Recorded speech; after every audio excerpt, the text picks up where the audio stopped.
summit are managing properties, 1 to 5 properties, and we're not talking about hundreds or thousands of properties, large chains. And part of the reason for that is because what we see when we're looking at some of those larger organizations, as it is inherently harder for them to pivot because there's so many people that are involved. It definitely can be done. And actually, Kelly, of all of our panelists, might have some unique points to how to work with a large organization. But a lot of the operators here, part of the reason that it's interesting working with you is because you have the ability to often pivot really quickly and make change happen fast. So you can get a piece of information in today and it can be implemented as soon as tomorrow, which is pretty exciting. The other component of this is also looking at tour operators. So if you do run a tour, a lot of what we're going to be talking about, because we're in the hospitality industry, is definitely going to be focused on you, on making sure that you understand what are things that can expand the experience for your guests, but then also put you on the map from a marketing perspective, as well as help build your teams. And that's a massive component, no matter what business you're in, is working with the employees that you've got and making sure that they actually enjoy the work that they do.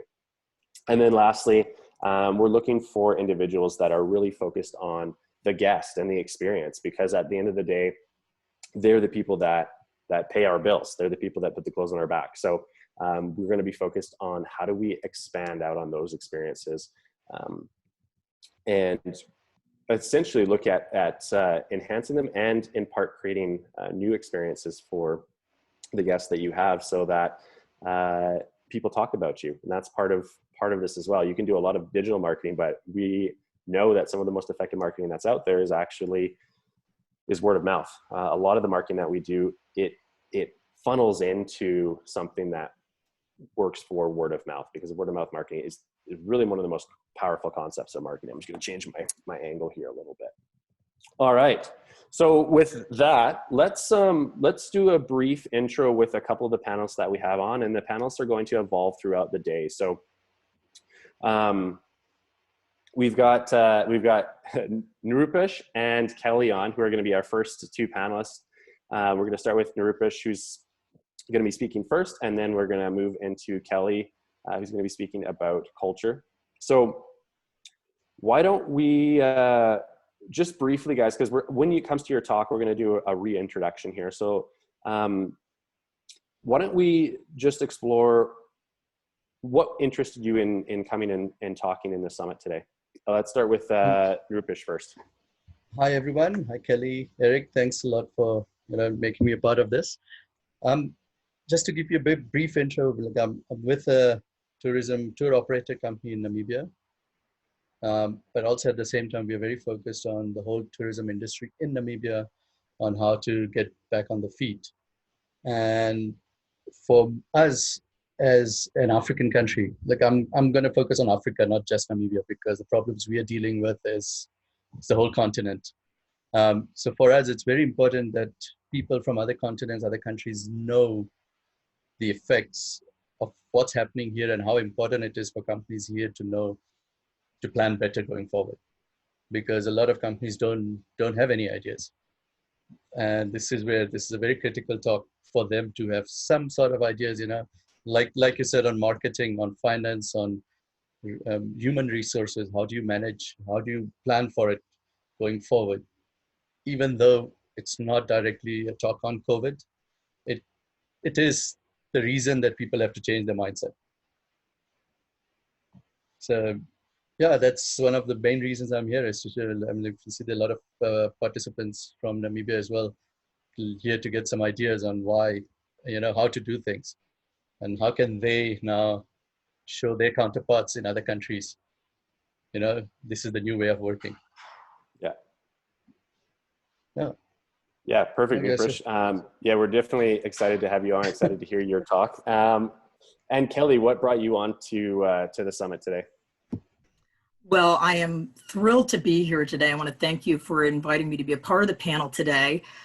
Point blank, I just love travel and tourism. Always have. It's been part of my life. I'll go over it in my speech today. Yeah. Before this whole thing hit, we were scheduled to go on a cruise to the Rhine River cruise with my son. That got canceled. It's not going to happen. But I love travel, and I love everything about the travel and tourism industry, and I want to see it succeed, because we are going through some really trying times right now, and it's scary times for everybody. One of the first things my son asked me after we're watching all these things about the COVID thing, the one thing my son asked me is like, "Hey Mom, are the theme parks going to be okay?" And I said, yes, the theme parks are going to be fine. You know, it's going to be a little different when we go, but they'll be fine. So I want to be a part of the solution today, and I want to share with everybody some of the solutions that can travel globally and you can incorporate throughout wherever you are. And I do look forward to visiting Nrupesh at some time in Africa. So I'm excited to be here today and excited to be a part of the solution that you are offering. Thank you for doing this. Awesome. Thanks, Kelly. So that's who we've got on for panelists today. I actually saw Chris, it looked like Chris Torres was trying to sign in briefly, and then he skipped out. So if he comes back, we'll pick his brain as well, what brought him on. But as we stated earlier, he's definitely going to be giving a talk later. He's giving a talk specifically on marketing with Facebook. What I'd like to do now is I'd like to just put the question out to the attendees. So if you're watching this right now, we want to make sure, as much as we already have talks that are prepared, we want to make sure that we're answering some of the deep questions and challenges that you are facing today. So if you're watching this as an attendee, what I'd love to hear from you is take the time right now to just go into the question box, if it exists. Apparently, without any operation on our side, the chat box just all of a sudden showed up. So the question box, if it exists, you can go in there and just, I guess, take the time to put down the biggest question, or I guess really more importantly than that would be, what's the biggest challenge that you're facing right now? And then maybe we can pose that. That's in general within tourism. What's the biggest challenge that you're facing right now? And then we can take some of that into context throughout the summit. Caitlin, I know that it looks like you're on anyway. If you're on as well, then maybe you can monitor that, the Q&A box, and just see. Oh, we do have some responses in here. Yeah, just ask the questions that you want to have answered. Because we do have a number of panelists here that are resort managers. Some have run tour companies, some are marketers, some have run larger organizations and teams. And so I can speak from a good management experience. So just coming and letting us know what questions that you'd like to have answered. So you can type that into the question box. If for whatever the reason the question box isn't working, which I think it is, then you can also type that into the chat box. And we might, in previous webinars, we might end up closing one or the other, but let's keep it with questions for now. One question actually we have from one of the panelists, while you guys are working on that, if you're working on typing in questions, any questions that you've got, or like I said, challenges that you've got, what's the biggest roadblock, what's the biggest challenge you've got, or the biggest frustration you have right now that you'd like a little bit of insight onto. While you're typing that in, I do have a question from one of the panelists, which is Nrupesh, just asking how many of the panelists are focused on local tourists or most into international travel, inbound or outbound? That's a really good question. And obviously the only other panelist that we've got on right now is Kelly. I actually see Jordan Hanna logged in, although Jordan I think might just be attending because he was scheduled to talk, and unfortunately I think for him the time zones didn't work out, and then also it was just pressing on his time. So Kelly, why don't you just answer a little bit of that question. Let's give a little bit of your background. I know we will when the talk, or when your talk actually begins, but maybe you can speak a little bit to your experience, because it's interesting, it's dynamic, and just let us know, kind of what you were focused on. And then I will, after that, I'll take a look through the rest of the panelists that we have coming up today, and I will give you some context as to what their background is and what you're going to be getting from those talks. So Kelly, go for it. Sure. Thanks, Eric.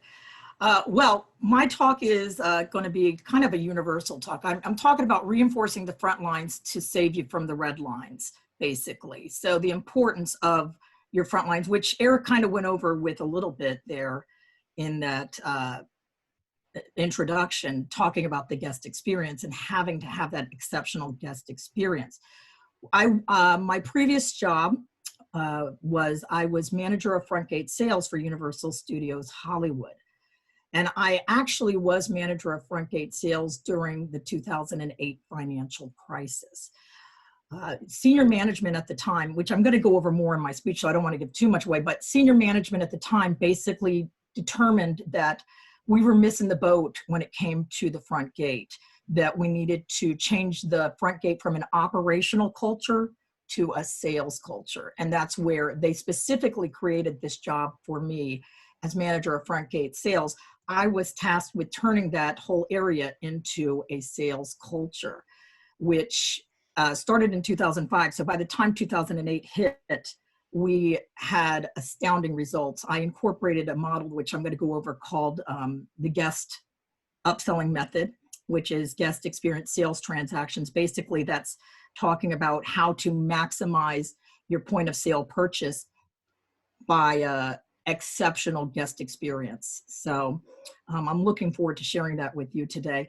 But yeah, my talk can really transcend to Africa, England, Canada, New York, wherever.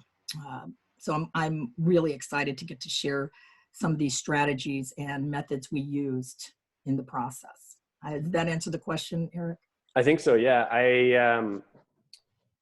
Actually, you'll probably answer it in your talk, which is coming up. So maybe I'll leave some of my questions for now. But that's it's an interesting position to be in, and very much an interesting strategy to try and implement. So fascinated to hear a little bit more about what you've got coming there. What I am trying to do, it looks like, if I'm understanding this right, we did get questions in previously, but we're not getting any questions in now, and now it looks like the chat box is disabled. Well, there's a Q&A box. Yeah. I dismissed the questions because they were related to the chat that they can't hear, they can't reply. But there are no new questions. Okay. It's working. Richard says it's working. Yeah. Okay, it is working. Okay, cool. We'll leave that one right there so people know it's working. All right. I think oh, here we go. Oh, it is working. Yeah. Okay. All right. So if we don't have any specific questions then from the attendees, or any challenges that they'd like to have covered, what I will do is I'll briefly answer a little bit more of Nrupesh's question. Okay. Let's see.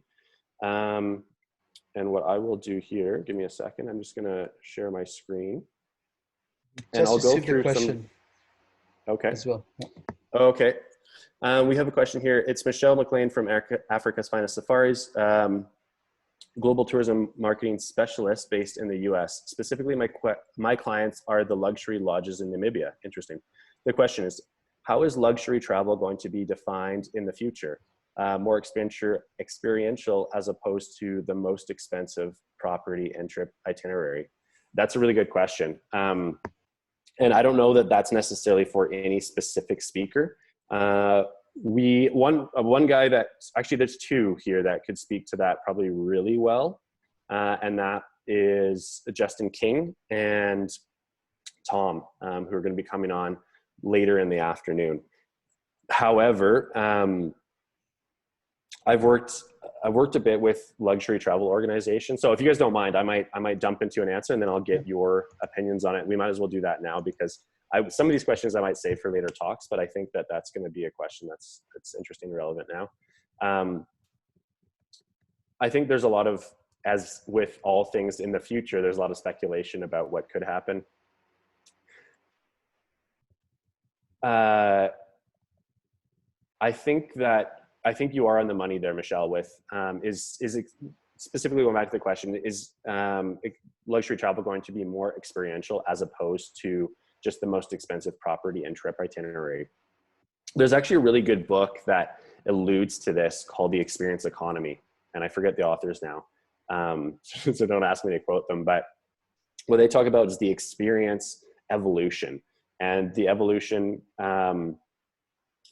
essentially going from, when it comes to a marketplace, going from everything from having a commodity, so that being a thing of value, and a commodity gets made into a good, and that's a slightly higher value. And then there's looking at, okay, well, as opposed to us producing the goods, what if we have someone else produce things for us? And that moves into a service. And then when you've got a service-based economy, which means people are doing things for you, that inherently, that is grounded in the fact that you are actually trying to save time. So then what's the elevation on a service experience? Well, the elevation on a service experience is going to be an experience. An experience is where now you're not just doing something to save someone time, you're actually doing something for someone that they emotionally are enjoying. And that's essentially what we're doing right now for the most part in luxury travel. Is it's an experience. It's an elevated experience. And a lot of that does revolve around the most expensive property, as you said, or the most superfluous, if I'm going to use that term, probably pronounced slightly incorrectly.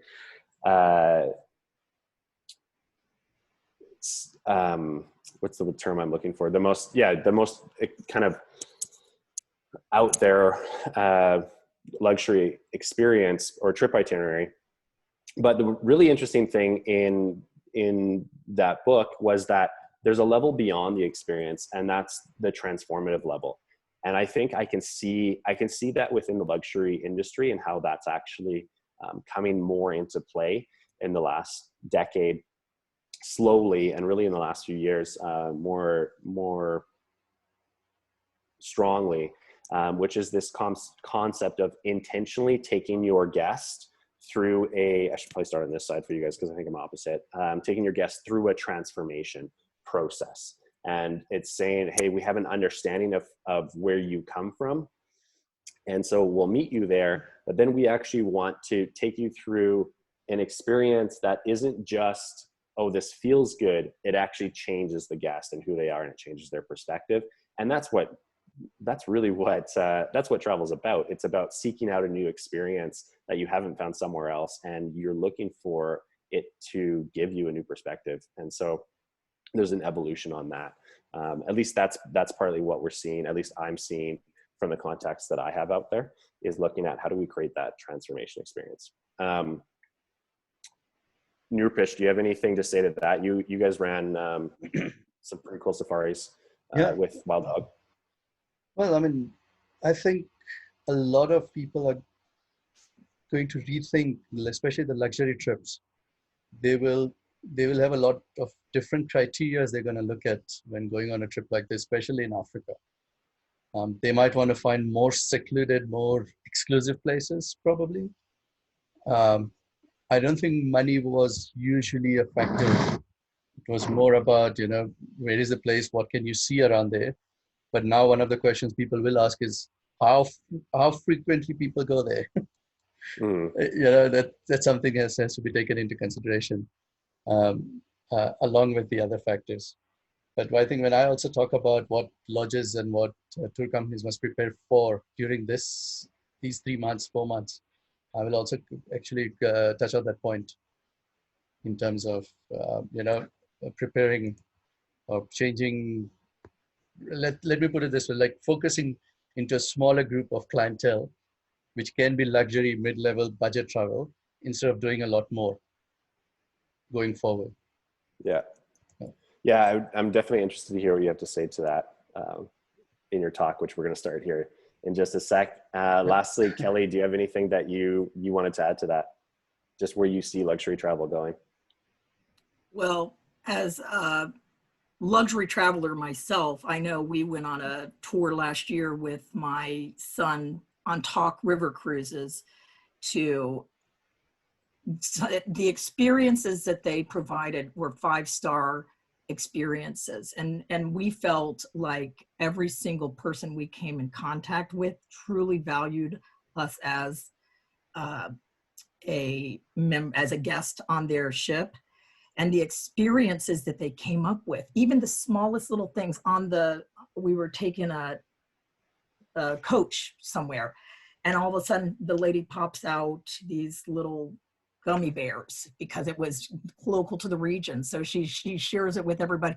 And it was just a little touches like that that meant so much to us. You know, the fact that when we came back in, they had hot towels waiting for us. And, you know, we are more than ever going through these stressful times, and now more than ever, people are going to really want to have that exceptional 5-star experience. I know from the theme park end of it, SeaWorld's done a great job about taking advantage of their animals that they have and creating these animal encounter experiences and having dinner with Shamu. People are paying a fortune to get to dine with a whale jumping around behind them. But I did it. I did it because I wanted to sit and have dinner with Shamu. So it's time for people to really think outside of the box of what is it that you can provide to the traveler that's really going to shine, like you said, what really is going to give them that experience that they're going to go back and tell their friends, you're not going to believe what they did for me. This was amazing. So that's all I got with that. Yeah, no, that's a really good point, Kelly. I think in luxury travel, Justin, who's one of the panelists, he speaks about this concept of +1, and he is really good at it. The resorts that he's managed have been showered with accolades as some of the best in the world in luxury travel. And the concept of +1 is such a simple concept to implement with your teams. And that is saying, it's basically, it's journey mapping, which is something that's somewhat known in, or well known in tourism, which is saying, what are the points in this experience? And then it's saying, what are the points that are expected?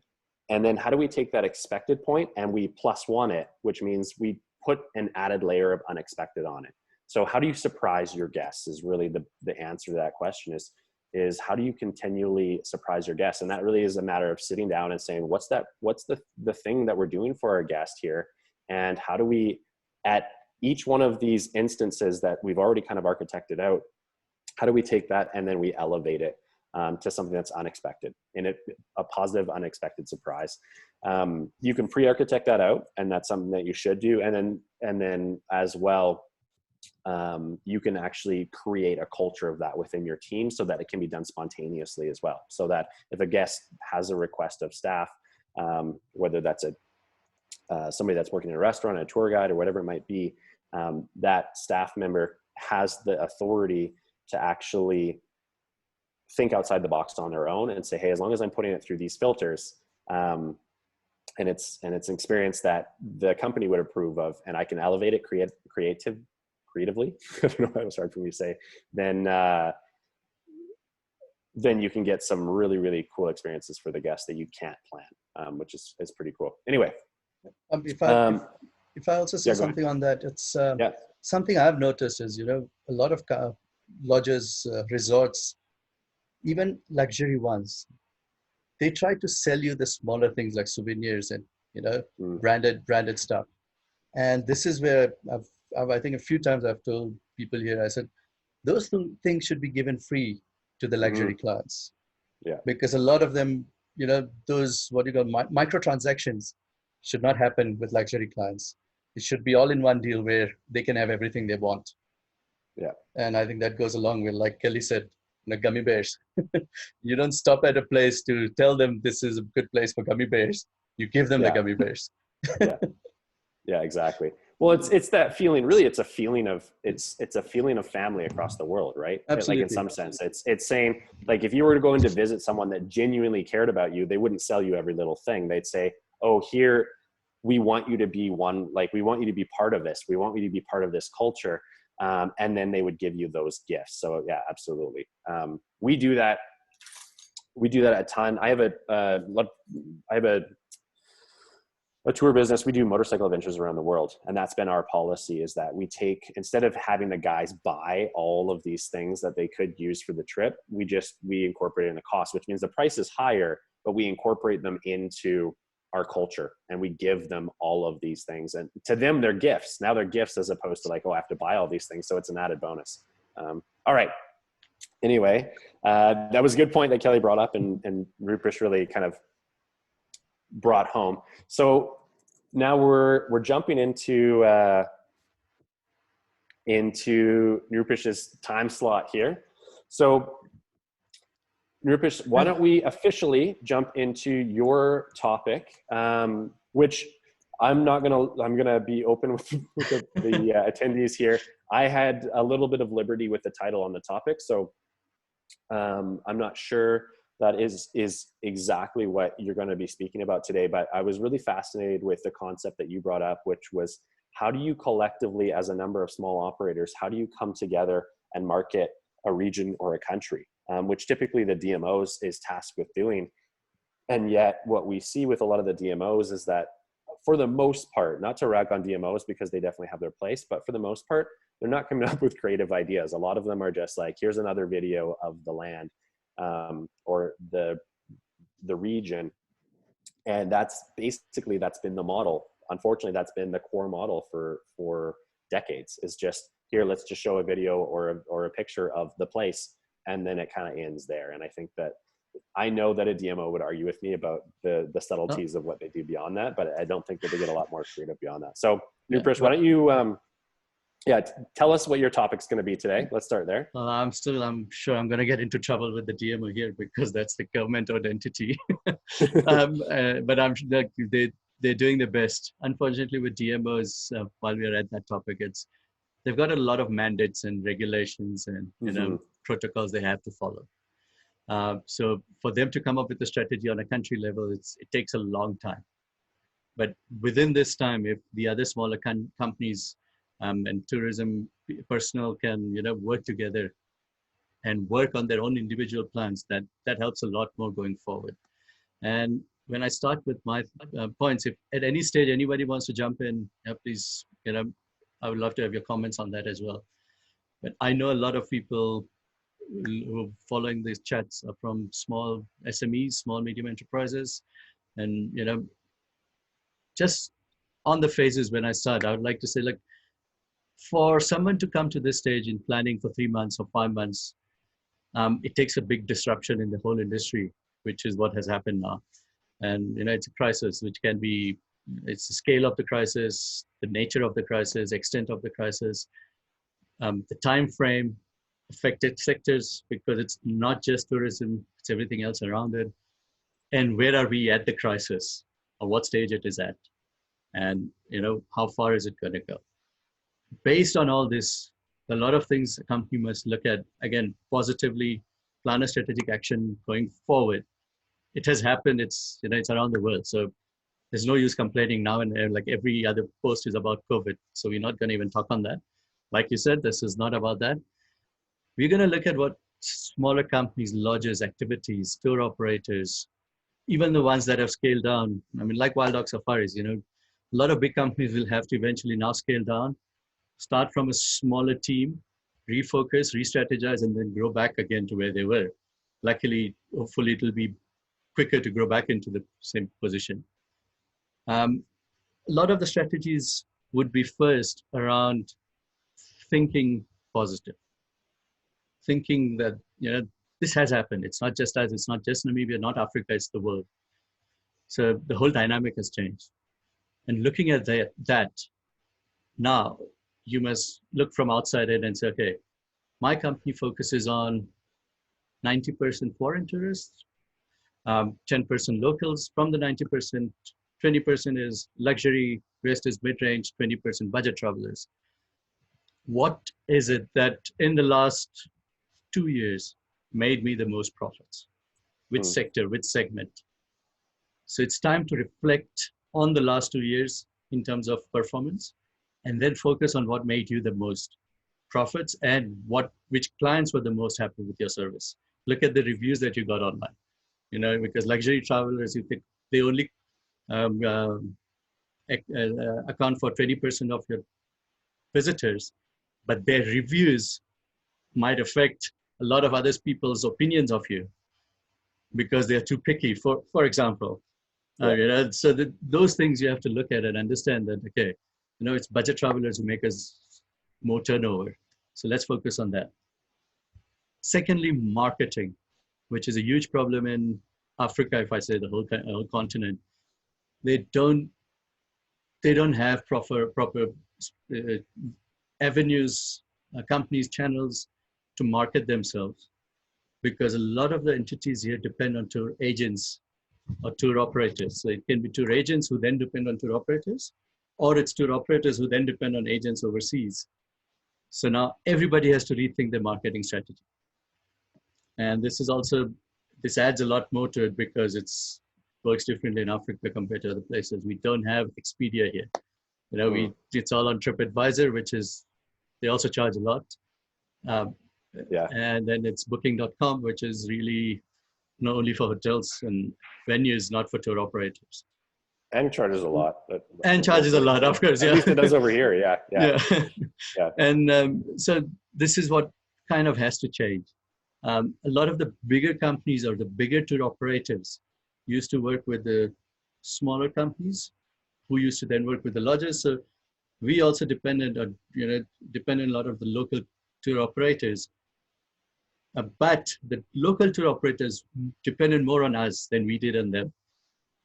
For example, and that's the hierarchy kind of in Africa. And that is slowly changing, because what we decided to look at is, in this time, what can we as a tourism market do to, look at local tourists, for example. That is how the initiative started.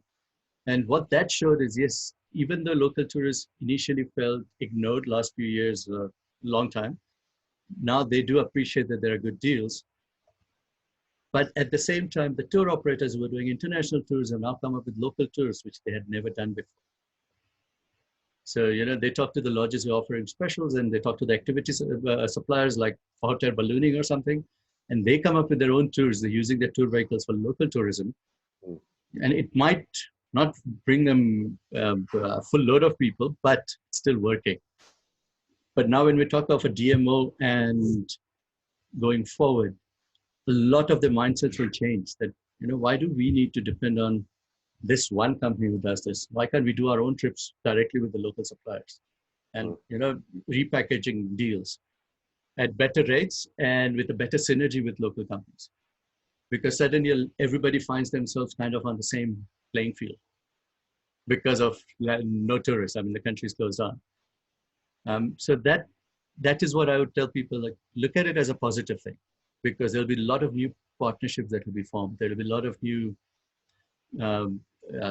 packages that will come out of it that nobody has thought of combining before. And this will, from what I have seen, will grow into a lot. But at the same time, if you come back to the 90-day plan, what do you do in these 90 days? I mean, we've already had 6 weeks of lockdown. We might have another 2-3 weeks of relaxed circumstances, and then we go on. But South Africa has basically said the country will open the borders in 2021, January or February to international travel. That's a long time from now. So what do? Do you, let's look at working with other countries like Tanzania, who have opened up their borders. So if we do open up, or when we do open up, start flights to those countries. And, let's start receiving people from everywhere instead of just the luxury clients or just the European clients or just the Chinese market. Let's look at Africa also as a place where you have tourists. Nigeria, for example, last year, they spent $5.5 billion on outbound tourism. So that's huge. That's huge. And, so this is the time to look at the new markets, look at new strategies on marketing in those places that you've never marketed before. One thing we talked about, Erik, was when you do online marketing now, a lot of the keywords are much cheaper now than they used to be on Google. And take advantage of that. Even if it's I want to break it and clarify for anybody that's watching. When we say they're much cheaper, we mean within the context of COVID. So what we've seen, we've run ads in different industries, and it's actually been a drop of 5 times. So we used to pay 5 times more for an ad in the digital world than we do now. Basically, it's starting to climb up a little bit. So basically, you have a very brief window of opportunity right here to say, if you're going to try digital, you might as well try the cheapest time that it's ever been in the last 5-6 years for sure, maybe even longer than that. At least, and if you pay in a bit more and you get to the top, top, at least the front page. It again, once after 3 months, when people start traveling again, they'll have to pay a lot more to get you out of the front page. Yeah. So yeah, that's something people must look at. Look at, you know, like I said, step back. When you plan for a relaunch, look at not just your company, look at the efficiency of your personnel. You know, if you're refocusing on a different market, let's look at training the personnel now on that market or that side of things, instead of waiting till the market's open and learning from experience. Start doing new courses for the people, hospitality courses, guiding courses, anything. You know, that everything is available online. So if you still have guides working for you, get them some courses online that most of them are free now for this period. Let them learn some new things, you know, new cultural things. Say if a guy comes from China, how do you treat them? What are the basic Chinese words, Japanese words? Try, you know, be more proactive in doing something this time than just waiting for the doors to open, because you know, then you've already lost a lot of time. Yeah. Second thing, identify the new markets. Go back to your books, your bookings, see where you got the most people from, how you got them from, through agents or through website, what marketing worked before, focus on that. And if most of your people were Germans, start advertising in German. It's simple, but do it now than waiting. One other thing is brand identity. A lot of people are stuck with older identity in the sense of logo, branding, just the look. And they never had time to change it, worrying that, yeah, but tourists might not find us. And this is the right time to change the name if you want to, like, you know, it's just a word in the name, or a logo if you want to make it minimalistic, and do something new and modern where it attracts more younger people.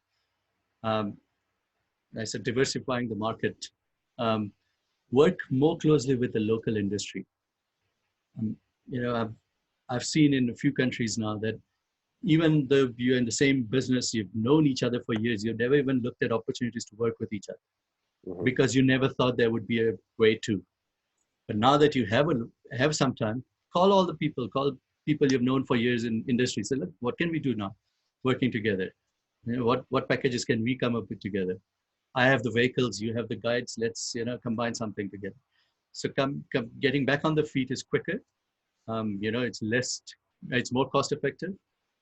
And yeah, so I think those things. And I don't know if it's something that we have been looking at. We have been looking at something like vouchers and coupons.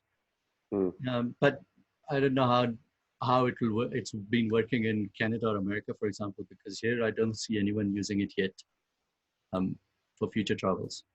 It depends. I don't know if you're asking me a question or not. But yeah, I'm just trying to understand, like, because you know, if it's something like if we are inviting people, or are we expecting tourists from other countries, and they are used to having the coupons and vouchers there, but my talk is also aimed at a lot of African companies who might want to know, is this something that's actually succeeding? Canada is succeeding at, or America succeeding at, or have you guys not really thought of it? I know that the conversation around vouchers and coupons early on was pretty strong. That was one of the first things that any tourism operator, whether they were running a destination, a resort, or a lodge, or whether they were a tour company, was looking at. Well, it was looking at mitigating cancellations, obviously, right? So They was saying, oh, we're getting a ton of cancellations. Rather than just refunding the money, why don't we give them a voucher, or coupon, because that allows us to keep the money. I know that there were a number of industries. I'm going to say, just in the talks I've had, mainly the talks that I have had with operators, whether they were destinations or tour operators, were primarily in North America or in Europe. And when it came to vouchers, there was a lot of talk of vouchers, and yet when it came to the actual execution of it, the guests didn't really care for a voucher. There was just, the conversation basically went one of two ways with the guests. They either said, we still want our money back, or we don't need a voucher. Let's just, like, we'll just see how it goes. And when it comes to booking, maybe we'll look at rebooking later in the following year. So as it's actually playing out, I can speak to a very microcosm or a micro example, which is our own resort. With our own resort, we offered vouchers in the beginning. No one really seemed to want the vouchers. And they did in other industries, they did. But for us, they didn't really seem to want the vouchers. They just, either they wanted a refund, which was actually for us surprisingly rare, or they just said, why don't we just look at rebooking next year? Just Okay. put us on the roster. Basically, we put them on a list and they say, okay. let's look at when we can come back next year. That's something I've seen some countries try to do it nationally in Europe. I don't know how successful that has been. And we did have a few chats in Namibia about it. And I just wanted them to also hear from someone like yourself to show them like it's about your trust and your clients. And if they're really cash strapped and they need the money back, they might say, like, we need a refund. Or if they say, no, it's fine, we wait, then there's no need for vouchers. I also think having a national voucher system, I don't know how well managed that would be. I having a national managed voucher system, I wouldn't trust it in Canada. And I'm not that familiar with Namibia, but I've been there a few times and I have family over there, and I don't know that I would trust the national government to have a voucher system over there either. Well, it's Africa. I'm not going to say anything more. Yeah. Okay, coming back to... well, like I said, I don't know that I would even trust it to work that well in Canada. So, yeah. Other thing is, don't cut your prices. This is something I've heard a lot on different seminars, webinars. Don't have discounts for foreign tourists now just to get a piece of the pie, hoping that they would book next year for a cheaper price, because you'll find it next to impossible to go back up when the time comes. And that will hurt your business more than it will help your business. And this is why we're looking at the strategy where, you can have any price you want for locals. But when the tourists start coming in and they find the local price, you can always say, yeah, but this is a Namibian price. This is only for Namibian citizens. And that only if you clarify that way it will work. But if your website says 50% off now, if you book now, you might forget to take the ad off, for example. Or you might have listed it on 20 websites and 2 are still listing it next year. And they will hold you accountable if you're still using that price that time. So there's a lot of challenges when it comes to going down and then going back up. And it's also you're taking in a lot of losses, which you shouldn't. But I totally agree with that. Yeah. Yeah. It's something some of the people are like, but we need the business. It's fine. But when the business starts booming, everybody else will be doing a lot more, and you will be forced to sell it at that price. Mm-hmm. And you can't go from a company selling at 50% to suddenly doubling it over a period of a month, because then people also won't like that. Because I'm telling my friends like, you know what, go to this place in this country and it's 50% off. But a week later he starts booking it, but it's now double the price because people have started coming. It's a dangerous. Oh, sorry. Yeah, sorry, go for it. Yeah, it is. I was just going to expand on that point for the attendees watching. I think it's really important to know exactly what you said, but one of the major problems is that when you do discount, all the other third parties that hear about that discount, like you said, if you're listing on other sites or the tour companies or whatever, they start to get it in their heads, oh, this person can operate at that level. Yes. And the truth is you can't. You're going to run yourself raw. You're going to run your business into the ground if you continue operating at those prices. So yeah, that's a dangerous position. You're basically exposing your profits to everyone. Mm-hmm. Which is something one must not do. And the other thing is, this is the best time to renegotiate with all the OTAs and your agents, intermediaries, everyone. Go back to every one of them, including TripAdvisor. If you were the highest rated or one of the top ones there, tell TripAdvisor, sorry, we can't pay you 20% when we start up. Mm. We can only pay you 5% for now. Yeah. Let's renegotiate the terms, because they need your business more than you need theirs when you start up. People will have a different strategy. The whole mindset will have changed. So this is where I said, go back to everyone you have contracts with. They will also understand, because they've been losing business. When TripAdvisor already, I think them splitting with Viator has had a lot of repercussions, splitting at the wrong time actually. But yeah, so all those things you must start looking at. That's in terms of strategy on how you work. In terms of marketing, I'm just going to pause you just for a sec, Nrupesh. We got a question in, and I want to just remind you as an attendee, we definitely want to answer those questions. However, for the talks, we're going to save those questions to the end. So stick around till the end of the talk, and then we'll address the questions as they come in. So if you have a question that pops up in your mind, we will answer those, but we have a time allocated at the end of each talk. So just put it in there and we'll come back to it. Okay, sorry, Perfect, go ahead thanks. with marketing. No worries, absolutely. Well, yeah, so with marketing, I did that with Wild Duck Safaris last year. We had a lot of chats on it, Eric. We literally overnight, the moment I joined, I said, we stop paying everyone. Google, online ads, let's stop paying everyone. First, you reanalyze what it is that has been getting you clients. And then you decide where you focus, start off slow.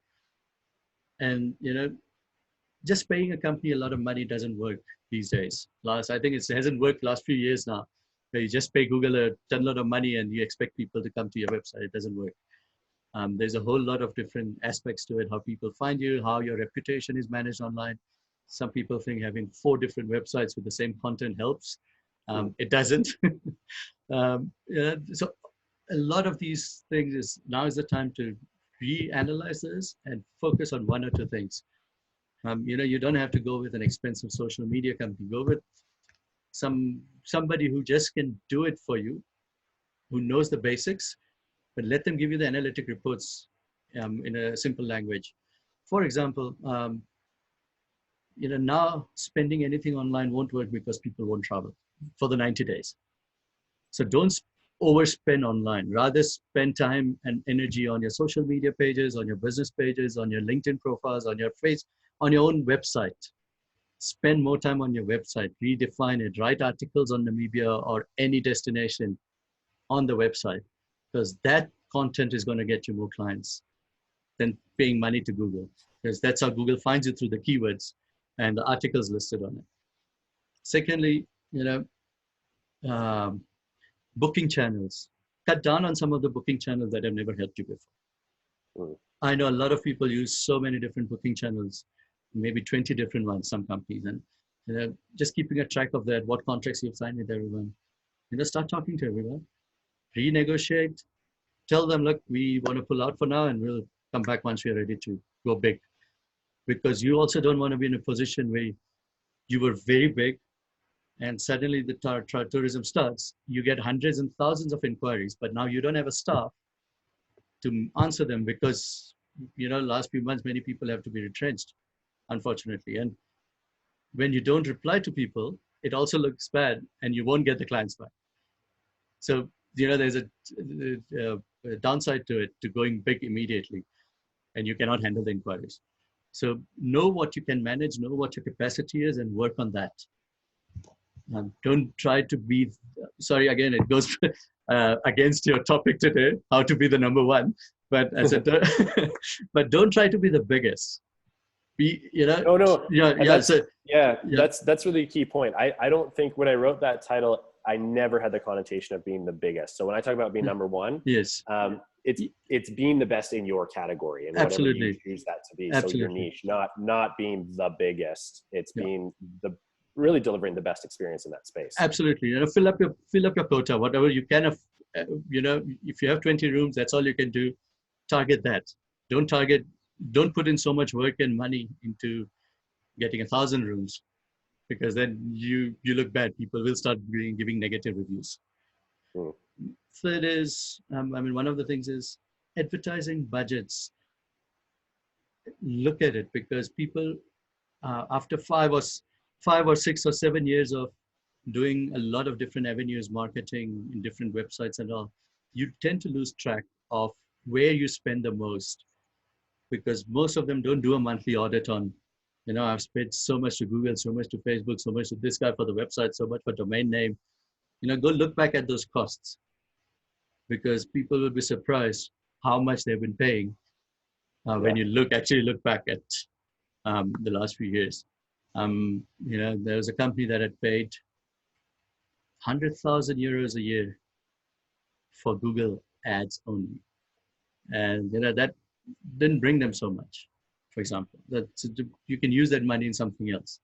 right now, save any money you can on just marketing, put it on training your employees, training the staff. As owner of an SME, go online. Facebook has something called Facebook Blueprint. I don't know if a lot of people know about that. Facebook Blueprint is a whole training session. It's free for anyone who wants to learn how Facebook works. Pages, ads, every section, and there's tests, and they give you certificates, and it's free. So, start doing that yourself if you're an SME, instead of a lot of people try and like calling you and saying, yeah, but you can pay me, X amount and I'll do it for you. Because unfortunately, this is the time when a lot of companies, inexperienced companies, take advantage of resorts, lodges, or tour operators, saying, you know what, we will give you, we will make sure you're fully booked as soon as doors open, but you need to pay us so much. And that has been happening all over Africa, not just Namibia, where people don't have a lot of choices. So I tell just go online and start learning it for yourself. And then you tell the company, you know what, I need you to do the content, I will manage it. It's easier. So there's a lot of different things one must look at for the next 90 days.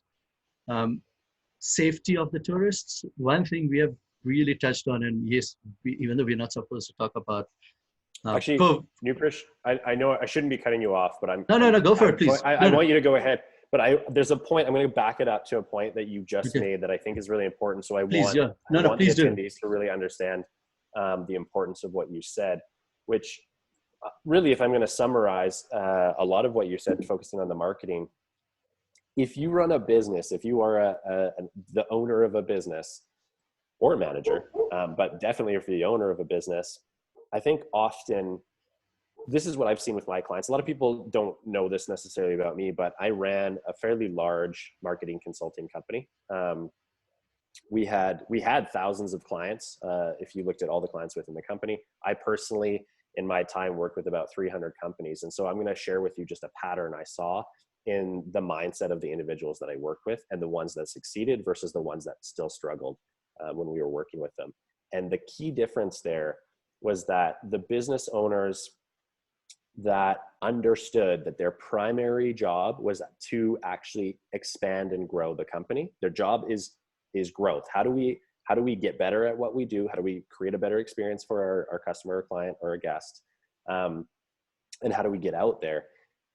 If that primary mindset is that my responsibility is the growth of the company, then the company grows. If the mindset is my primary responsibility is the running of the company, which means it's operational, like I need to run the company every day. Unfortunately, what typically happens in that scenario, if all you're doing is focusing on the running of the company, it doesn't grow, it just runs. And that has you in a position where you don't have the choice to do the work. There might be things that you love about your job, but if you're the owner of a business, there's probably a number of things that you don't love about that necessarily either. And so if you want to get yourself out of that position, you have to have a growth mindset. And the question that Nrupesh is really harping on here is, if you want to grow your company, what's the best way of doing that? Well, it's understanding marketing. And it doesn't necessarily mean, and I think you touched on this too, it doesn't necessarily mean that you have to do everything marketing yourself, but you should have an understanding of it, so that maybe there are portions that you do internally, and maybe there are portions you say, we will trust this to somebody external, but at least I have an understanding of how they're doing it properly, so we're getting return on investment. And having that mindset, I have a growth mindset, and if I'm gonna grow, the best way of looking at that is marketing. So you see yourself as the owner of a company, you see yourself as a marketer first and an operator second. And unfortunately, most companies are the other way around, and that's why they struggle to grow. So really good point, Nrupesh. I just wanted to really illustrate the importance of what you're talking about there. Look, yeah, my point of view is also because my background is digital strategies and social media, networking, marketing.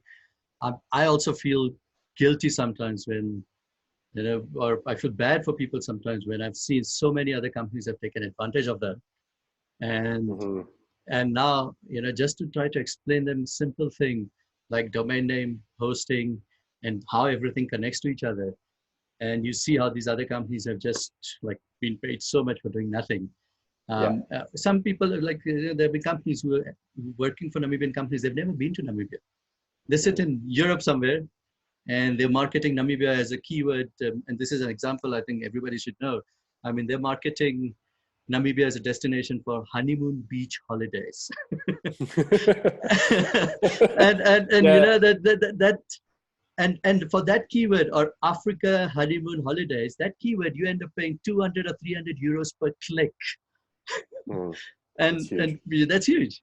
But Mhm. these companies don't give you those feedback and analytics on what happened, because you as an owner also might say, you know what, I don't understand that. Mhm. So, you know, go to Facebook Blueprint. LinkedIn has the same thing. Understand how the systems work. And then when somebody comes to you, you can actually counter argue and say, look, you know what, but what about this? What about this? The perfect example I will give you is Wild Dog Safaris. And this is also for everyone listening here. There was another company doing it last year, which was overseas.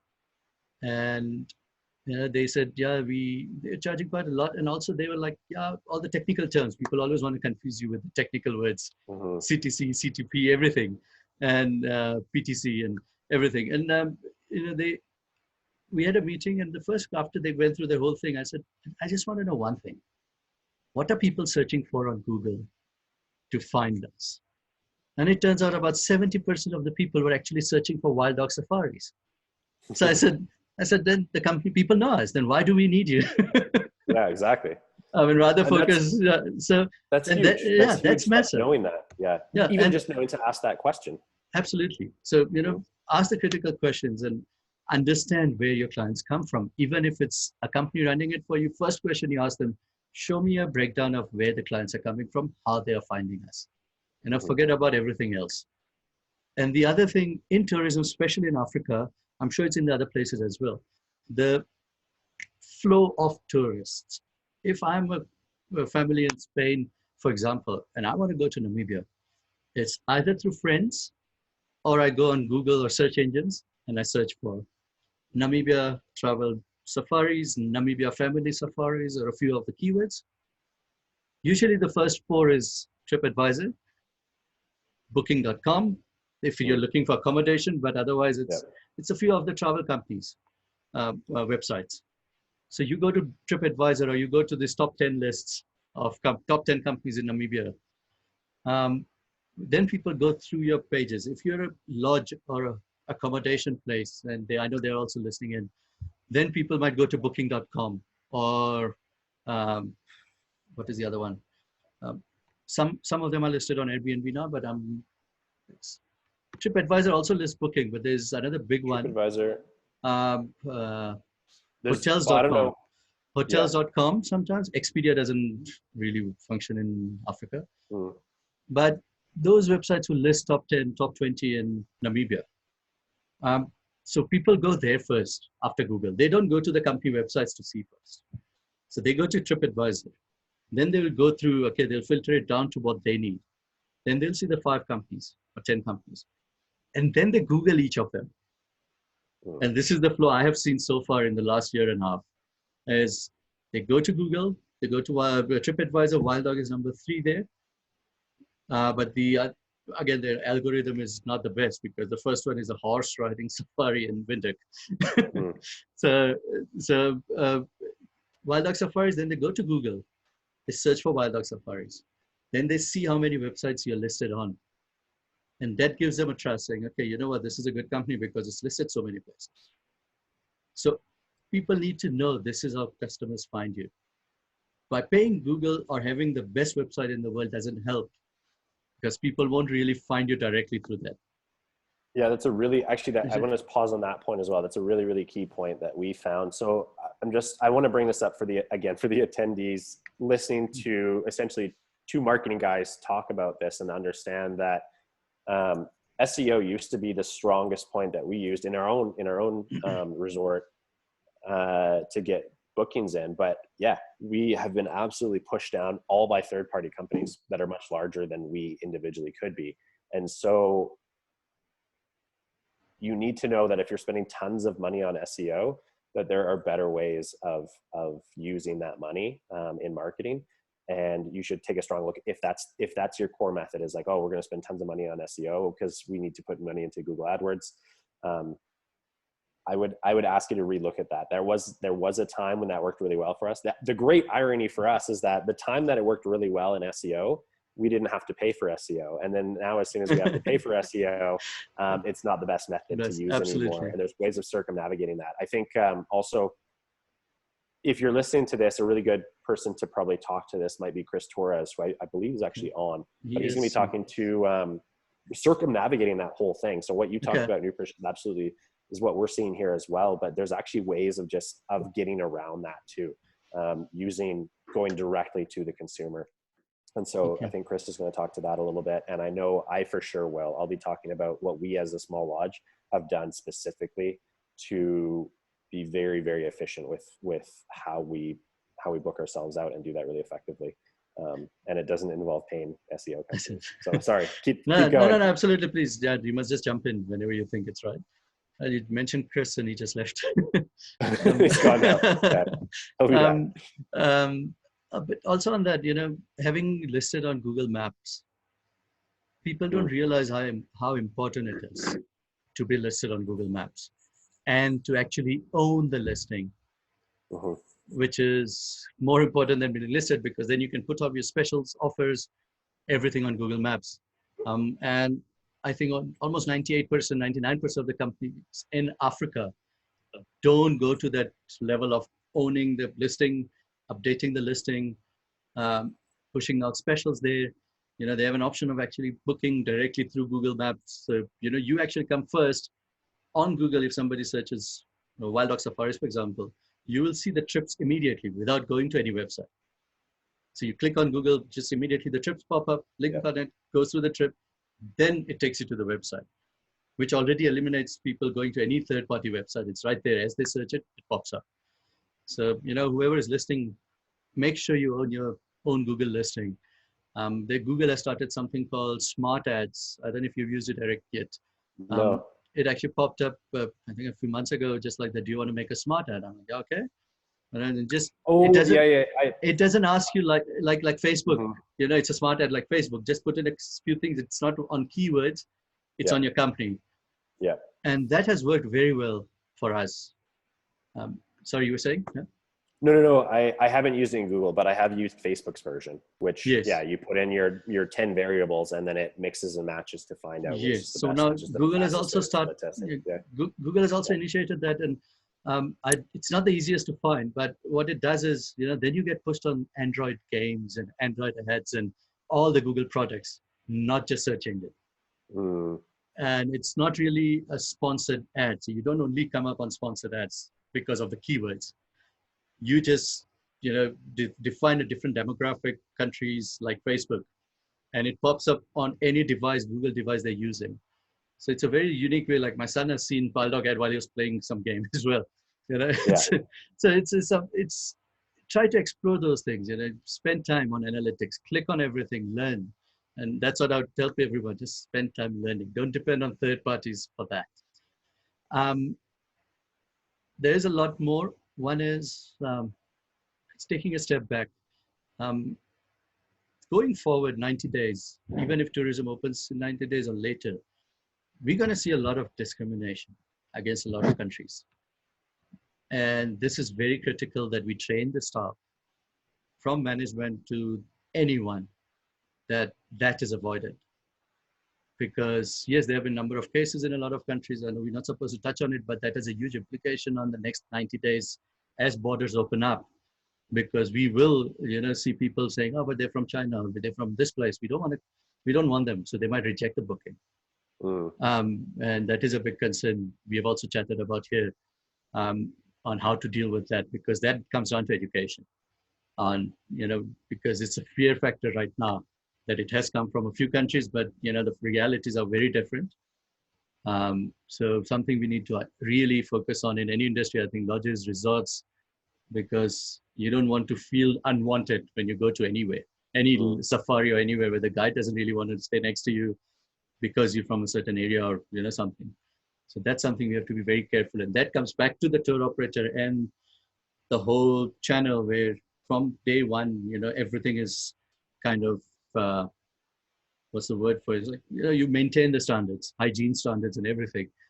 make sure everything is prepared. You're prepared for all those things. Rather spend money on that as well to make sure the hygiene and the feeling as you go in is like, okay, now this looks like a safe place. Then, you know, having parties or some big events in a place, and while there's some luxury travelers in a lodge next door. And you know, I think stuff like that happens. Yes. Yeah. Sorry. Maybe pausing on, no, just pausing on that for a second as well, because I think touching on that point with racism and even the point to luxury travelers being in one part and then maybe partying or whatever going on next door, in all those cases, because those are things that we've dealt with, and a lot of people are not really willing to have those discussions. And I will openly say, and maybe I shouldn't, but I will openly say that there are certain discussions we've had, you know, behind closed doors at the resort, saying there are certain areas that we don't necessarily want to advertise to or bring guests from, because of, and this is where a lot of it comes from, is because when you have taken them in the past, there's a certain set of patterns that continue to happen, and that's where a lot of racism comes from. So as opposed to saying we're not taking them, what we did is we just said, we're switching the way we look at this, and we're going to be very, very defined with our culture, the way that we operate here. And if you want to come and stay with us and have an experience with us, this is the environment you're going to be in, and this is the culture that you're going to have to work with us. Obviously, you have to build that as a respectful culture and a culture that's positive.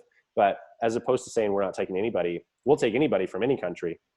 But we are very clear. We actually have a set process that we take them through before they even arrive with us, where we educate them on our culture and the way that we operate here, so that it's a lot more synergistic when they actually arrive. Okay. No, that's something, you know, that's great, because it helps us look at those aspects. Because I mean, you've been to Namibia, Erik, so there are a lot of Namibian companies listening. So I would like to say that as well. You know, we always focus on other countries' culture. So if I'm going to Japan, for example, you know, I would love to, usually you read up what's allowed, what's not allowed, what you can do, what you shouldn't do, things like that. But in Africa, not many people have actually enforced that. And I said, you know, it's time we actually start using that also as one of the process where, you know, we tell people, here our culture is, and I know it is also in a lot of neighboring countries, you start a conversation before you say what you want to say. So if you come to the immigration, you know, you say, hello, how are you? How's the day? You smile, you start the conversation, and then you start, because that's the culture here. You go to a supermarket, you know, you start talking. You don't come to the point immediately. It doesn't matter who you talk to. You ask each other, how are you, like 10 times a day if you talk to each other, 10 times a day. And that has never been translated. So what we always think is, you know what, it's Namibian immigration or Namibian or African, the people here, they don't, you know, they don't treat you nicely. It's because they haven't been spoken to first. I think that's one of what I'm trying to say. And it's a very deep-rooted culture here. You know, you don't pick up a phone and say, hi, can I talk to this person? You don't. You say, hi, how are you? How's the day? You talk to you, and then you start talking about what it is, even if it's an emergency. And I said, it's time we start training tourists as well, because they will have a much better experience. And I'm sure Michelle might also say a few things about that. Last 2 points before we go on question answers here. One is when we talked about, you know, how do we get clients back, or how do we now advertise? One thing, you know, in Africa, in Namibia, Africa, most of the companies, tour operators, the margins, lodges, tour operators, it's quite high what they give to agents. In the sense that It's huge, yeah. It's huge. So like I say, let's say if you're giving 15% to an agent in another country, and you're a tour operator, I would say rather look at a local company first, who is an agent. Let them also become your agent. Give them 15% and tell them that you can share from that with someone else you know in overseas. But we're giving you the first option, because then the profits stay in the country. That's the one thing. But also, we have never utilized clients for referrals. I don't know anyone who has. So if you're paying 15% to an agent, why don't you give client a 10% discount when they come back? Or for referring a group. You know, if you come here, like you come here with a motorcycle, with friends of yours and stuff, you go back and you find somebody else from another city in Canada or America, and you say, you know what, go to them. And then you getting some referral fees out of it. which I'll gladly, instead of putting in an effort to find another group, you have done the work. So, we should look at those kind of programs to start initiating mouth-to-mouth, word-of-mouth advertising, which has not been focused on before. One thing I'll touch on that we saw as a really good hack, if you will, to that point, and then we'll jump into questions here. But when it comes to referrals, we have tried giving you get 10% or a percentage, and in theory that sounds really good. And I can go into, I've got a whole lecture on referrals and how to create really effective referrals. But what we found is the best method is if you actually just send that person a gift. So if you found out that they give you a referral, if you can give them a gift, especially if it's a personalized gift, they're much more likely to refer you from a personalized $10 to $20 mug than if you sent them a few $100 in referral money. We've seen it as being more effective and actually a lot cheaper. So just something that, at least for us, that we've seen, actually in a lot of my clients as well, we've seen that being much more effective. But I mean, I'm busy looking at a good referral platform for Namibian companies to use that. If you know something, we'll chat on that later, because they don't have a platform right now. Yeah, there are softwares out there, and there's factors, there's relationship factors that come into play with all of this. So like I said, that's a whole nother lecture. Let's jump into questions though. Just one more point quickly, Eric. I've written it down here. Also, look at your sources. If you're a lodge or resort in Namibia, hotel or campsite, look at where you're buying your products from. And that's where your biggest cost cutting will come in.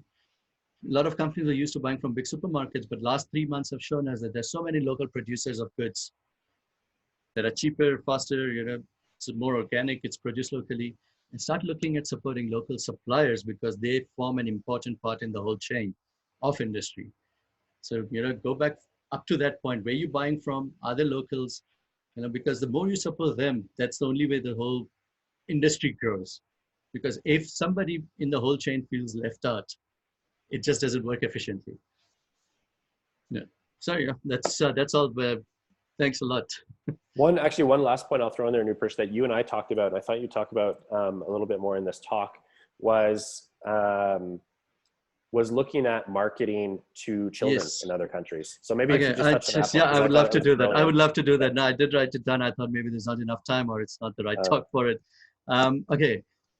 This is for Africa or the countries where there's more tourism incoming than outgoing. Let me put it that way. So what we started now in Namibia is, and it's worked great, is we went to the conservancies and the foundations, like rehabilitation center for animals, people who are doing research on animals. And this was just about 2.5 weeks ago, where we just brainstormed and said, why don't we integrate education as part of tourism, which is not done often, because the kids are in lockdown. Kids still want to know about other countries. What's happening, where is Namibia? Most people don't even know where is Namibia. And so we started a couple of sessions, then we started getting inquiries from UK and a couple of places saying, yeah, but this sounds awesome. Can you do it privately for our kids? And we did one about 3 days ago. We had 32 kids from one class from UK, and we had a session on pangolins. I mean, most have never even heard of pangolins, let alone see a photo. Yeah. And it went so amazing, where kids had the weirdest questions, which is always fun. But at the same time, they were going to tell their parents the next day, whenever we can travel, we want to go to Namibia. We want to see pangolins. It happened in local tourism as well, where we had a session on pangolins, the first one as a trial session. And the next weekend, the place was packed with families, because all the kids wanted to see pangolins. Yeah, it's brilliant. And people, this is where we can now start marketing a destination through education. Whatever means, you can. If you say you've got 10 friends or 20 friends on a WhatsApp group, let's get the kids together and show them something about Namibia. And there's a huge difference between watching a live video on YouTube or a video on YouTube versus a live session where you can ask questions, you can see how they do things and everything. So that's one of the things we are looking at. And I think that will be a big part of going forward with homeschooling and other aspects coming into play. Yeah. So, yeah, that was a really, really key point. And I'm sure you could expand on that quite a bit from there. But I thought that was a really good piece of No, information. thanks for reminding me on that, because I will send the link also on the, I'll send it to you to send it out to everyone. So people can see what I'm talking about, because, you know, if you can start with some schools, and it's also conservation, because when the kids hear that it's the most trafficked, smuggled animal in the world, it's pangolin. And there is no usefulness to it anyway. It's just a belief. You know, they are going to grow up to become, at least with some concern for animals, you know, they're going to go into conservation or travel to Africa, knowing it's not a zoo. Yeah. So yeah, that's, thanks a lot, Erik. So Nrupesh, let's jump into questions. Thank you, first of all. Sorry, I shouldn't have absolutely. over, Absolutely appreciate it. For your perspectives, very valuable. And it's based in doing it. It's based in the insights of actually like operating and having success in a variety of fields now. So let's jump into questions. So the first question here is from Michelle. Michelle from Africa's Finest Safaris. Even before the COVID pandemic, I predicted that direct marketing to clients through my website and hosting boutique events to selected groups would be the future of marketing for especially our African safari market, as opposed to relying purely on our travel agencies. Will we see this being more prevalent for attracting travelers than the traditional travel agency route, especially now with this new tourism landscape paved out with COVID globally? Yeah, hi, Michelle. I would, yes, in luxury markets, yes, because they're going to go more with referrals than any other source of marketing initially for a year or 2 years, because, you know, they want to be absolutely sure it's a place where at least one of their network has visited post-COVID, if you're talking about post-COVID. But mid-range family visits and budget travelers, they are just dying to just jump on a plane and go somewhere. You know, they know COVID has not affected younger people. A lot of them are just waiting for the lockdown to be done so the flights can resume, they can go. And they're willing to take the risk, if I may say, more than the luxury clients. Even if they're young luxury clients, they would be worried. But just backpackers, I think there will be a lot of backpackers and a lot of young couples going through Africa and other places very soon once the lockdown opens up. Because, you know, they also want to go to a place where there are not many tourists around, even in peak season, which is the other side of it, where, you know, Etosha or the reserves in Namibia, the national parks, they're usually full August, September, they're quite full to October. And if they come now when the flights open, there'll be nobody there. And the wildlife is still there. In fact, it's growing because of lack of tourists. So, you know, those are the two sides to it. So I would say, Michelle, if your market is high-end luxury clients, then yes, you should focus on word of mouth, boutique events, any other strategic tie-ups with those kind of companies in America and other places. But online would be very, I feel it will be lower bookings in online for luxury travels. But at the same time, 80% of the accommodations and agents and operators in Namibia are mid-range, I would say. So those have a different problem. I'm just going to jump onto the second question, is because it continues. What can a small lodge do to compete with bigger lodges and hotels that are in the same area? This is where, what's his name, Fan Marai, if you're listening in, this is where your marketing to a particular section of people will come into play, where hotels, bigger lodges have a lot more overheads. They have a lot more losses to cover. And if you're a smaller campsite, a smaller lodge nearby, you know, try to do a bit more marketing now by yourself. Talk to the local tour operators. Tell them what they have, what you are offering, what you have. So they will know about you when they are making a package together. And they'll be able to compare your prices with the bigger lodges and hotels, because there will be a massive difference in pricing once the borders open up. Because the smaller guys who didn't have a big loss will still be able to offer the same prices. But the bigger companies will not be able to continue taking losses, because they will have a lot of funding that has to go back to wherever you know, the assistance came from during the crisis. So you have to look at both sides of it. So if you're a small operator, you might have a small lodge or small campsite, you have a bigger chance of getting clients going forward. And with what local tourism has shown, I think about 20-25% of the people that posted specials, most of us didn't even know they existed in Namibia. Those destinations, those campsites, those lodges.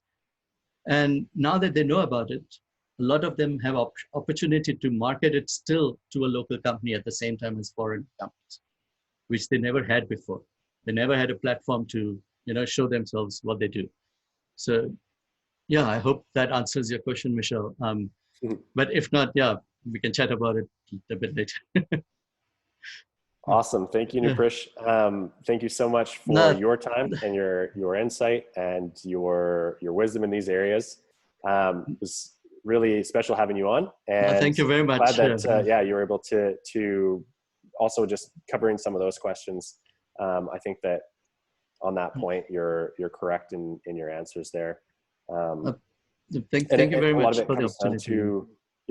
Just what you guys are doing is really interesting. You are definitely innovating in a space that hasn't had a good degree of innovation in a long time. So I definitely appreciate you guys or you coming on. No, thanks a lot for the opportunity. Right. I'm sure we'll do a few more of these going forward. Yeah, this is like, we kind of put the summit together. This is the first time that we've run it, and I've run tons of webinars. Turns out that summits are a little bit of a different beast. So we will be running summits in the future, and hopefully we'd love to have you back on as a speaker. Perfect. As well. Now, count me in.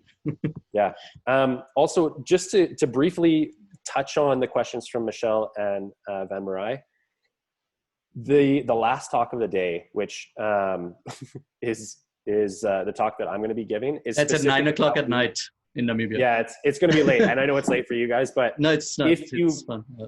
Well, if you manage to catch it, I'm specifically going to be going through. I'm going to lay out the exact method and process that we use, answering those exact questions. How do we as a smaller lodge compete with the bigger lodges? And it's working for us. We're full. We're 100% full right now. So I would love to share that with you guys. If you're able to jump on at 9, we're going to be sharing that talk. And it talks about looking at boutique events, and we not only are we full, but it's being full, circumnavigating a lot of the previous marketing channels that we use, agencies and third parties that you have to pay commissions to. We don't pay to anyone anymore. So how do we do that? Oh, wow. I'll be covering that as well. Yeah. Anyway, that wasn't to toot my own horn. That was just saying, obviously there's a question there, and I think there'd be an interesting process for you guys. So thank you for your questions. Thank you, Nrupesh. Really appreciate your time. Now we're going to jump straight into Kelly's talk, which is looking at creating a culture, and a culture of in her case, sales. So Kelly, I'm hoping that you're still on. There you are. Kelly, so awesome to have you here. Kelly, we're going to launch right into your topic, your talk. Why don't we, I know that a lot of this has been evolving really quite a bit the last few days even here. Part of that as well is because this summit for us, typically if we were looking to plan a summit, we would plan it months and months in advance. However, because of COVID, we jammed this together in a short period of time. So there has been a lot of evolutions here in the weeks and days coming up to this. Kelly, I was really interested to get your application in as a speaker. Your experience was fascinating to me. Also, just working with one of the largest companies within hospitality and looking at, how do you create an amazing experience? So share with us, please. First, share with us the title of your talk, and then give us a little bit of background on who you are and kind of where you're coming from, and then we'll launch into the talk itself. Okay. Thank you so much, Eric, and the Tourism Management Academy. This is awesome. I'm really enjoying this, and I'm getting a lot of really good information for myself that I'm planning on incorporating. So I'm happy to be a part of the solution here in these uncharted times that we find ourselves in. So as we talked about earlier, I come from the world of Universal Studios, Hollywood, theme parks. So actually, Eric, I have a PowerPoint presentation that, Yep. if it's okay, can I launch a little bit into that? Yeah, that's actually, I think many of our speakers have a PowerPoint. Nrupesh is a little bit more off the cuff, which is great. But yeah, if you have a presentation, that's fantastic. Okay, let me pop that up here. Oh, you disabled my sharing. Would you be able to undisable that? Let's see if I can.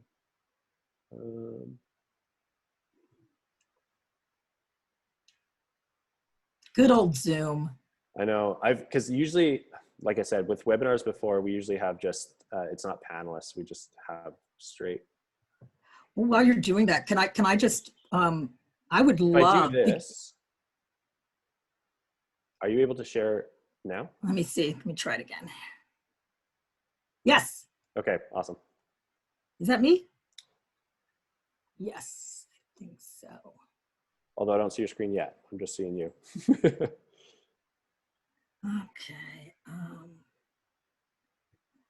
Okay. There we go. So I'm going to just take it from the top here. If that's okay. All right.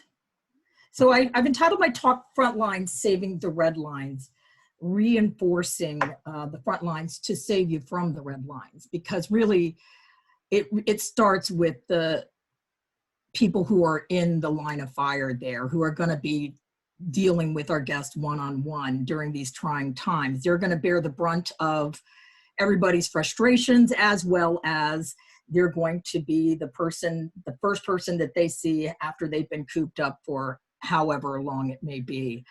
So at the end of this talk, I hope to offer a solution where you can increase your sales, you can raise your employee satisfaction, as well as provide superior guest satisfaction. So if I could just take a quick poll, why are you here today? Are you here because you are you're concerned about the tourism market as a whole today, like the whole global tourism market? How about who's here because they are more concerned with what's going on specifically for their particular piece of the tourism market? Okay, be most people. Okay, and who is here because they just need a big break from Tiger King on Netflix? That's me. No, it's good to be here today. I'm really happy to be here. Here's the thing. This too shall pass, but in the meantime, there's the meantime. So we're stuck, like we were talking about. It's going to pass, the 90-day strategy I love. But we're stuck in the meantime right now. So we're trying to navigate through the meantime. So how are we going to survive the meantime? Well, as everybody knows, don't panic. We're all in this together. That's why we're sitting here together with this panel. We need to face the facts of what's going on in the industry and then look for the solutions. And I love that we're looking for the solutions together. I'm going to share some solutions from my past experience that actually helped to get the results that I want to share with you, which again are increased sales, phenomenal employee experience, as well as superior guest satisfaction. Okay, so I know what you're thinking. Who is this lady? So let me tell you. I'm going to give you my life story in 1 minute because I've only got 20 minutes to talk about, and I do want to give myself some credibility here so you understand why I'm here and what I'm talking about. So I was destined to be in the tourism industry from the start. I was actually born in Orlando, Florida, the year Walt Disney World opened. In fact, my first job was at Shamu's Emporium selling stuffed Shamus. I then worked on resort pool decks selling suntan lotion, $100 kits of suntan lotion to people. I was one of the original studio guides at Universal Studios Florida, as well as one of the original game show hosts for Game Lab at Nickelodeon at Universal Studios Florida. I got to travel the world hosting shows for Nickelodeon, racking up those frequent flyer miles, hotel points. In '96, I decided, you know what, it's time for a change from working for Nickelodeon and Universal Florida. So I moved to Los Angeles, where I got a job working for Nickelodeon and Universal Studios Hollywood. That summer of 2005, I was a seasonal supervisor opening the Revenge of the Mummy, the ride. that worked out so well that they offered me a full-time position as supervisor of admission host at the front gate. That worked out so well, they offered me a job as manager of front gate sales and theme park operations. So there's my story in a nutshell in a minute. Now, here's where my solution comes in that I wanted to kind of go over with you. If you notice on my business card, it says front gate sales. So you would think I would be in sales and marketing. However, it has me listed under theme park operations. Well, my job was actually a hybrid between front gate sales and theme park operations. So let me explain what I was in charge of here. So manager of front gate sales. So in 2005, senior leadership made a monumental decision at Universal. So there's the front gate that I used to manage. And these are the ticket booths right here. And these are all these people standing in line, ready to spend their money to get into the park with a one-day ticket. So the leadership said, hey, all these people are coming in with a one-day ticket and we are processing this as an operational transaction. What would happen if we had sales associates at the point of purchase to offer them an even better experience and raise the revenue? So they decided they were missing the boat and they changed the front gate from an operational culture to a sales culture. They needed someone to drive the ship, and that person was me. They actually created this position, manager of front gate sales, specifically for me. So my job was to train, motivate, coach, and set goals for these ticket sellers. I developed the guest model for upselling, which I'll go over in a little bit. And eventually I turned the entire area into a high-performing sales operation. This all paid off because in 2008, the financial crisis hit. And yes, attendance was definitely down. However, our sales were not. Actually, that was our third highest EBITDA we had that year in the 2008 financial crisis. Here's where it gets really interesting. Not only were sales up, ESAT, employee satisfaction, were at record highs for the area, as well were our guest satisfaction records for the area. And we were #1 in mystery shops. So what did this mean? Well, it meant that people were happy to give us money and we were happy to take it. So how did we do it?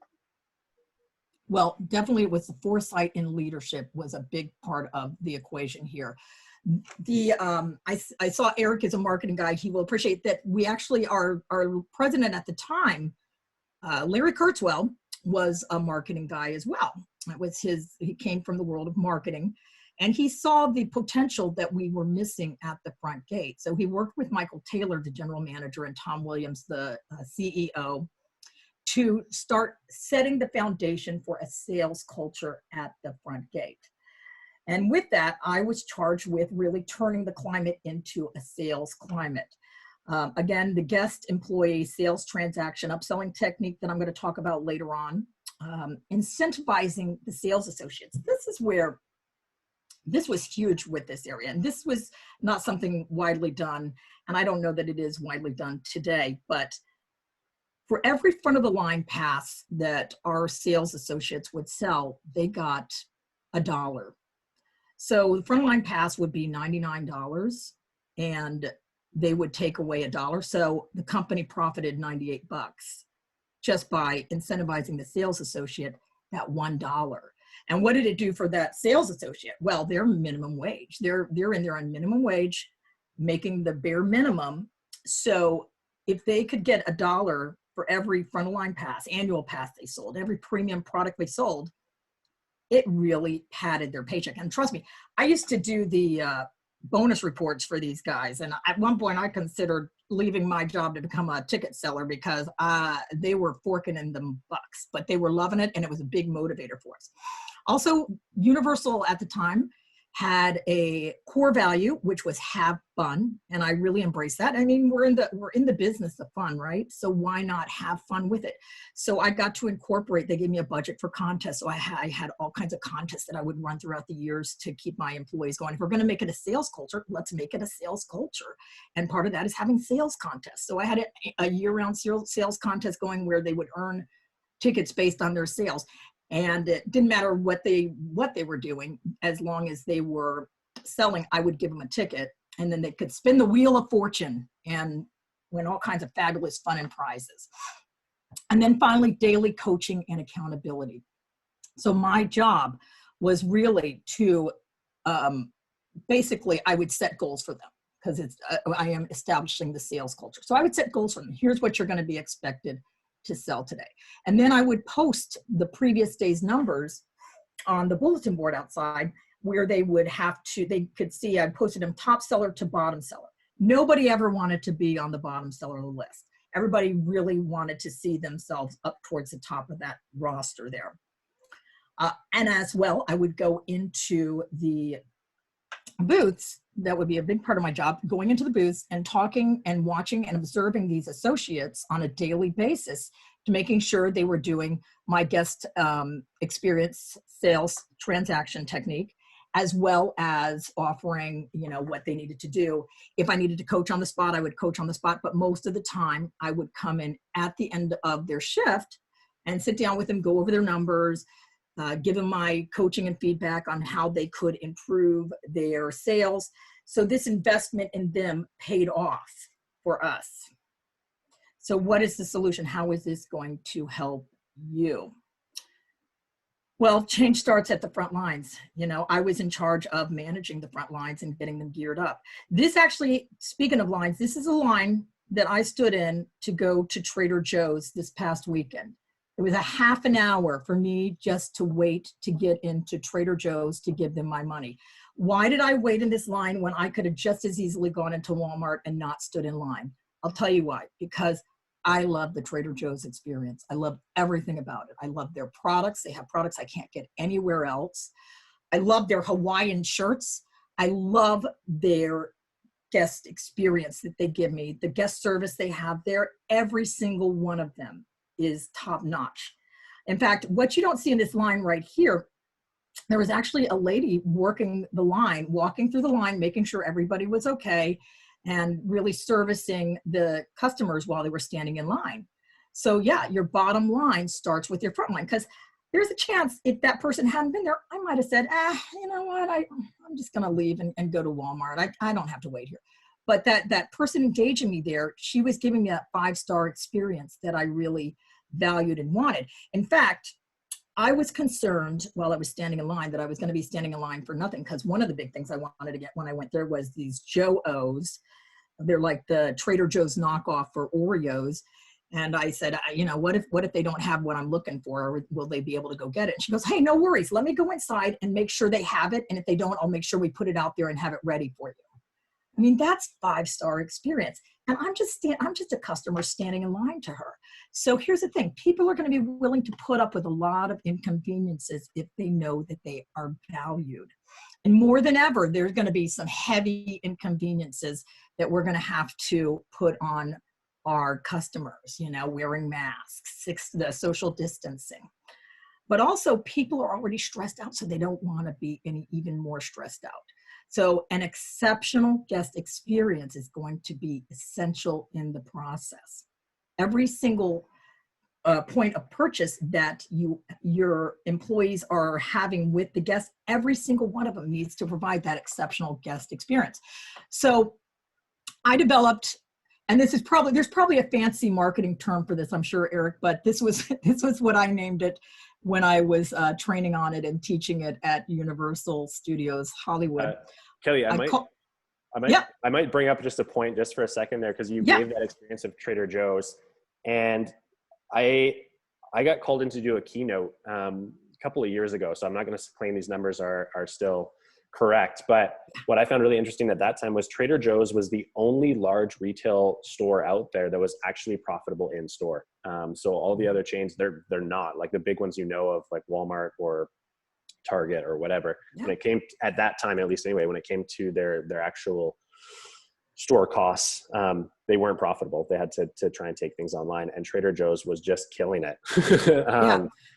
So yeah, just reinforcing that you can look at the experience, but then the question might occur, oh, well, it costs more to do that. So is it profitable to do that? Looking at the back end is extremely profitable. So all those micro experiential moments are huge. So I just thought that's a great example to bring up. Thank you so much, Erik. And you know, as a little side note, when we moved from California to Charlotte, one of the key factors my husband looked at was, where is the Trader Joe's? Because he wanted to be near the Trader Joe's. It's a brand we knew, we trusted, and we knew that it had the demographic area that we wanted to be a part of. So it was interesting that, you know, that played such a big part in our life and experience. So if it's, you know, and I know that's the same way for many other people as well. So the guest experience sales transaction model, why did I name it the guest experience transaction model? Well, because the guest model, corporate world, I learned, loves acronyms. So again, the acronym, guest experience sales transaction. So the story behind this model that I came up with was, if you remember way back when, and I was giving my 1 minute story, I talked about that I was working on resort pool decks selling suntan lotion to the resort pool guests, which, you know, I'm sure, you know, many of you have that as well. What I discovered was, I couldn't go up. These were like $20 bottles of lotion that people were expected to buy. So I couldn't just go up to them and say, hi, would you like to buy a $100 bottle of a kit for suntan lotion so you can have a great tan? They would have, you know, kicked me off the deck, and it would have been just like having one of those annoying perfume ladies sitting there with the perfume, not letting you get into Dillard's to do what you want to do. So they didn't want a salesperson, but a service person. I was on the deck every day. I was giving them towels. I was cleaning the deck for the resort. I was talking to the guests. I was finding out where they're going. I was giving them suggestions on restaurants. I was becoming their friend, and I was becoming their suntan expert. So I started off my sales always with, you know, just the base product of a $20 bottle of lotion. And eventually, you know, they would buy that lotion, and I'd say, oh yeah, but you don't want to forget about the pre-sun, another $20. And you want to make sure you get that enhancer, another $20. You want to also get some after sun if you want to keep that tan going, another $20. So by the time all was said and done, they spent $100 on a kit of suntan lotion, not realizing that they had just been sold to. What I learned was guests want to be sold to, but they don't want to know that they're being sold to.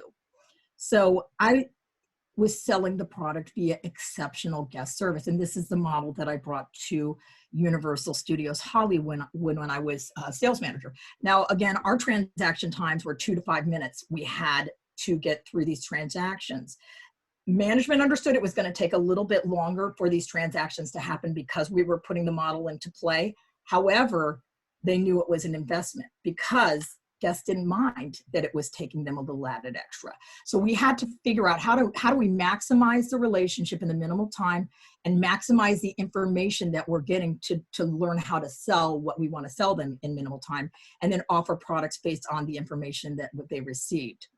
So this was the model for the 7 steps to success for the guest model. An exceptional greeting, which is where I'm going to establish that relationship in the 2 to 5 minutes that I have. Gather information. Where are you visiting from? Everybody loves to tell you where they're from. I'm sure you guys know this. When they're on vacation, they love, it could be the most boring place in the world. I'm from Charlotte, North Carolina, home of nothing. It's just a nice place, but I'm glad to be here. So they'll tell you where they're from. That starts the building on the relationships, but also gives you information on where you're going to go with the sale. Then you're going to take the order. This is going to give us a base product of what we're going to be selling them today. So we know, okay, here's what they want to get. This is their base product of lotion. And then we're going to tell and then ask. This is where the guest service aspect comes in. We're not going to, the typical ask, tell, like, would you be interested in the front of the line pass? Then that automatically that turns into a sales transaction versus telling and then asking, being the expert. Oh, you know what? You're just here for the day. You might want to really consider getting this front of the line pass. It's going to really increase your time in the park. You're going to have a great time today. And you don't want to stand in line. Who wants to stand? So you pitch the product and then you ask if they want to get it. You take the money and then a genuine thank you at the end. Oh, thanks so much for coming out here today. And then offer a final suggestion for their experience. With that final suggestion, you are, again, enhancing that guest experience for them. So you want to maximize that point of sales opportunity. So people have stimulus money. They're ready to spend it. Like I said, they're itching to get out. I know I'm planning, I'm saving up. We're going to Ireland for Christmas. I'm ready to go. Upselling is going to be the key in my model through it, how we survived. So if you don't have products to upsell to or experiences to upsell to, I'd say create them. Like I was talking about earlier, SeaWorld has these animal encounters that they have, or the having dinner with Shamu. We had front of the line passes, we had all you can eat passes, ways to enhance their guest experience, and then use the guest experience sales transaction model to put that into play. So just to kind of show you the difference between a normal sales transaction and the guest experience model. So normal sales, hello, welcome to Universal Studios. What can I get for you? This is our base product. Would you like a front of the line pass? The ask and then tell. Oh no, well, I don't even get a chance to tell them. And it turns into a sales transaction because the guest knows that they're trying to be sold to. Okay, that'll be blank, blank, blank. Thank you, have a nice day. Nothing spectacular about that, okay? Versus the guest model. Hi, welcome to Universal Studios. Oh, I'm so sorry about that wait that you had to wait. As lines are long today, we're really busy. Don't worry, I'm gonna take really good care of you. Starting out with a really warm, genuine welcome and setting up that relationship. The guest immediately is happy to be with me. Hey, where are you visiting us from? Again, people love to tell you where they're from. This tells me where I'm going to go with my translator. I'm from Ohio. Oh, great. Ohio, welcome. Well, we're glad you could make it out here today. All right, now listen, you saw how long those lines were. I'm going to tell you right now, it's busy today. So I'm going to really suggest that you get the front of the line pass, blah, blah, blah, going to my pitch on the front of the line pass, turns it into a concierge situation versus a sales situation. I'm just telling them about the product. They can make up their own mind. Then I'm going to take the money, and then I'm going to close by asking if there's anything else they need today. Again, that exceptional guest experience. And then I'm going to genuinely thank them for coming and offer one last suggestion. Oh, thank you so much for, choosing to come to us today. We really appreciate that you're here. You're going to have a blast today. Listen, don't forget, I'm going to give you an insider tip. Go to the sales studio tour. Go to the studio tour first, because the line gets really long later on and you don't want to stand in that big long line. And if you decide later on you want that front of the line pass that you turned me down on, a Hollywood ticket outlet inside the park will set you up if there's some still available. But you're going to have a wonderful time today. If there's anything we can do for you, you just let us know. Have a great day. Enjoy your day at Universal Studios. So really driving home that guest experience for them. But the crystal ball, who knows what the future holds? The only way to see the future is to be the future, I say. The winning strategy that I found is just really starts with the front lines and really bring every point of contact that your employees have with these guests. If you take care of these employees, they're going to really take care of your guests. Use the guest service model. Give contests. They love that. Incentivize. Think about incentivizing them. How are you going to think outside the box to make this happen? So in the end, you've got the results that I talked about. You got your happy employees, which are going to lead to happy guests, which is going to lead them to get even more money, spend more money. They're going to tell their friends. Then you're going to have your return business, and everybody is a happy camper. So that's that. And, again, thank you for having me out here today, the Tourism Management Academy. Please stay connected with me. Erik, I am past my time here, but I hope I was able to offer something that may be of help to the summit today. No, that was fascinating. I think that is very, very good information for anyone in hospitality, but especially, I know we do have a number of tour operators on, and I could see that being hyper relevant information to them, because there's lots of opportunities within that to use that model. That was really cool how you broke that down, and that makes it so much easier than just, go out and be nice to them, or whatever you often get in that training, right? The biggest thing was our lines were long for sure, and people did stand in line longer, but because they got that exceptional guest service at the point of purchase, they were so forgiving. And like I said, our guest satisfaction and mystery shops were through the roof. They were totally good with it. So from that very moment, we started. That's a really key point. I've heard that from other people within tourism, is that as long as the guest knows that you really care about them and you're doing everything in your power to make that an exceptional experience for them, they will forgive you of mass shortcomings. So so it's good that you were able to hit on that point. Kelly, we are out of time, so I do appreciate very much. I appreciate your talk. If anyone has any questions for Kelly, I don't know that I saw any questions come into the chat or into the question box specifically for that talk. I don't think so. So what that means is, if there's any questions that come in, I'll let you know. We're going to be moving over to Chris Torres. One thing you might have to do, Kelly, I gave you the hosting powers to be able to share your screen. So what you might have to do, I believe, is go to the top of your screen, go to my picture, and there's 3 little dots there, and then make me a host again. Oh, you're muted, Kelly. Okay, perfect. Thank you. All right, awesome. Thank you so much, Kelly. Appreciate your your experience and insight. Obviously, working with a large organization, really good to have you on. All right, so we're going to move into Chris Torres. Chris, how are you doing, sir? I'm doing very well, thanks. For yourself? I'm doing well as well. We've got a beautiful day. I'm sitting in Calgary, Canada right now, and we've got some sunshine, which is really nice. So, funnily enough, Scotland has the same glorious day. The past few weeks have actually been very, very good, which is unheard of for Scotland. But it's been great. We just all sort of make the joke that we wonder if all the less pollution from the airlines and the cars and things that have been going around at the moment is actually giving us better weather. So. That's well, we're in a good position here. Hopefully, it stays that way for a little bit. Yeah. So, Chris, really excited to have you on. You are a powerhouse in the tourism industry, especially within the marketing realm. You will have let's plug you have a podcast as well.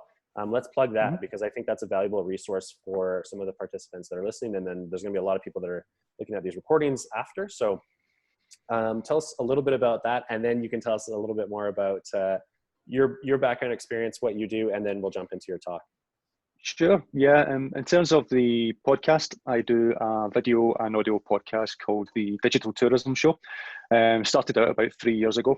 And the whole premise of the podcast is to offer advice, especially on marketing and general business advice predominantly for tour operators, but for tourism professionals on the whole. I felt there was a need in the market for something like this a few years back to sort of plug the educational gap in terms of what you mentioned earlier, a couple of your other talks about operators and tourism professionals and owners having to know more about marketing and just to get a better and clearer idea about what it is people are talking to, so they're not going to have the wool covered over their eyes, etc. So that's what the podcast hopefully aim to do. But in terms of myself, I've been in the sort of brand marketing sort of design space for about 26 years. And 14 years ago, I started up my own agency, the Tourism Marketing Agency, and predominantly dealing with tour operators and tourism brands to help them market them online.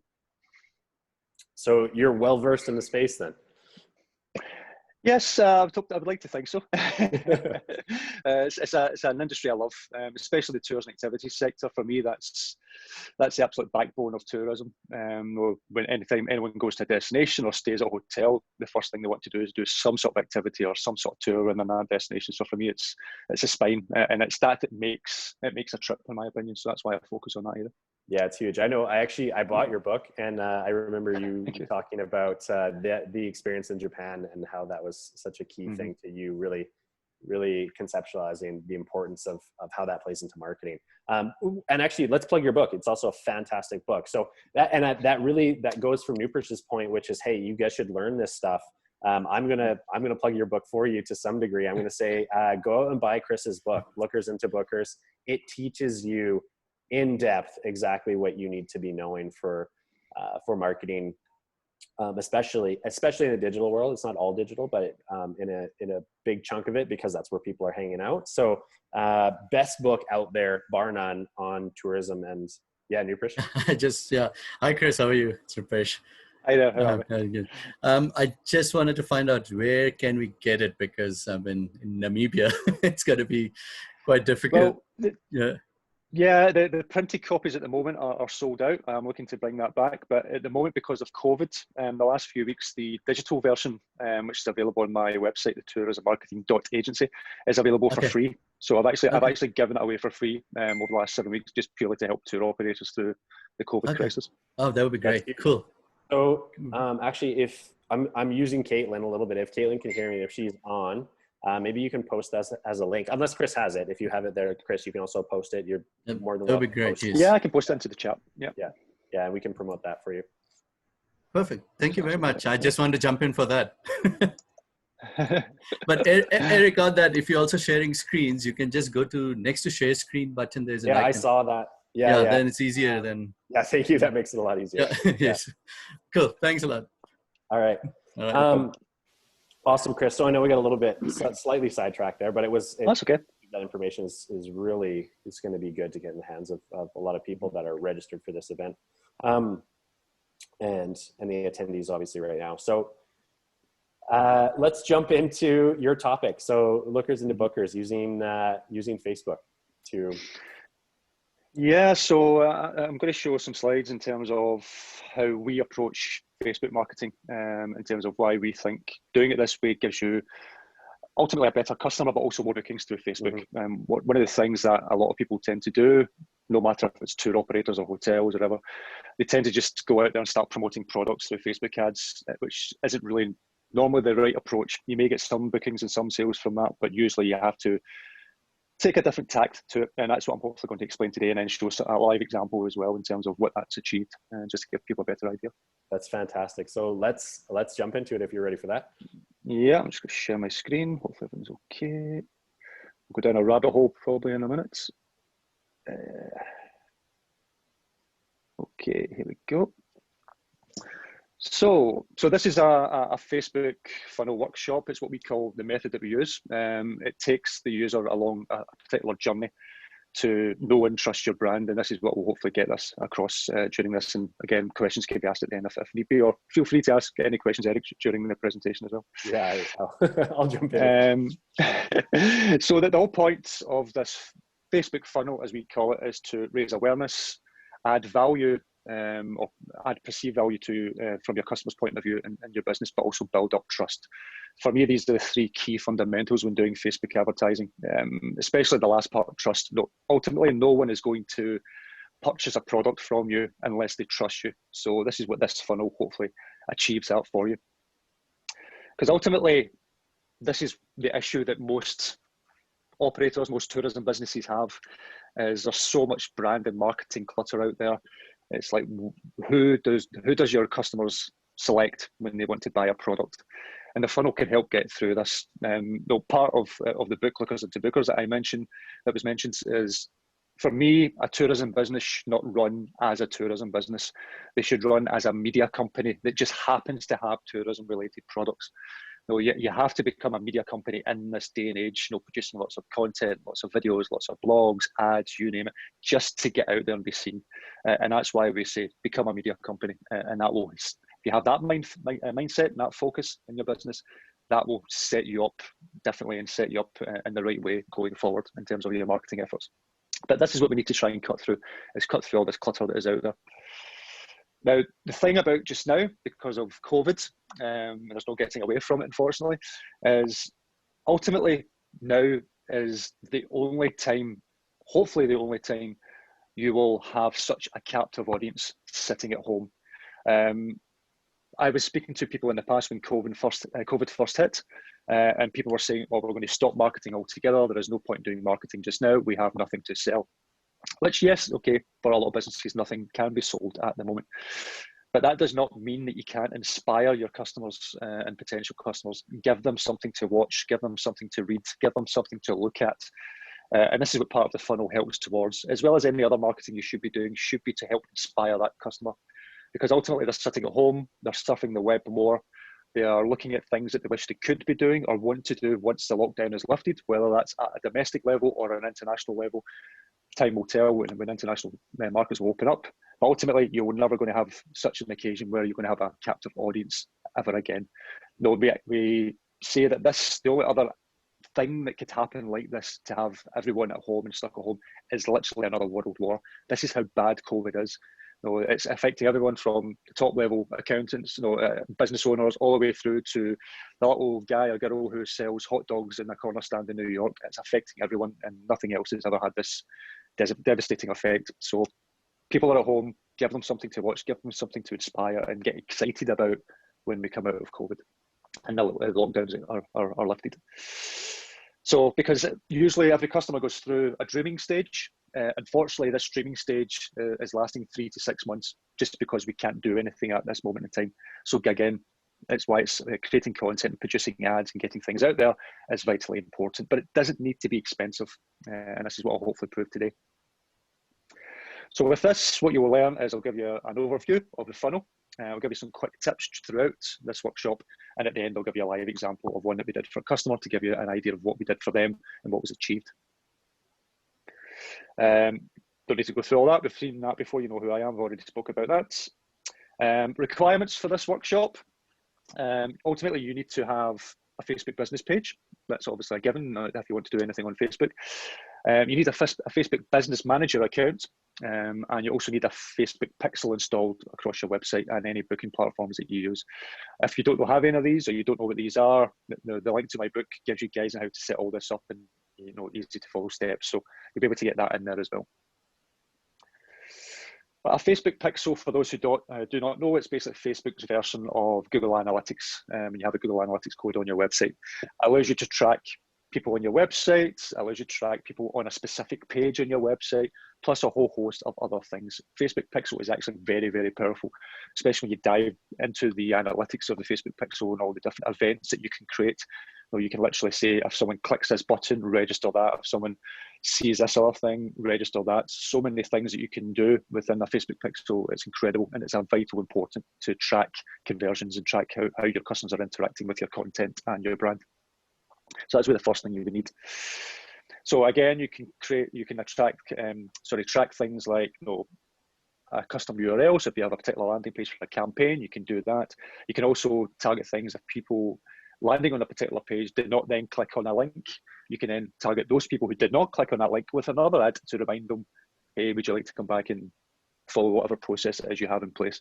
So again, very, very powerful in terms of how you can target different ads in different categories.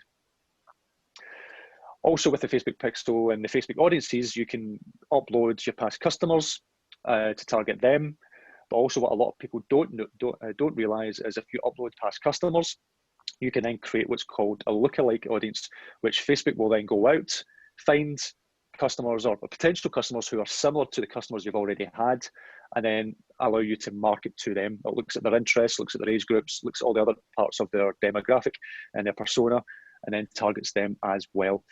You can even assign a value to this. So if you know what your customers have spent, that value could be against everyone in your customer file. You upload that, and then Facebook will try and find people who are more likely to spend that similar amount. So again, it's a very, very powerful tool. So two quick tips before we begin. The basic setup of ad copy is any good story. It should have a beginning, a middle, and an end. Beginning, here's what I or it will do for you. Here's what I have, and here's what to do next. Basically a call to action at the end. Everything should always have a call to action at the end. So here's a basic ad we set up for a customer. Beginning is, here's what I have. Visit Skellig Michael, which is an island off Ireland. Not easy to say that. Which is, they do tours there. Then there's a little brief description, and then there's a call to action in terms of what to do next. And we actually used this as part of the Facebook funnel, the live example, which we'll show a little later on. So always have a beginning, middle, and end. It's like the old marketing, I'm sure with Erik's background, he knows this as well, but I'm sure with the old way of people doing marketing, what they tend to do if they created a flyer or a brochure, the logo is the first thing they put up at the top, and it's big and bold just because they want to get the brand out there. Personally, your logo should be one of the smallest things on any marketing material near the bottom corner. Your value is the headline. The headline should be your main focus, then a summary text, then your call to action. So that's why we follow a similar vein when it comes to things like Facebook ads or any advertising for that matter. Yeah, I would just say I totally agree with that point, Chris. Yeah. It's one of the things I see time and time again, it's especially with, you go to an event and their exhibition banners, the first thing you see when you're across the room is the logo. It's like, no, I don't want to know the logo, I want to know what it is you're actually going to do for me. And it's just little things like that that you go, And I would, well, just to that point, for anybody that's listening, and then of course anybody that's watching the recordings after, you always have to ask the question when you're creating anything, what, like, the guest is going to say, what's in this for me? And so they don't care about your logo. They don't care about even the name of your company until they need to know when they're interested in what are you going to do for them. So you just hit that point. Anyway. Yeah, exactly. You've got to solve a problem for them, and that's basically what you've got to answer in your headline. Ultimately, because that's all they care about. Yeah, exactly. Yeah. Okay. Sorry to interrupt. No problem at all. So another quick tip is Facebook goes through what's called a learning phase. Now, the reason why I mention this is what typically happens for anyone who's not familiar with Facebook ads is they'll run an ad for 3, maybe 5 days. They'll go, that hasn't worked. I've spent some money. Facebook is terrible. I'm never using that platform again.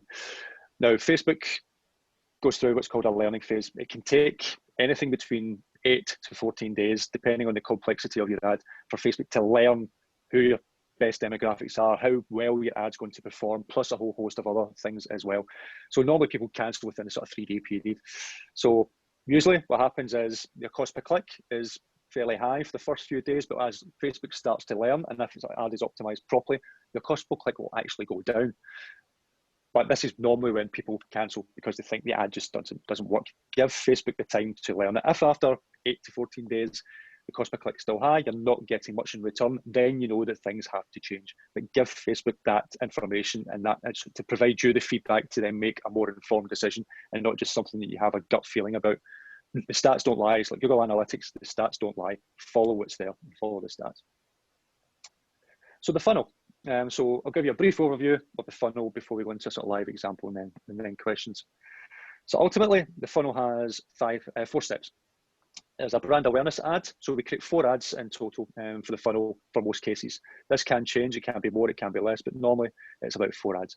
So we create a brand awareness ad. So this is letting your target audience know that you exist. Unlike Google search ads, where people are actively searching for a particular activity or something to do in a destination, so they're actively looking for something to do. No one goes onto social media to buy a product. That is not what these platforms are for. So you have to bring people to you rather than people finding you. So this is what these ads are aimed to do. So brand awareness ad, you have to let people know that you exist and let people know that you are there and that you're on Facebook and that your product exists. You then offer something of value, something free of value to then get them to sign up to an email marketing list or download a PDF or whatever that would be. And again, we'll come on to that in a second. Then there would be a trust ad. And this is, again, adding more value, but then helping to establish more of a trust in your brand and in your business, which is vitally important in any customer's purchase journey. And then from there, that's when we can maybe start asking for the sale, but still not being overly sales focused or salesy, as we would say. No one likes to be sold to, especially on social media. So make it in a way that, again, you're giving someone value, you're answering a question for them to say, actually, this is exactly what I want to do. That's when they will buy, rather than just being pure sales focus and promotions and things like that. Again, it all has to be form part of the strategy, which we'll come into. So an initial ad, a brand awareness ad, can be a simple image, carousel ad, could be a video ad, whatever you feel. But it's, again, just to get something across to the customer. Hey, this example here was for a made-up company that we made for my book called Food Drink Tour. And this is to say, hey, we are a food company in Glasgow. Here we are. If you're interested in food, you're interested in your local community, come and find out more about us and visit our page. That's purely what that ad there is for, just to let people know they exist. And that takes them to a high value piece of content to learn more about what you do, more about, but not being sales focused, but just more about what you do, the experiences that you offer and what you're going to do for that customer or what you can do for that customer. And that's what this ad is purely for, purely brand awareness. So again, it's to drive targeted traffic to your website and raise that brand awareness. For this ad, because being in Scotland, we targeted Glasgow, a 50-mile radius, and we targeted people who loved food, who loved drink, who were foodies. You can even target people who have upcoming birthdays, milestones, anniversaries, anything like that as well. Team building opportunities, businesses. You can do all that within Facebook and target those type of demographics and more. The budget for this, I've got it there in dollars to make it a little bit easier for some people. no more than $10 a day you need to spend initially on an ad like this, just to bring that traffic to your website and to land on that page. Ultimately, that's what you want to do. Get as much of your targeted audience onto that page as possible. It doesn't need to be any more than $10 a day. If you find it works well, you can then up your budgets in any of these ads, but initially start with about $10. Chris, I have a question on that actually. Yeah.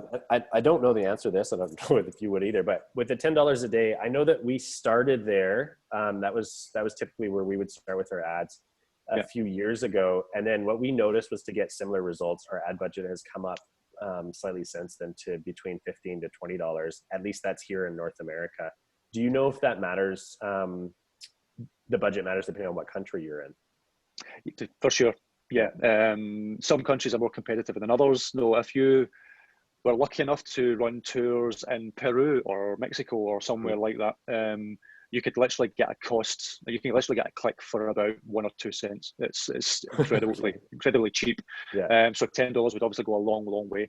Yeah. But yeah, it does depend on the destination. But typically anything between $10, $20 is usually okay. But from what we see, we can normally get away with $10 initially, but it will depend on your destination for sure. Well, that probably depends. That probably comes down to you actually being someone that knows what they're doing, how to be hyper efficient with that $10 too. Okay, thank you for answering that question. No problem. Then the next ad would be what we call a free value ad. So this has a couple of different purposes. This is to give your customers something of value in terms of them trusting your brand more. So for this instance, we've actually done this for a tour operator in Oakland, where we created a cookbook, and they put that cookbook online, and they can then ask people to sign up for an email marketing list, and they will get that cookbook, and it's recipes from the different restaurants that she takes people out on tour with. Recipes they can cook at home, especially during COVID.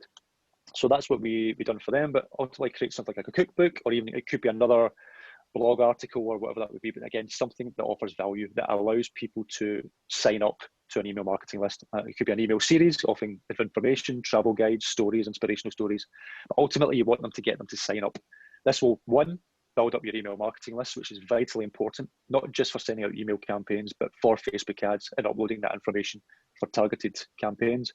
But generally, that's, you really want, it's a thing that a lot of people don't do, is have a proper, more effective way of asking people to leave their email address to get something back in return. And we'll come on to it in a second, but you see time and time again, there'll be a little newsletter thing in the bottom of a website. It basically says, sign up for a newsletter, and there's a field. That's not going to entice anyone. You want to offer something of value. It's basically by that person's email address and contact details, you need to give something in return. So the free value ad, again, the purpose is to offer something of value in exchange for an email address. This ad would target visitors who visited that landing page on your website. So if your first ad was driving people to a particular blog or a landing page or an article, this ad would then target those people who landed only on that page. That means that this ad is super targeted to the people who were originally interested in what you had to offer. And it makes it a lot more, and you'll see this as we go down the funnel, it makes it super targeted every single step. So target those people, ask them to sign up to an email newsletter, and they'll get a downloadable guide, more email information, whatever that would be, something of value. And for this, because we already did the hard work in terms of attracting people with the $10 a day or whatever that would be for your destination, for the first ad, this ad can be lower in price because you're only targeting people who actually landed on that page, and you're being super targeted. So $5 a day, if you want to do $10 a day or more, that's fine. But we've had success with $5 a day, purely targeting people who landed on that page. So that would be the free value ad. In this instance, it was a cookbook, but you can also do maybe both, which we've done as well, is create an automated email series where they'll get an email once every week or once every couple of weeks, enticing them more with more information, learning more about your business, more about the tour guide, in your business, or whoever your staff are within your tourism business, just to get more of a sense of who you are as a company and the experiences and the products that you have to offer, but without, again, being sales focused. Just in these emails, which we'll come on to.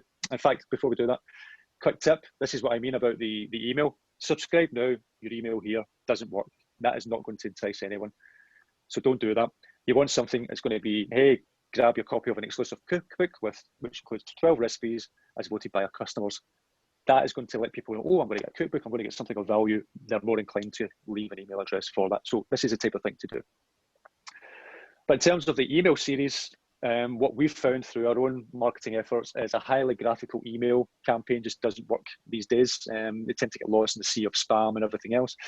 It can work to a certain extent, especially if you're offering a product or you're running a business. It's very like a Groupon type business. We're offering lots and lots of offers and things like that, which I hate personally, but that's maybe when a graphical email would come into it. But if you're offering something that's trying to humanize your brand and get something across to let people trust your brand more, to learn more about your business, a plain text email with your email signature at the bottom to look as if it's came from a real person, that is going to give you a better click-through rate and a better read rate, etc. That's what we found anyway. So plain text email, just saying, hey, thank you, here's some more information, here's a travel guide. You may have one or two text links which will link off to a product, but again, it's only a text link. It's not been sales focused, saying, hey, buy now. It's just within the text. That would be in the plain text, email signature at the bottom. Again, it comes across as more personable and humanizes the brand. Very important. So initially, maybe create 6 of them. One every week gets sent out, when it's every couple of weeks, depending on when your product's going to be taken by that person. Again, that would target people who were on that page, $5 a day, and that would, similar to the cookbook, both can be combined. You're doing a relatively cheap ad to get people to sign up to an email marketing list. Then the all important trust ad. This is where I would say more a video ad would come into play, no more than 60 seconds. You basically want to have a tour guide, someone in your company, or if you're on an accommodation type business, someone who's the owner or someone within the business, giving their, it could be filmed on an iPhone, it doesn't need to be a Hollywood blockbuster, but something where they're giving across, yeah, this is what you'll experience. We can't wait to have you here. This is what you're going to see. This is what you're going to witness. If you can spend 5 seconds of that video talking to a real customer and getting a little verbal testimonial on the video as well. That's worth its weight in gold. If you can't, throughout the video, you could have a TripAdvisor 5-star rating and the odd little review popping up. Again, the idea of this is to build up trust in your business. 60 seconds, that's all it needs to be. And what we're doing with this ad is to continue to offer value to the customer and build trust in your brand. I say that a 1 to 2 minute video, longer videos can work, but it does depend if it's engaging enough. Though for me, the length of video is always a bone of contention for people. I always say the video could be 5 minutes long as it's engaging enough. It's fine, but ultimately you want to try and keep it within about 60 seconds because then it'll work on things like Instagram and all that sort of stuff as well. Because all this funnel campaign will obviously go into Instagram. It's the same. It's used by the same platform. They say that ad platform. So anything you do here can be replicated and added onto Instagram as well. So try and make your video about 60 seconds. Again, this would be targeting people who visited your landing page, but you can also make it, because you have the Facebook pixel set up, to people who did not sign up for the email marketing list. So you can target them specifically, or who did download the guide. So there's various things you can do with this ad, targeting people with or without those who signed up. But again, however that plays out in terms of the funnel, you could be super targeted. And again, doesn't need to be any more than $5 a day, because we're taking people through that funnel. The more and more they come through that funnel, the more and more they are inclined to buy. And the fact that we're targeting through the different stages of the funnel, that's what's important. And then ultimately the sales ad. So we're asking people, again, this would be another video ad or maybe a carousel ad, maybe a slightly more sales focused, but again, mostly highlighting the experience. 30-second video at the most for something like this would be fine. And this again is to build up trust in your brand, or again, a carousel ad. Again, this could target past customers, this could target people who downloaded the guide and also visited the landing page. Ultimately, the way the funnel works is to basically get people along the journey. They will buy at different stages of the journey, but it will also get rid of the time wasters, those people who aren't really interested anyway, to get to the people who ultimately want to buy your product. And that's what the funnel is there for. Again, no more than $5 a day. So I'm just going to quick recap before we go into the live example. Brand awareness ad, leading into a free value ad, leading into a trust ad, and then the all-important sales ad. Now, again, it does depend on your destination, but you can ultimately spend anything between $25 to $50 a day, which is the cost for one relatively cheap day tour, which isn't a lot of money in the grand scheme of things. And if it's successful, increase the budget and you'll capture even more. Especially on the first ad, the more you add to that, the more that will then come down the funnel. So the first ad is the one you would probably increase the budget more on than the others. But let me give you a sort of real life example. So for this customer, who were based in Ireland, they run tours all over Ireland. They are a multi-day tour company, and one of the the tours that they have is the take people to Skellig Michael. Now, I'm a huge Star Wars fan. I'm a bit of a geek when it comes to things like that.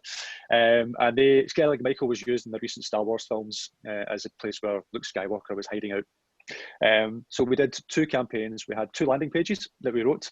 One was full of Star Wars references and aimed at people who loved Star Wars. And the other was for people who didn't give a care about Star Wars, but still love Ireland and love to see these places as well. So 2 landing pages and 2 of those ads then directed people to those landing pages. From there, we set an ad targeting people who landed on those pages to then sign up to an email marketing list, which they did. A lot of them did. And then they got a weekly email giving them various highlights of Skellig Michael, plus other things that they can do with their time in Ireland as well. This, again, 6 emails. This then, we did another ad, which was a trust ad, targeting people who interacted with the emails as well as landed on those pages. And then we created a carousel ad, which is more the sales ad, which again targeted people who interacted with the email series and etc. from there, and ultimately drive them towards the product page. But what you actually find is people will buy at different stages throughout the journey. So someone may trust you straight away, which had to happen with 1 or 2 bookings. Will trust you straight away from the initial landing page. Some will do it from the emails, and then others will do it from the various ads, but they will buy it at particular stages of the journey. And one quick tip before we continue on this is if you're doing anything on Facebook, whether it's images or video, make them square. Because you actually take up more real estate, especially on mobile. If you are scrolling on a mobile device, you have an ad that pops up, you may still see another ad or some other information top or bottom of that ad. But if you use a square ad or a square image or square video, you pretty much take up the whole screen, and it then focuses the user purely on your information. So use square ads, square videos when you're doing any Facebook posts or Facebook ads. And it also helps with your Instagram ads going onto that platform as well. So again, funnel. We also, with a little added thing we did for this client was we created what's Google display ads, which is Google's cheapest form of advertising. So it was a relatively cheap cost per click. It only showed on to people who visited other websites that allowed ads, who landed on that page. But again, it was just a little other little help to sort of say, hey, we're still here.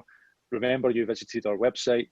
So when they do come back to your website or go back onto Facebook, they will then see these other ads as well. So you can combine Google display ads with a Facebook funnel to get even more reach, which can be very powerful. So for this client, we targeted, they are in Ireland, and this was obviously pre-COVID, big US market for them. So we looked at Chicago, New Jersey, New York, and a few other states that have high concentrations of either Irish immigrants or Irish expats or people with a sort of Irish family background. So you see there interest in Ireland, Dublin, Tourism Ireland, expats. One of the groups was anyone who also loves Star Wars within those demographics, and people who didn't have an interest in Star Wars whatsoever. And then we had originally had the age groups fairly open at the start, and then we sort of narrowed them down towards the end. But we had it fairly open at the start to get more feedback from Facebook and telling us which age groups are going to be successful. So what did that do? So this was running from the 26th of December until the 28th of February. It actually went on a little bit longer than that, but then with COVID, we had to stop it sort of first week or 2 in March. But this client, running the 4 ads, throughout that period, they spent just over €1,600 on those ads entirely, and throughout that whole period. They get 25 sales through that period. Now, remember, they are a multi-day tour company, so higher value ticket priced. Revenue from that was just over €70,000. Actually, the 2 weeks or so, whatever was after this one actually finished, they spent about €1,800 and made just over €80,000 back in sales once before it was actually shut down before COVID. So it was such a great response, and you can see their return of investment over 4,000% was incredible in terms of what they spent and what they got back, and all that was driven purely through Facebook and purely through the Facebook funnel. And this is how we approach Facebook, and this is how I say any business should approach Facebook, is doing something along these lines. Whether you are a hotel, a day tour company, multi-day tour company, content and things will slightly change depending on when people take out a product that you offer. But ultimately, again, as I said at the start, no one goes onto Facebook to buy a product. You have to take them along this journey of knowing and trusting your brand before they do make that sale. Just on the Facebook ads, very briefly, because I don't want to take up any more time, but I want to keep time for questions. Topics and opportunities coming up Chris, post-COVID. Interrupt for a sec. I think you've been blasting through this, and it's really good information here. I don't know if you're aware, you've got a full hour, so you actually have another half hour. All right. Yeah. Okay, so cool. You can. I tend to talk for about 30-40 minutes, and I like to leave lots of time for questions if there is any at the end. So, or you have any, so that's good. So don't worry, I can go through this. Okay. I just wanted to make sure you knew. That's okay. Okay. All right. So topics and opportunities. This is where I see some value, and this goes for any form of marketing, whether you're doing content, whether you're doing videos, Google Ads. Eventually, Google Ads is maybe not something to do at this moment in time, but once lockdowns are lifted and restrictions are lifted, that can be looked at again. Facebook advertising can still be done with this, and this is giving you things from what we've seen in terms of possible key demographics for a lot of people going forward. Because ultimately, international travel could be, it may not happen for at least 12 months. So we're telling a lot of our customers and a lot of people who I'm advising just generally, focus on domestic markets for the next 12 months. If international travel kicks back in again, fantastic, see that as a bonus. But domestic travel is certainly going to be the bigger part of travel going forward for the foreseeable future. In fact, there was a study went out that it's going to get back to levels of 2019 in terms of travel levels. It's going to take until 2023, maybe even 2024. So this is going to have a big impact for the next 2 or 3 years. So this is why we're saying this. What I'm going to show you here could be possible demographics and possible targets for a lot of businesses going forward. We see a huge increase in outdoor activities, people just wanting to get out, wanting to explore, get back with nature. We've all been stuck in our homes for so long. People will just want to escape, and it won't matter whether that's international or domestic. So outdoor activities is going to be huge going forward. Small group tours, there's mention that people might be a little nervous to take large group tours. That may be the case for some people won't really care, but there will be, for some people, there will be that aspect. So small group tours may be a thing to look at, or even self-guided tours. You might see an increase on people offering self-guided tours. In fact, the Irish customer who I spoke to just recently in terms of that funnel is now adding self-guided products to his range, just to cater for those who maybe don't want to be in a group tour at all and want to do it on their own. So self-guided tours could be another big one going forward.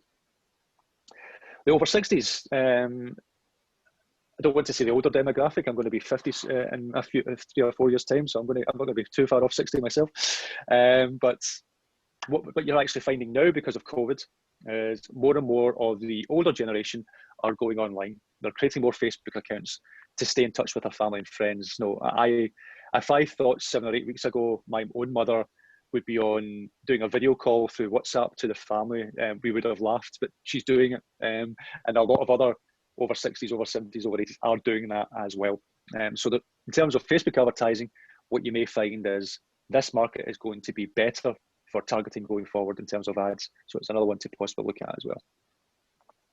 Now, students don't like to tarnish students all with the same brush, but they like to party, they like to go out and be with friends and have a drink, go to cafes and do the usual things that students do.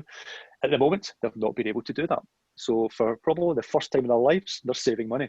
So as soon as restrictions are lifted, they will want to spend that money and they will want to get back out with their families, with their friends and enjoy life again. That could be another market for some businesses going forward in terms of students because they will have money to burn. So it could be another possibility where it's backpacking holidays or other things like that as well. Staying at Airbnbs with a bunch of friends and having a hot tub party or whatever. This is what's going to happen, I believe, and students could be a big one going forward because they will have that money. Obviously, corporate and local businesses. Again, we've all been stuck in lockdown. Employers and employees haven't had that sort of face-to-face communication for a while. It's all been over Zoom chats or Google Hangouts or whatever. So some companies will want to get their staff together again for team building opportunities to grow those relationships with their customers, with their staff again, and doing things like that. So corporate, local businesses, team building opportunities are going to be bigger going forward as well once restrictions are lifted. So it's another possible angle that a lot of people can take. Should be a given, families with children. I have 2 kids myself, a 10-year-old and a 4-year-old. And like everyone else, they are feeling the effects of this. They're climbing the walls like everyone else.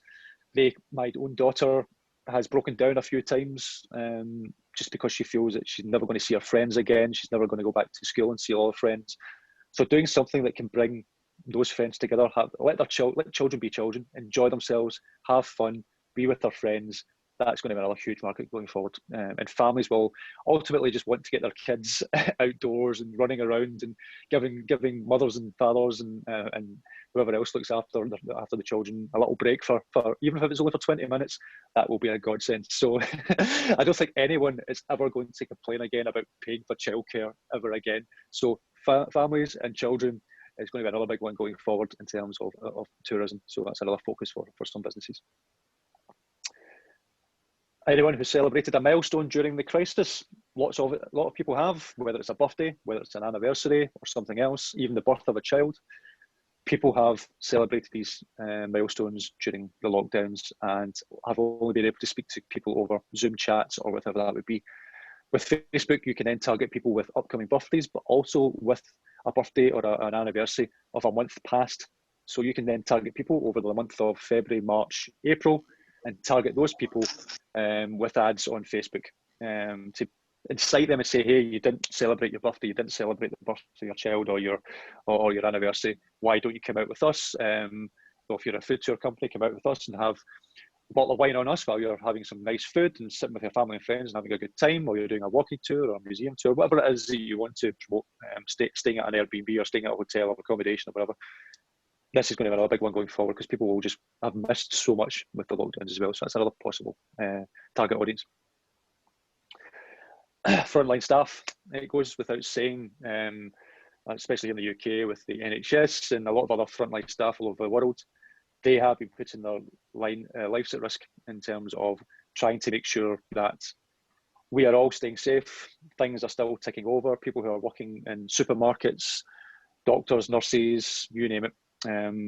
Those people have been putting their lives at risk. So what can you do to target them on Facebook and to target them and say, look, hey, we've got this product. And this would be, I am not a big one for discounting. I actually hate discounting on products. To me, you should stick with the prices that you offer because and be confident in the prices you offer. Because to me, it's, if you start discounting, you're only going to go through a downward spiral from then. But this is the only one aspect I would say maybe some sort of offer a discount is a way to say thank you to frontline staff might be a good idea to do. Just to bring people on your tours, make your tours busy again. You're saying thank you to these guys and saying, look, we appreciate everything that you did.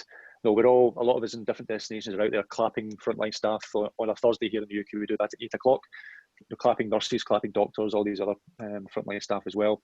What can you do to say thank you? And something like this, they have been through all this, they have been through the mill, and they will also want to get out and enjoy their time again. So this could be another good opportunity to target them on Facebook, target nurses, target doctors, and with something that you can then say and excite them to come back out and enjoy a little bit of life again.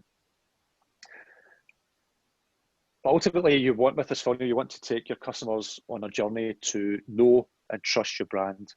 And through time, you will build up a steady stream of inquiries and bookings. Not saying it's going to happen overnight, but through time, this will happen. And it's again, this is what you need to do on social media. No one goes onto social media to instantly buy a product. Very, very rarely happens. You may get 1 or 2 bookings, you may get 1 or 2 sales, but ultimately knowing, trusting your brand is ultimately important on these platforms, and then asking for the sale. It's, to give you a brief overview of why I do what I do. 3 years ago, I made the conscious decision to produce lots and lots of free content through my podcast, through the blogs that I put out there, the books, you name it. I have, over the last 3 years, 3 years ago, I made that conscious decision because we were spending a lot of money on Google Ads and all these other things as well, like any agency that does, or any business does at the time. It took around 18 months, but after that 18 months, people knew who I was, they knew my business, they trusted both myself and the business more. They saw we were experts in what we were doing. And now 3 years down the line, about 90% of the leads that we get is all through organic means, and some through Facebook advertising. We still do a little bit of Facebook advertising, but mostly to drive people to content more than anything else. That is what has helped my business survive through COVID, because we're not relying a lot on paid advertising and all these other things. It's all through posting organic content, doing lots of podcasts, doing lots of things, and becoming that media company that I mentioned at the start. And that's where things like Facebook advertising, because it is a cheaper form of advertising, can be very, very powerful to take people along that funnel and driving people to content rather than being overly sales focused. And that's where we try to get a lot of our customers and clients on that sort of same trajectory in terms of how they should market their own business. And that's where that can be very, very powerful. And that's how I've modeled my own business on, and it works. And that's what we try to model a lot of other businesses on as well. And ultimately, as we showed at the start, you want to cut through this, and you basically want to change this into this. You basically want people to see, here we are, this is why we stand out. We stand out because of these values. We stand out because we've humanized our brand. We stand out because the content that we put out there is highly visible to those customers through Facebook ads and through the funnels that you create. And ultimately, that is how you will be able to sell products and more products online using platforms like Facebook. And that's me. I hope that's been okay. I don't know what time it is. I haven't blasted through that too quickly and left a reasonable that's perfect, Chris. You're basically right on the allocated time that we've got. I've got my COVID hair to go. I haven't seen a hairdresser in a while. It was Friday. No, it was Sunday. We watched some YouTube videos, and my wife actually used clippers and shaved me. She actually did quite a good job, so I may have found a new hairdresser. Yeah, I was thinking. Well, even last night I don't know what you call them in Scotland, but here we call them the hockey wings. Like if you wear a hat, or if you the hair just starts like flowing out on the side. I had them there. I call them wings. Yeah, it was basically you get glasses. They just sort of go out. Yeah, exactly. So I took some scissors and just did a little trim last night. I was like, well, if I'm going to be putting the face out there, everyone's in the same boat. That's the thing. Yeah, exactly. So I was like, people will get it. You are right on time, sir. So, we do have a little bit of time here for questions. So if for any of the attendees, if you have any questions for Chris, which I highly encourage you to start asking some questions, because it's a rare opportunity to have someone that is an expert in the space answer you questions directly, then just go pop them into the Q&A box. And while you're doing that, while you're putting those questions in there, I do have a question for you, Chris. Sure. We have quite a few registrants that are from, we have quite a few, all of our registrants are international, but we have quite a few that are in Africa. So I was wondering if you wouldn't mind taking a couple of minutes just to run through a specific example of, if you ran a safari company in Africa, what's a step-by-step that you would recommend with the position that they are in right now? And I know that with the context that the talk you gave more or less answered that question, but I know that a lot of times you get these questions with people that are like, well, okay, well, what about me in this geographical region? What would you do if you were me? So it's a great question. It's a very good question. What we're advising a lot of customers and I basically, and for those who don't know, so when COVID hit, I literally opened up my diary and gave 80 hours plus of 3-hour consultations to people, just to tour operators and professionals, just to help them through the period. But what I found throughout that time, which came clear, is those who are in Africa, it's harder for them because they do rely heavily on international travel.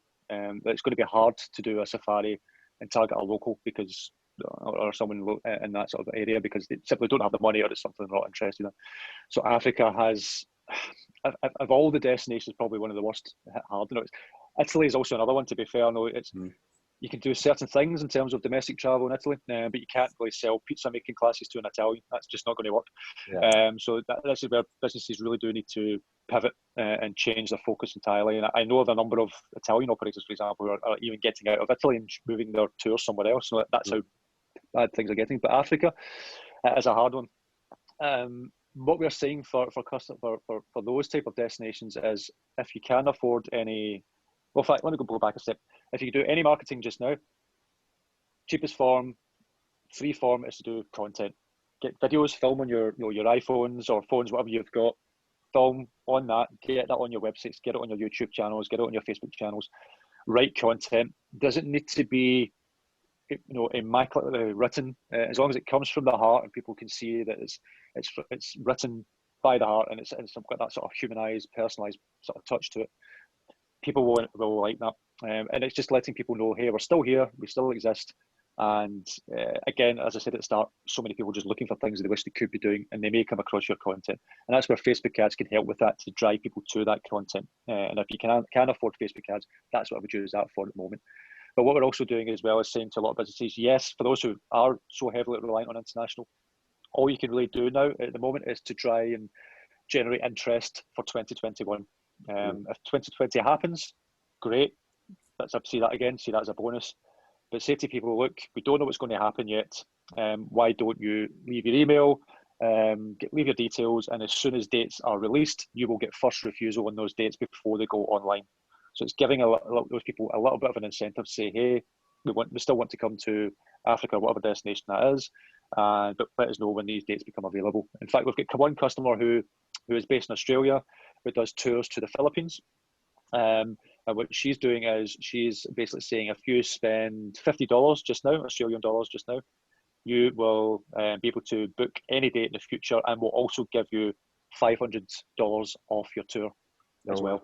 So that's to try and generate a little bit of interest now, a little bit of cash flow just now, but then giving the customer an incentive to book, because they'll then be guaranteed that $500 off further down the line on any date that they choose. And there's not a closed date on that; it's open-ended as well.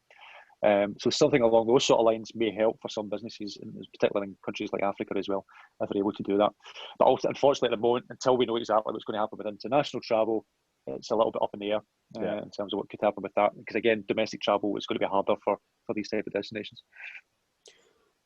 An expansion of that question is, do you think that this is a bit of a wide question, but do you think that a tour operator or a resort or lodge in one location has the capability of advertising to virtually any market around the globe using Facebook? Don't see why not. Yeah. With Facebook, you can literally target any destination, any state, any city, with pretty much any demographic whatsoever. No, to give you, this was a long time ago, but it's an example I like to use sometimes. Is before I started up a tourism marketing agency, my agency started up when we worked with pretty much any sector, as all agencies do, until we found that niche that we like to work in. And one of the companies that we dealt with was a letting agent. They wanted to rent out properties. They had a few properties left, and there was two things: we're looking for landlords, and we're looking to rent out properties. So one of the ads that we targeted for letting out properties was people who were obviously recently married, recently engaged, but also recently divorced, because they were also looking for places to rent and things. This is how in-depth Facebook can be. It knows when you break up with someone, because usually you say, I'm in a relationship with whoever, so as soon as that disappears, Facebook will go, what happened there? So it's like, any destination can target any other destination with absolute precision pretty much on Facebook. And that's why, for me, Facebook is one of the most powerful tools. If it's used right, it's one of the most powerful tools for targeting and bringing leads and business to any business out there. I mean, I totally agree with you. We've used it for a number of years now. Probably not as well as you, because I don't pride myself on knowing the technical details of it. I know it's a super powerful tool. But I honestly can say I wish I knew more about specifically how to use that as a tool. The other component of that, I don't think we've got any questions here from the audience, but I think one question that I know has come up in talking with members of the audience is looking specifically at the use of Facebook within the luxury market. Is that, because I see that as being a big question that a lot of companies have struggled with. And I personally, I don't have any answer to that. I don't know exactly if it's possible to segment out the luxury market, or whether you can to a certain extent. You can to a certain extent. A lot of people in the luxury market also use things like Instagram, which obviously if you're doing Facebook advertising or anything like that, that can go into Instagram as well. The thing about luxury market tends to happen is anyone who, especially depends on how luxury you're going. If you're super luxury and it's like the mega rich, you couldn't really do anything on Facebook, because that always goes through a PA or something like that. That PA will go out. And so if you're targeting anyone in the luxury market that's high end, what to do is on Facebook is target personal assistants and things like that as well. That's who to target, not the actual people with the money themselves, the actual personal assistants, and those who have helpers basically ultimately. But for certain luxury products, yes, Facebook, Instagram can certainly still be done. It's harder, don't get me wrong, but it can certainly still be done. It just depends on how luxury you're going, because obviously, as you know, there's various steps of that. Yeah. Interesting. Well, Chris, I thank you profusely for coming on today. I really appreciate your time. And yeah, it doesn't look like we have any questions right now. Yeah. We might get some later, in which case I'll let you know, especially when it comes to the replays of this. But it was interesting. It was for sure interesting for me. And to me, it was a clear indication that if you're not using Facebook, you absolutely should be using those case studies. Your return on investments in the thousands of percent. I mean, if you went into the stock market, for example, and you said, I'm regularly getting thousands of percent return on interest, you'd be seen as probably a liar. Just absolutely nuts. Like it's a platform that I don't think people recognize the real opportunities that are there still. So I really appreciate you coming on and showing what you got. And if you don't mind, just to quickly add to that as well, is it's one of the platforms at the moment, especially with online travel agents and OTAs and everything else, they up until sort of pre-COVID, are focused on things like Google Ads, for example. It's one of the advertising platforms that's still largely unused by OTAs. So it's still where a lot of tourism businesses can gain a lot of gain from, is using things like Facebook advertising. Because at the moment, OTAs don't really do much on it. They tend to focus on Google Ads. So. Yeah. So if you're listening to this and you're running a private property, get on it. And on that note, it's probably not a bad idea to get in touch with Chris. So Chris, before we move on to the next speaker, just let people know how they can get a hold of you. What's the best way of getting in touch with you? Yeah, so website tourismmarketing.agency. If anyone wants to get hold of me personally, just email me at chris@tourismmarketing.agency. And I'm also on LinkedIn as well, just under my Chris Torres. So you'll find me on there. Any of those sort of methods, you'll be able to get in touch with me. So, yeah. And then within that, what are the services that you provide? What is it that you can do? Obviously, you're marketing for people. Anything that is beyond that? Yeah, we're pretty much a full service agency. So everything from research. We do, one of the big parts that we do is a lot of research in terms of making sure companies are hitting the right demographics, looking at their competitors, all that side of things, all the way through to SEO, writing content in-house, paid advertising, actually creating the strategy and campaigns, and consultation as well. So if people feel they can't afford an agency but want to help their own teams or themselves with some ideas and bouncing back ideas and just asking questions, we can do that as well. Awesome. And then within that, I know you work in tourism.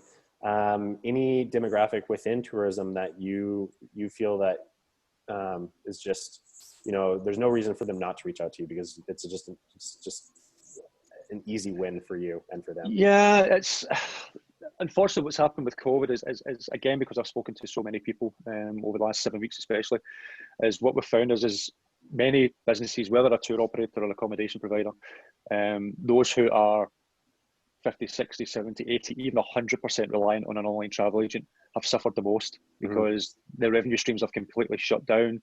They've not been in charge of their cancellation policies, all these other things as well. And don't get me wrong, OTAs are highly valuable if they're used right and used to a certain extent. But we always say direct bookings is the only way that you can secure your business. So if an OTA was to shut down tomorrow, you would still have a business.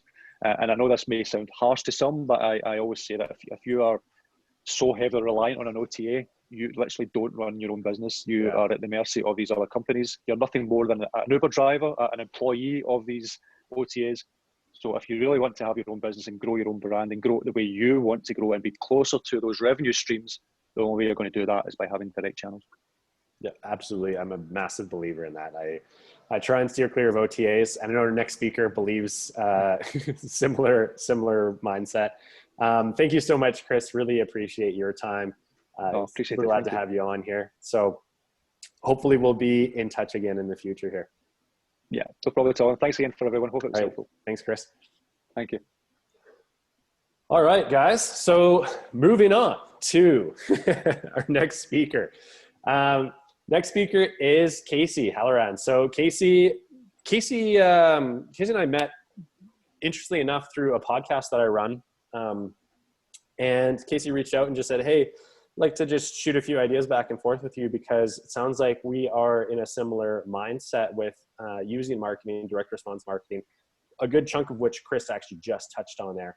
And we see that there's a massive disconnect in the tourism sector between traditional splash marketing. I don't know what the proper term for that would be. Not direct marketing. We're looking at brand marketing, which Chris showed you. There's an important step in the funnel where that can be important to have brand marketing, but missing out on a more direct response approach.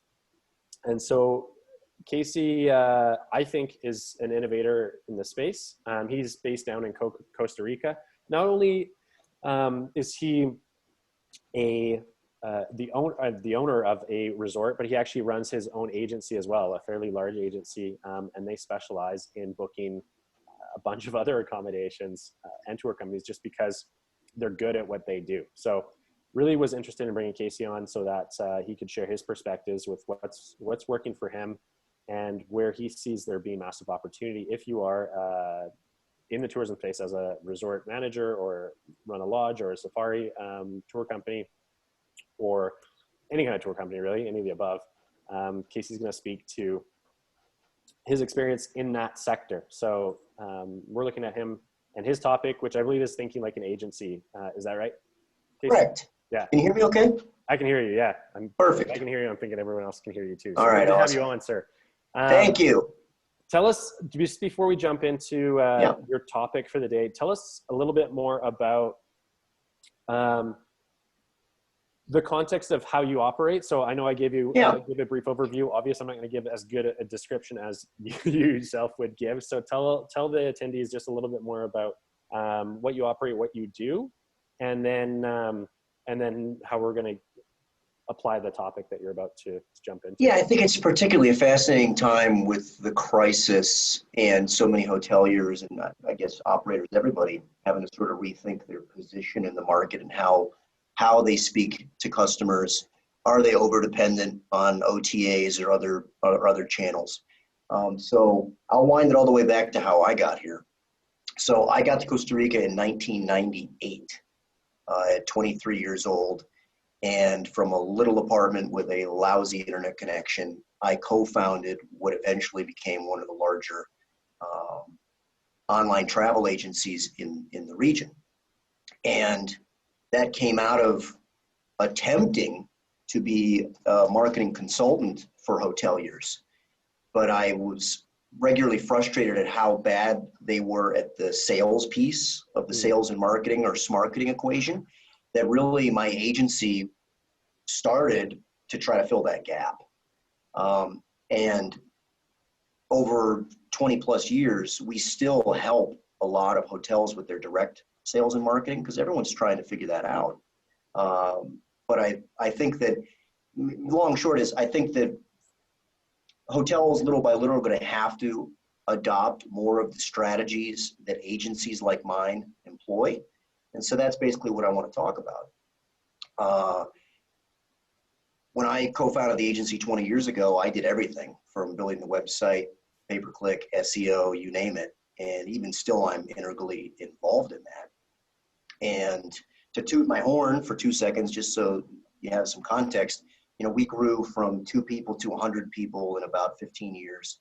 And our ad budget started at around $200 a month. That grew to about $1 million a year.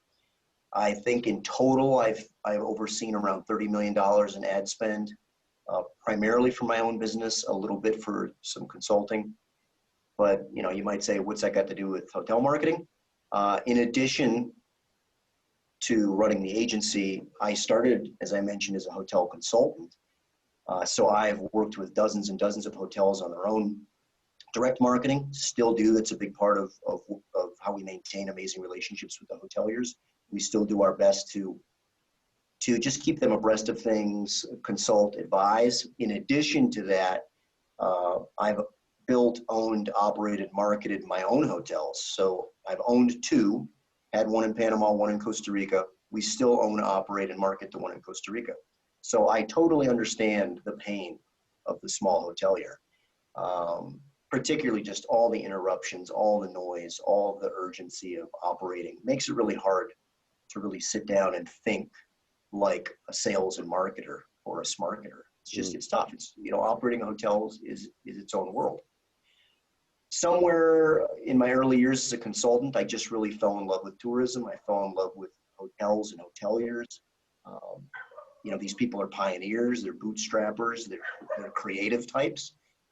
But as far as being really good sellers and marketers, I find that most are severely lacking in it. So that's really why we built an agency. I would much rather be directly helping these hoteliers. But if you're not really good at both sides of the sales and marketing equation, if one of those sides is strong and the other is weak, it doesn't matter. You know, to me, in my office, we talk smarketing all the time. Our sales and our marketing team are together in these meetings. When our and I half joke, if you want the marketing numbers to look great, the sales team needs to do their job. If you want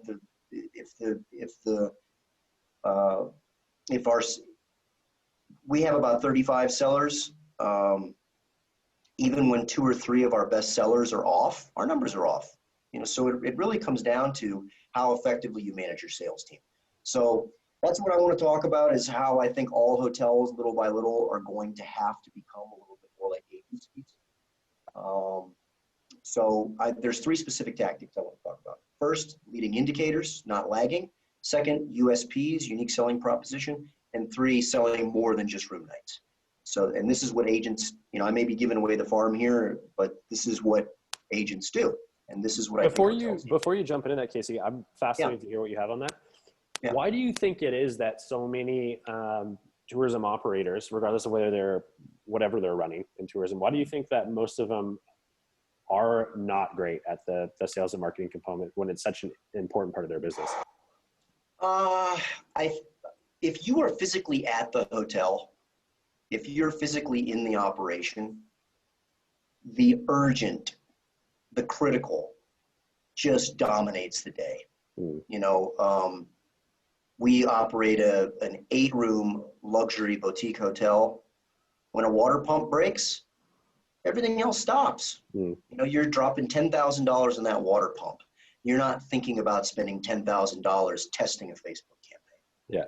So it's just urgency and frequency of interruptions seem to rule the day. And just, it makes it very, very tough to think strategically. That I get. So, you know, this is why branded hotels pay tons of money for their marketing to be run out of Utah. You know, sometimes you need the distance, you need the space. So I just think every one of these areas, whether it's the financial side of a hotel or the operations side, the customer service side, the sales side, the marketing side, each of these is a world unto itself. And it's very, very difficult to be a master of all these things, which is why sometimes it pays to outsource some of these key services. And whether you're outsourcing that to the OTA or you're outsourcing that to a travel agent or a marketing firm, you don't have to be a master of all these things. You just need to pick your spots and understand the concepts. Even in our office, we've talked forever about, you know, do you unify sales and marketing under one head? When you get to our size, it's marketing right now is its own world between YouTube and socials and pay-per-click and SEO and direct response. It is so hard to be a master of all those things. Sales is its own world, much less the people side of sales and selling, CRM and tactics and closing, even just billing. Payment processing, payment plans. Sales is its own world. So I have a wonderful business partner who is a fabulous sales manager, trying to manage the sales and the marketing and the overlap and the digital aspects. It's tough, but you have to be absolutely certain that the left hand and the right hand are speaking. So in that regard, some of the best hoteliers I know are wonderful operators, are wonderful customer service people. They're out there glad handing and talking to the customers. Some of them are wonderful networkers who are really political animals, who know the ecosystem and are out there always glad handing and are masters at getting accounts. But it's hard to be all of these things. Yeah. But for this purpose, I'm telling you how if I were a mid-sized hotel or a small chain of hotels, how I would build my own internal agency so that I were not terribly overweight at any one channel. Yeah, that's fantastic. I'm curious to hear what you've got, and I think it's hyper relevant to the registrants. So we have some attendees on the call, but we have quite a few registrants from around the world that they're just not able to make it because of time zone constraints and restrictions. And and so this recording, they're going to be able to have access to this after we're all done with it. So this is my number one, leading indicators, not lagging. I think that way too many hoteliers obsess over occupancy rate, which to me is a complete vanity stat, and it's so lagging to render it to be almost useless in day-to-day decision-making. Not only that, I think occupancy in and of itself is not a great indicator because it's only telling you one half of the story. You know, a luxury hotel might be 100% occupied at $59 a night, but is that success, right? So I think in general, most hoteliers would say RevPAR is a slightly better lagging indicator. But even still, I just don't like obsessing about the scoreboard. I think it's so important that you take care of your early indicators and then have faith that those will take care of the final score, which should be your RevPAR or your profitability. So I personally, in all things, like to manage leading indicators versus lagging for a bevy of reasons. Biggest one is it's upstream of the problem. You know, so I always like to envision this as sort of a raging river of potential channels and sources of sales, but you've got to get way, way upstream to know where you've got leaks. So, you know, way down at the bottom end of the river is your ocean, hopefully, of arrivals and profits and RevPAR, but at the beginning are these leading indicators. So I don't care if it's sports, business, hotels game, you've always got to attempt to manage on the leading indicators. I live down here in Latin America where the religion is soccer, football. And, you know, I don't know too many coaches who are just yelling at their players to score more goals. Like, no kidding, right? But there are a lot of leading, and I think soccer is a wonderful analogy because it's so low scoring. You can't just yell at your players, score more, but you can worry about completing more passes. You can worry about controlling the ball at midfield. You can worry about winning 50-50 balls that are in the air. There's a lot of little things you can do that are going to improve your opportunities to score. So that's the kind of stuff that I like to manage to. So if you're worried about leading indicators, there's a million little decisions that you can make that are months and months in advance of a customer ever arriving on property. That's where I believe the attention needs to be focused. That's where I believe you need to be keeping score and measuring, because these are things that you can impact every day. And I realize that concept for hoteliers who live in the physical world of arrivals and seeing customers, it can seem a little bit ethereal, but as an agent, that's where we live. We live in these numbers, we live in these leading indicators. So the other thing that I like is if you're in leading indicators versus lagging, it allows you to set up early warning systems. So before you have a leaky basement that destroys your property, if you're tracking these little early signals, you can make decisions and course correct before you have a RevPAR disaster. I think most hoteliers have had that nightmarish experience where you're looking at the availability calendar and you're seeing gaps that are rapidly approaching that seem impossible to fill. You almost feel like the captain of the Titanic where it's too late now. There's not much you can do. But if you're worried months and months and months in advance of taking care of your leading indicators, you're going to hopefully avoid these last-minute disasters. This whole notion is not mine. I stole it from primarily from Moneyball. I absolutely love that book. I love Michael Lewis as a financial novelist and reporter.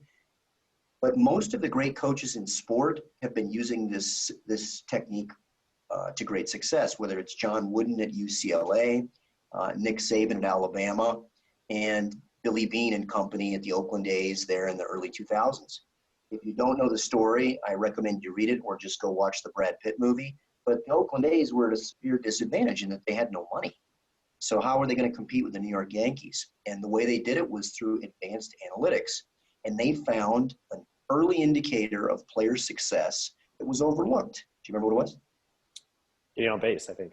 Yes, yeah. Getting on base. Yeah. So it found that a not sexy statistic that was overlooked by the majority of baseball was getting on base. Didn't matter how. You could be getting walked, you could be getting hit by a pitch. You could be someone who hit little ground ball dribblers but ran them out to first base.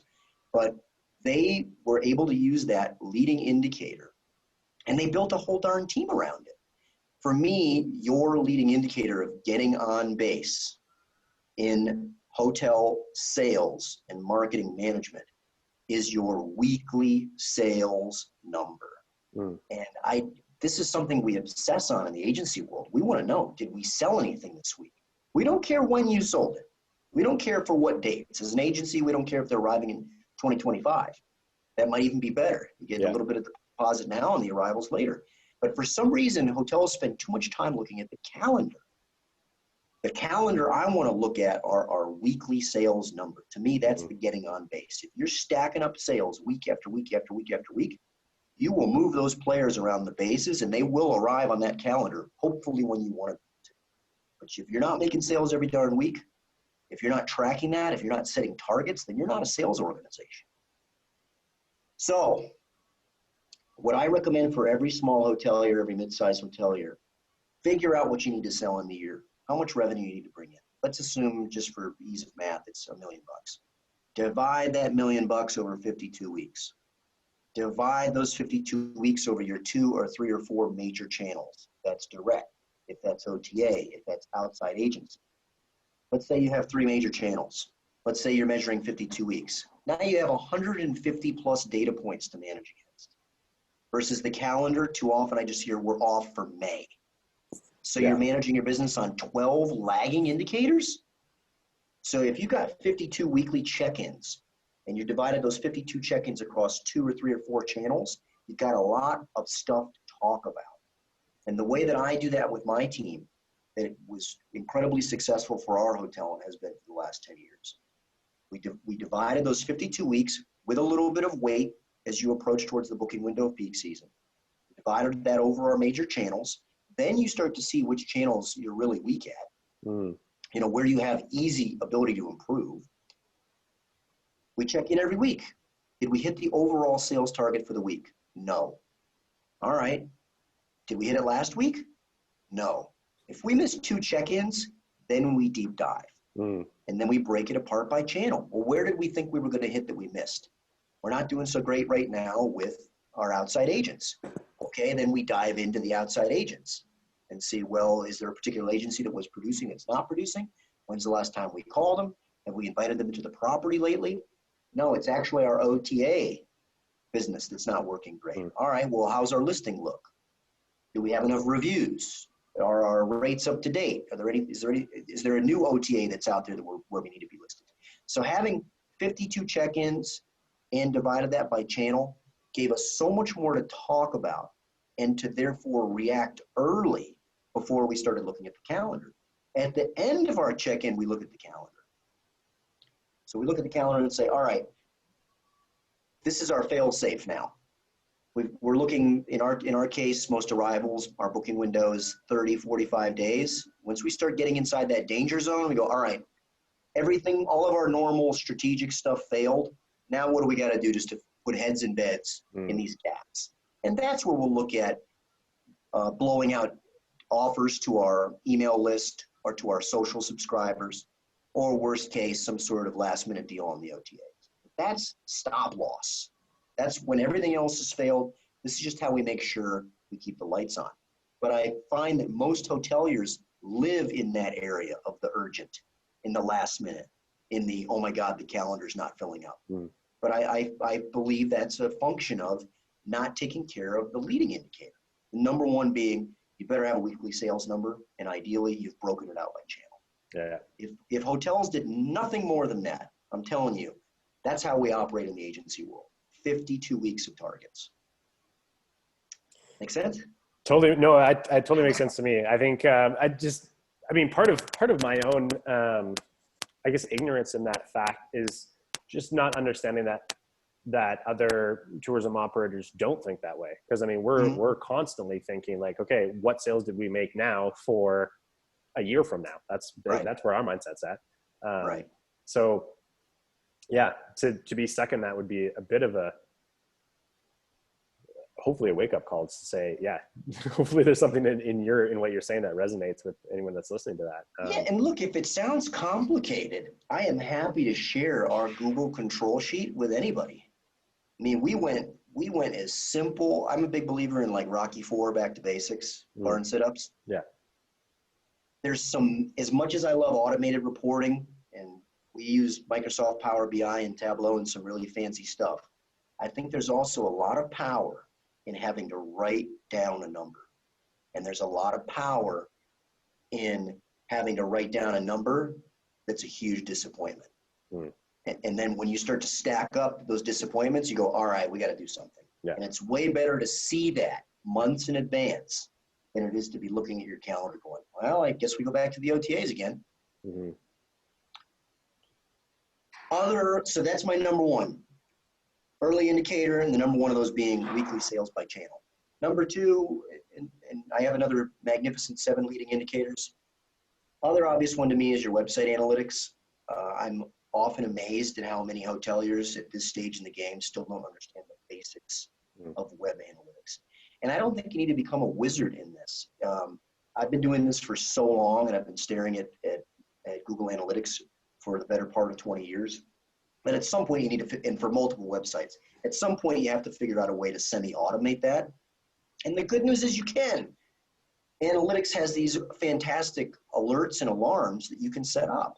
And so for most of our business, and everybody has to have this one disaster where your website was down for a week and you didn't know, it then gives you the wake-up call. Kind of like, when do people buy alarms for their house? After they've been robbed, right? So hopefully you haven't had that disaster yet, but if you have, I highly recommend you go into Google Analytics and you set up a few alerts. And there's a few of these alerts I really like. Website visitors, you want to know when your traffic dramatically changes. Bounce rate, you want to know when people are coming to your website and just immediately leaving. I came, I saw, I puked, I think is the famous line there. Your conversion number, however you're defining conversions or goals. Hopefully you've got click to call set up. It's a huge one now. Certainly you've probably got form completions. And your conversion rate. And last but not least, my personal Moby Dick is website speed, because it has a massive impact on SEO and conversion, particularly in this mobile-driven age. The nice thing is you don't have to like master all of your numbers.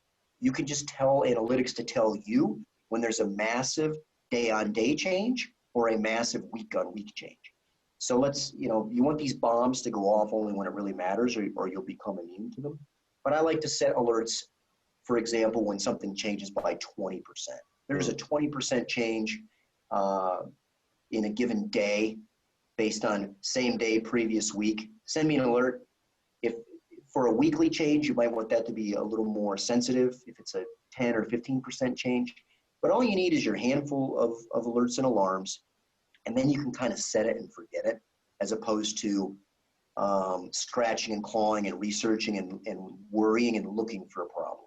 So that massively changed my life after 20 years of managing our website analytics. Was, all right, what is my brain doing here? What am I looking for? And just let the automated system look for me. And so go ahead. Sorry, I just might pause you for a sec there, Casey, because I know already that a number of the people that are listening to this, that the whole thing already sounds complex. They're like, some people might not even know what Google Analytics is. So understanding that part at first, Google Analytics, it's free, first of all. It's a tracking software that tracks your site and how your site's, I shouldn't say how your site's, well, it is how your site's performing, but it's how people interact with your site is really where your valuable information comes from. What I want to illustrate with what Casey's saying here is that understanding the basics of that thing, when we talk about that, I know one of the first questions that's going to come to your mind is, how much time is it going to take me to learn all this stuff? And what I want to say is, if you go and you watch a YouTube video for half an hour, you'll be 90% further ahead if you don't have no idea what we're talking about. And it can make a massive impact on the changes that you make, those leading indicator, those micro changes that you make early on that can have a big impact on bookings down the road. So spend that 30 minutes to go look up YouTube Analytics and understand how to use that back-end platform. It's not saying you need to go and become an expert by spending years studying this stuff. And I think that parlays wonderfully into my next point of why you need to do this. One of those is so you don't get fooled again. You know, there are plenty of unethical web marketers and digital agencies out there who are perfectly happy to divorce you from money. Yeah.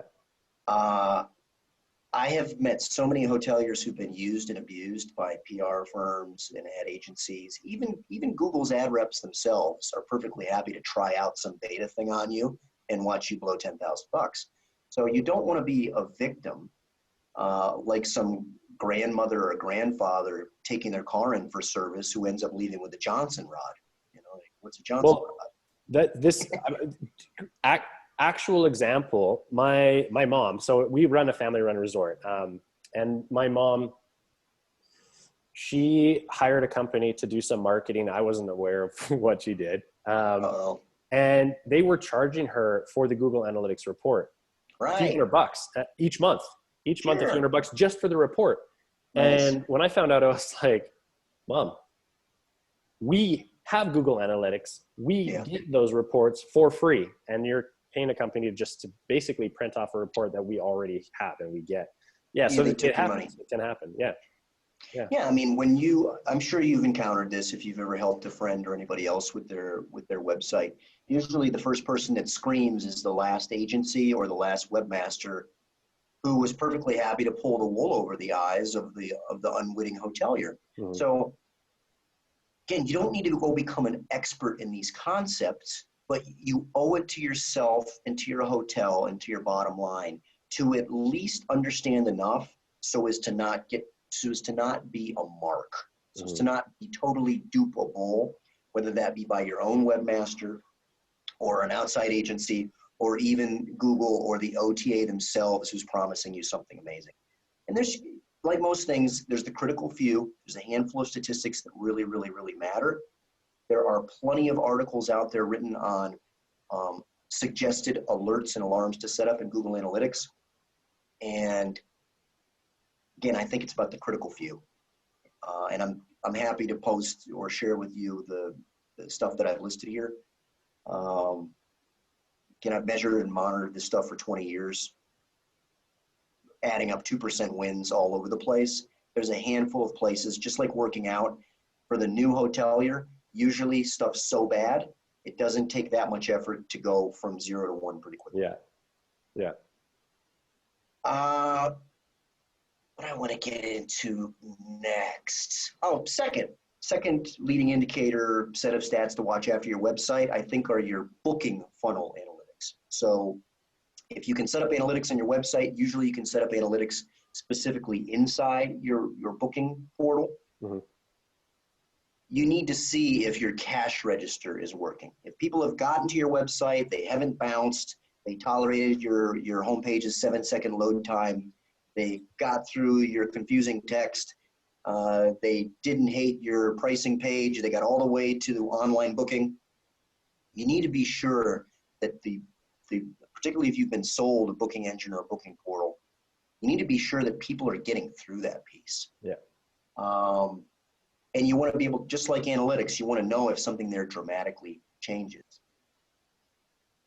There might be something wrong with your unique selling proposition where people don't quite understand the value. So when they're seeing your pricing, they can't quite understand why you cost more than the competitor. There might be something wrong with your verbiage. There might be something wrong with the UX where it's actually, they can't quite click the purchase button or it's confusing what to do next. So you really need to put yourself in the shoes of that consumer and go through and attempt to transact.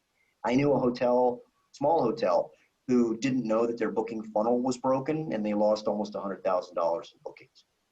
30 minutes of investing time and energy with your webmaster or somebody into making sure that your analytics is working properly can save you a ton of heartache. Third leading indicator I would suggest is you need to understand the OTA stats. Most of the OTAs will have a reporting piece where you can go in and see if people are viewing your property, if people are checking in and checking out and booking. As much as OTAs are my personal enemy, that's what I'm battling against day to day as an agency. And I know a lot of hoteliers have no love lost for them either. You really can't ignore Expedia, Booking, and Airbnb. They're particularly for last minute bookings. So I'm no master of channel management and rate optimization. That's its own cottage industry. You can certainly hire an expert in that area. But just like you can get duped with pay-per-click or SEO or social marketing, you don't want to get duped with some OTA revenue management expert because you didn't understand the basics. So as a small hotelier, I'm always checking to understand, are we getting views on the OTAs? Are we listed on all the, are we up to date on the OTAs? Is our channel management connecting with the OTAs? Are we getting bookings from the OTA? They have great analytics of their own. You just need to be cognizant of them, and there's a handful of stats I think that really matter. Let me pause you just for a sec there, Casey, because Sure. I know that we've talked about this quite a bit. Is there any place that you would recommend that someone listening to this goes to start figuring this stuff out? Especially if it's within tourism, you're talking about the OTAs and the revenue management within that channel and reporting and all of that. I'm going to plead ignorance there, man. This is a new world for me. I've always been somewhat religiously opposed to the OTAs. So only in the last few years did we make it a larger part of our own small hotel marketing. We hired somebody. So I had a friend in the industry. We do a decent bit of business with B2B. We're a DMC, a destination management company, to some US-based agents. And through those circles, I was recommended to somebody who was a revenue maximization expert. And she was, and she really helped us a ton. So I think that you've got to go out there and Google, and that's the thing, there's so much lexicon inside the biz that you need to pull this stuff apart. But understanding channel management, which is really connecting your property management system to the online travel agencies, and then rate maximization, modifying your rate based on your availability. Yeah. Those are their own science. And I think once you get about 30, 40, 50 rooms, it's really, really, really important. Most small hotels can probably survive without it. But I think for last minute bookings, for just blowing out rooms, I think you have to at least understand the basics. I'm not a master in that area, but that's its own growing niche. And I think for mid-size and larger hotels, it's essential. Yeah. I mean, that's part of the reason that I put together the Tourism Management Academy, was because there is a lot of information out there, especially in new fields, where it's like, where do I even learn this stuff? How do I figure this out within the tourism sector? And it's not like we have the answers to all of that. It's what we're hoping to be as a growing body of work that. Yeah, I think first you need to know what it's called. Yeah. What is it? And in our agency, we have done a ton of integrations with hotels, integrations with channel management. And so first you need to understand, does your property management system allow you to integrate with the OTAs? You know, you want to minimize the friction. It's all my river analogy or plumbing, where you want to make sure that you're connected. And that's primarily done through channel managers or APIs from your property management system, either through an intermediary, which is a channel management, or some PMSs connect direct. I am not an expert in this area, but the experts in that area tend to be channel management people or revenue maximization people, which are just two different. Channel management is making sure you're connected to all the channels and that you're up to date and that you're accurate. Revenue maximization, and now there's a lot of really good artificial intelligence that will look at your calendar and look at your inventory and suggest that you modify rates. Yeah. Again, I think this is most effective for hotels that are getting over the 20 and 30 room mark.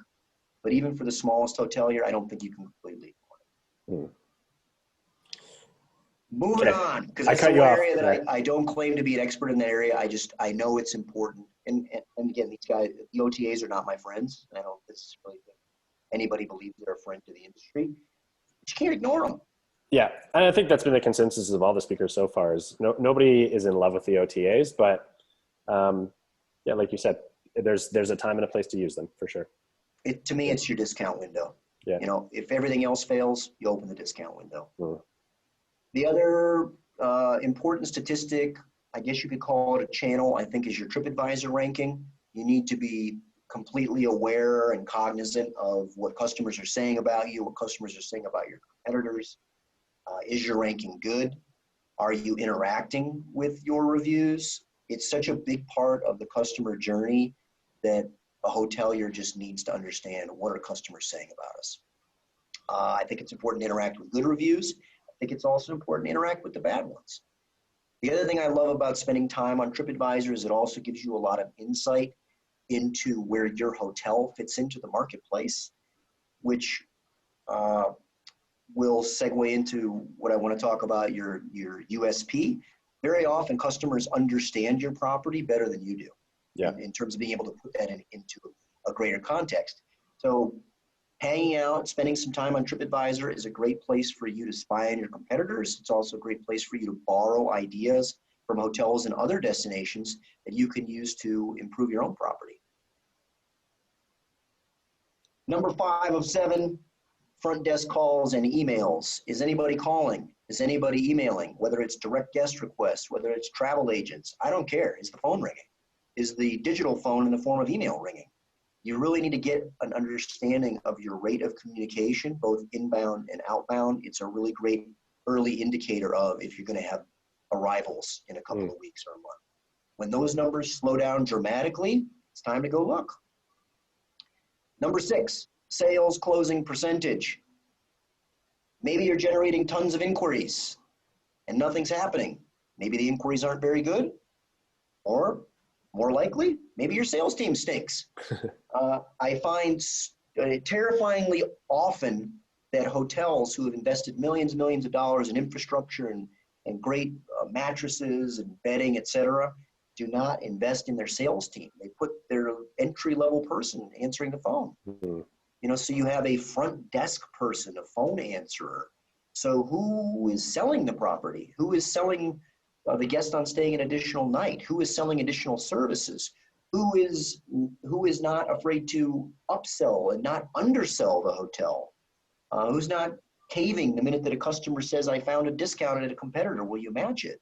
You've got to have a great sales team. This is the smarketing marriage. You know, to me, that's like forever you're going to talk about Michael Jordan and Scottie Pippen. You know, you can't have sales without marketing. You must have smarketing. So ideally, you're entering everything into a CRM, or your property management system has a CRM, so you can understand what percentage of these deals are you closing? What percentage of inquiries are turning into money? At a travel agency like mine, not only do we obsess on the closing percentage, we're obsessed on the closing percentage by seller. Not all sellers are created equal. In our particular 20-year history, we have salespeople who are 3 times more effective than the average salesperson, much less the bad salesperson who can't close a barn door. So in a perfect world, if you have 3 front desk people, you would like to know, is Joe better than Bob, better than April? But most hotels just never quite get their heads wrapped around the fact that whether they like it or not, they're a sales organization. Number 7, totally related to closing, it's sort of the other half of that, is your average ticket. What is your typical transaction size? So it's one thing to have a high closing percentage. It's another thing for these sales to have a decent transaction value. So not rocket science, but if you can get your average ticket up, you don't need as many sales. You don't need as many customers. You don't need as many leads, which means you don't need to spend as much on advertising. So, I mean, it's not some novel concept, but in a perfect world, you want quality over quantity. So over and over and over, smarketing. You can't be talking marketing without sales. You really shouldn't be talking sales without marketing. These are the things that we talk about every day in terms of leading indicators of the agency. I know it sounds like a ton to manage. I know it sounds like it's a little bit ethereal for a hotel that's used to seeing physical arrivals or wants to look at the calendar. But I'm telling you, when you establish leading indicators and a protocol for weekly monitoring of leading indicators, what you feel is an enormous sense of well-being, because now you regain control. You know what to do because you have early indicators on what might be going wrong or what might be able to be done better. Or you realize that you have a channel that is so weak, it can't be that hard to improve it. So that's my shtick on the science, the science-y part of hotel marketing management. Now I want to talk about something that's a little more fun, which is the art piece. And you and I talked about this before, and that's finding your hotel's unique selling point or unique selling proposition, or what we always refer to in direct response as the USP. Yeah. I find that most hoteliers love their properties like they love their children, which means we all think they're special and unique and there's no one else in the world like them. Unfortunately, clients disagree. Clients are reading 100 hotels and 100 reviews, and they're trying to understand what makes your hotel special.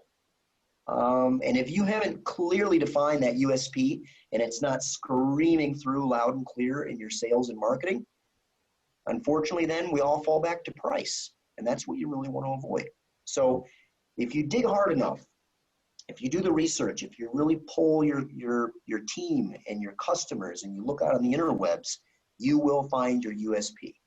Unfortunately, I find that most hoteliers sort of do a copycat approach, which is, oh yeah, we do that too.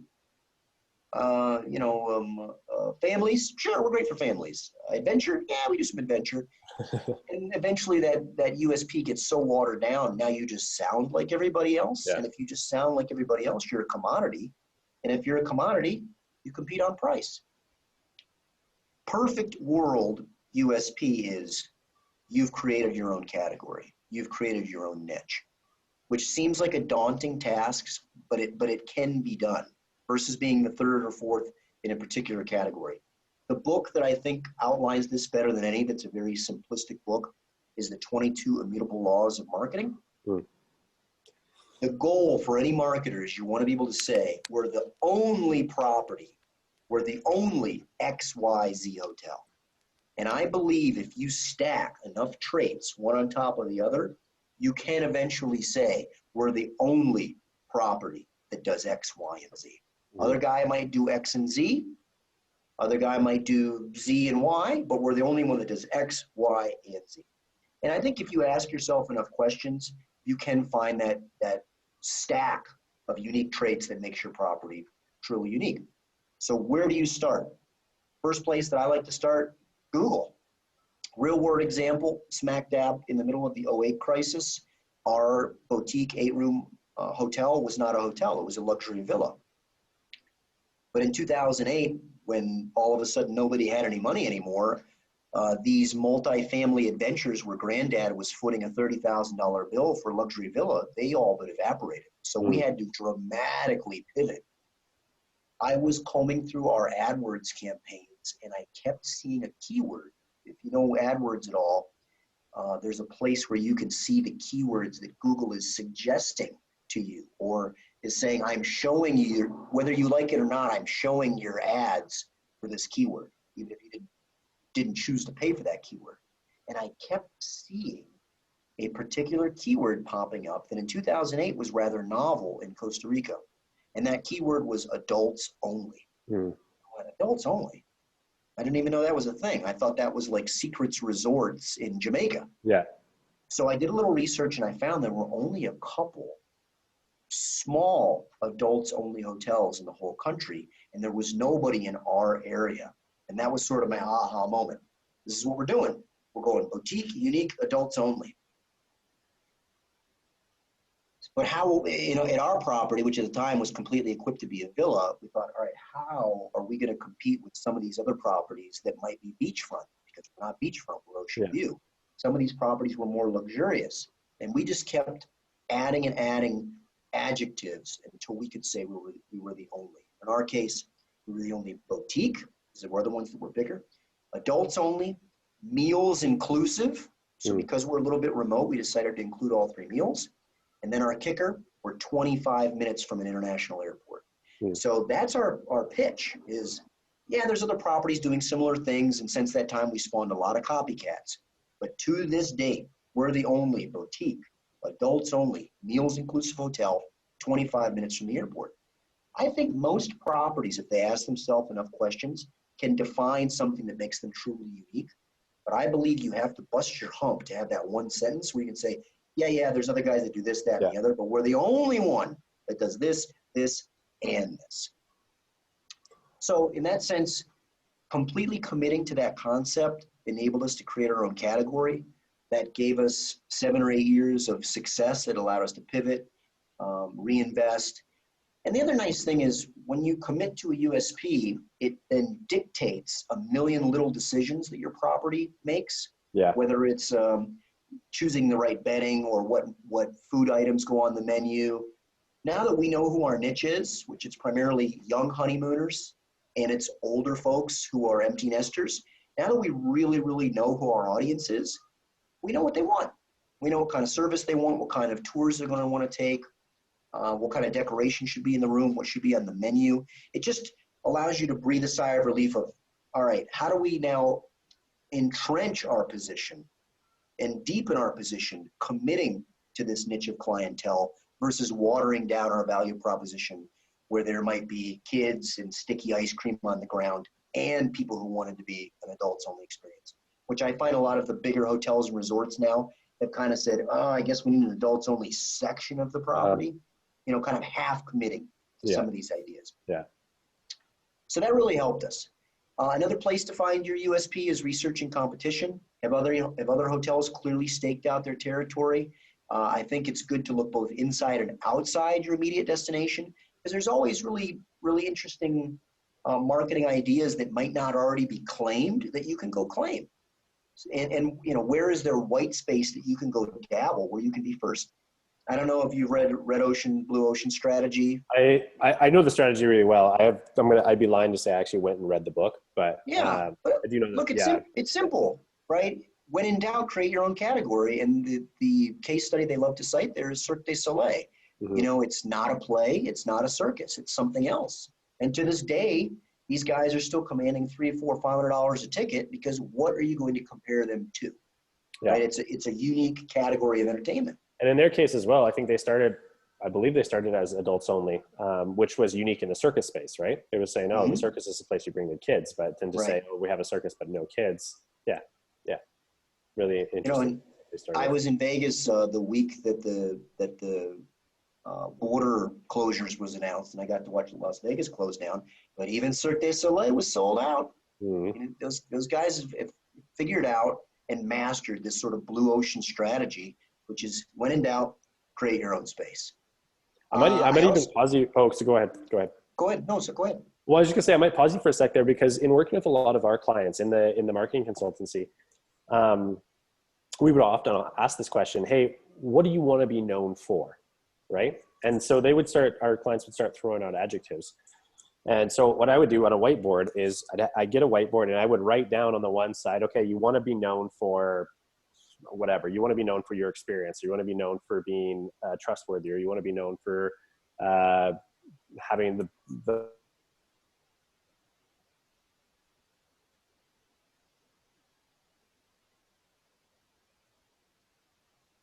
Uh-oh, I lost you.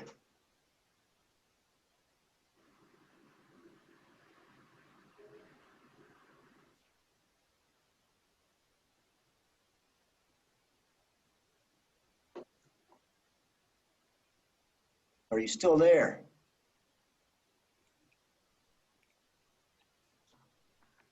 Hey, Casey, I can still see you here. I've been watching. Looks like Erik got frozen there. Where are you from, Ben? I'm in Vancouver. Awesome. Canada. Yeah. I've been listening in here. It's pretty good stuff that you're giving us. I like it. Cool. And what do you do in Vancouver? I'm a travel photographer. Oh, awesome. Yeah, I'm going to be speaking next. You're bringing up a lot of good points that I'm going to build off too. The USB is really important. And oh man, and it's amazing how nobody pays attention to it, but it's hard. And it's hard to know yourself. Sometimes it's easier to let other people describe your property. Do you do much video stuff? Yeah. I think that's why Erik wanted me to come in. I think I'll be getting down to the dirty details of like how to translate that properly to consumers and how to really tell that story. So hopefully we have a video department. We've invested tons there, and I truly believe two things. One, I think the future is all phone, and two, I really believe that the travel industry is going to move away from still pictures and towards moving pictures. I think the only thing limiting us up to this point was bandwidth, and if a still picture's worth 1,000 words, then how much is 1,000 frames a minute? You know, I mean, why would you not tell all your stories with video if you can? You nailed it, man. And Yeah, a lot of people doing, I wasn't even going to touch on that, but that's a good point. Yeah. A lot of different organizations, they need a kind of like a hybrid between the two, photo and video. They want the GIFs or GIFs, which are just easily consumable moving photos, literally. Yeah. And they create that more engaging situation for people, and for the consumers, they can see it and they can feel it more, which is cool. I love that's a good point. I'll touch on that a little bit. I truly believe the future of tourism marketing is video. It's just so much more engaging. And I also wonder if the future of tourism selling is not more video driven, in that just having a video-based conversation or webinars or being out in the location showing you what's up. Like, it's time to move past email, you know? Yeah. Got you back, Eric's Eric. back. Yeah. I'm not sure what happened. The internet obviously must have just cut out here. Glad it wasn't me. Yeah, for half a second I thought it was, because I was still like, the Zoom was still up and I was still moving, and then I was like, oh, maybe it's Casey, but then everything shut down. So Rats. obviously not. Yeah, so when I got cut off, all I was going to just finish on, I want to pass it back to you here, Casey, but I was just saying, you know, you write down all your adjectives and you say, what do you want to be known for? And what was really interesting after working with literally hundreds and hundreds of different business owners is that for the most part, they all want to be known for the same things. Yeah. And that's really where I had to say, okay, now that you've written down, like now that I've written down these things that you want to be known for, which of those things have you seen other people use in terms of adjectives? What other people want to be known for? And they're like, oh, well, everybody uses those terms. And then I'm like, then you got to come up with something different, because to the consumer, to the client, to the guest, you look the same as everyone else does. When you're taking a look at this on a website somewhere and you're communicating the same way that everyone else does, you don't stand out. So that plays in that blue ocean strategy. Take a look at what your competitors are saying. Exactly. It's just hard. We've been trained as humans, I think, to follow the crowd and think that there's safety in numbers, when in reality, it often takes a little bit of guts. When everybody's zigging, you zag, and it's hard. It's hard, but it pays. And I mean, the nice thing in the digital age is it's not like you need to fully commit 1,000% and reconfigure your entire property to find out if the idea works. You can block a period of time and find out if you should be doing spiritual retreats or not. So back to my proud parent analogy, I think it's often very difficult, as you mentioned, for these properties to effectively define what makes them unique. So I like to look at TripAdvisor reviews and see what customers are saying. Very often the customer understands where you fit better than you do. First world example for us was people kept using the term oasis. It's an oasis from reality, because our place is a little bit remote. It's a little bit quiet because it's adults only. We don't have a lot of noise going on, not a lot of TVs in public spaces, try to keep people off their cell phones. So we started using that word that we saw popping up frequently from our customers in our sales and marketing, and it worked. So takeaway for me, I think long-term, particularly coming out of this crisis, most small, mid-size hotels, even the larger brands have figured this out. To survive long-term, you've got to be a specialist. You've got to figure out some sort of niche. With the explosion of the internet, social media, it's so easy for humans now to find their tribe, to find their crowd. I've read a handful of articles and studies showing that even when traveling abroad, even when traveling, people want to hang out with people that have similar interests, habits, beliefs. So if you have a really clear and distinct USP, it will resonate with your customer as the right fit for them. You know, back to the Simon Sinek stuff, like, you know, discover your why. And a lot of these hotels, particularly the smaller ones, do have a really interesting why. So don't be afraid to tell your sort of Patagonia story of what the hotel was founded on and what your beliefs are and what your values are. Because when you make it loud and clear, the right crowd shows up. Absolutely. I'll share with you a handful of the links on the further reading on this stuff, but I'll reiterate, I think the 22 Immutable Laws is a really great simplistic marketing book. I think the Blue Ocean Strategy also is similar. Final tip, and this one's a quickie. Hotels need to sell more than room nights. Anybody who's going to a hotel property needs more than a place to sleep. This is what agents do well, and what hoteliers, particularly if you just have some front desk person out front, aren't really thinking. You've got a lot more to sell to complete the guest experience than just a couple of room nights. So in the agency world, we never talk about nights. We talk about packages. So how big was the package? How many nights was the package? What all was included in the package? So some basic stuff that you could include, obviously dinners, tours, entertainment, nearby tickets to shows and whatnot, transportation, whether that's rental car, private transport, getting to and from. Maybe even if you're a remote lodge, you should be selling private air charters or public air charters. And one that I think too many hotels miss that is particularly important in these crazy times is trip insurance. Trip insurance can be pretty lucrative if you've added it on, but also it can give customer peace of mind. If you don't want to worry, if you don't, as the hotelier, don't want to worry about the cancellation or the tour operator, and you both sides want to lay off some of that risk, that's what trip insurance is for. So if you're bundling these services, not only can you increase your average ticket, you can also add more value to the guest experience, and you can also make it harder for the customer to price shop you against competitors or against the OTA.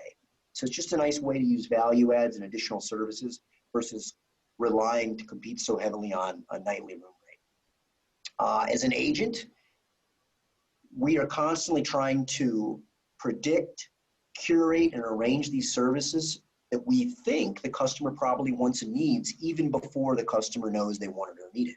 That's ultimately what separates agents from hotels, but it doesn't have to be that way. And I think the faster hotels start to have this notion that we need to have an in-house agency, that our concierge isn't just for once guests arrive, you should be doing this in advance. The faster you do that, the more successful that you're going to be. Summary, conclusion. If you want to be like an agency, you got to focus on your leading, not your lagging indicators. You need to find and constantly be deepening and questioning your USP. And last, you should be increasing your average ticket through packaging. That's my shtick. Hope it was helpful.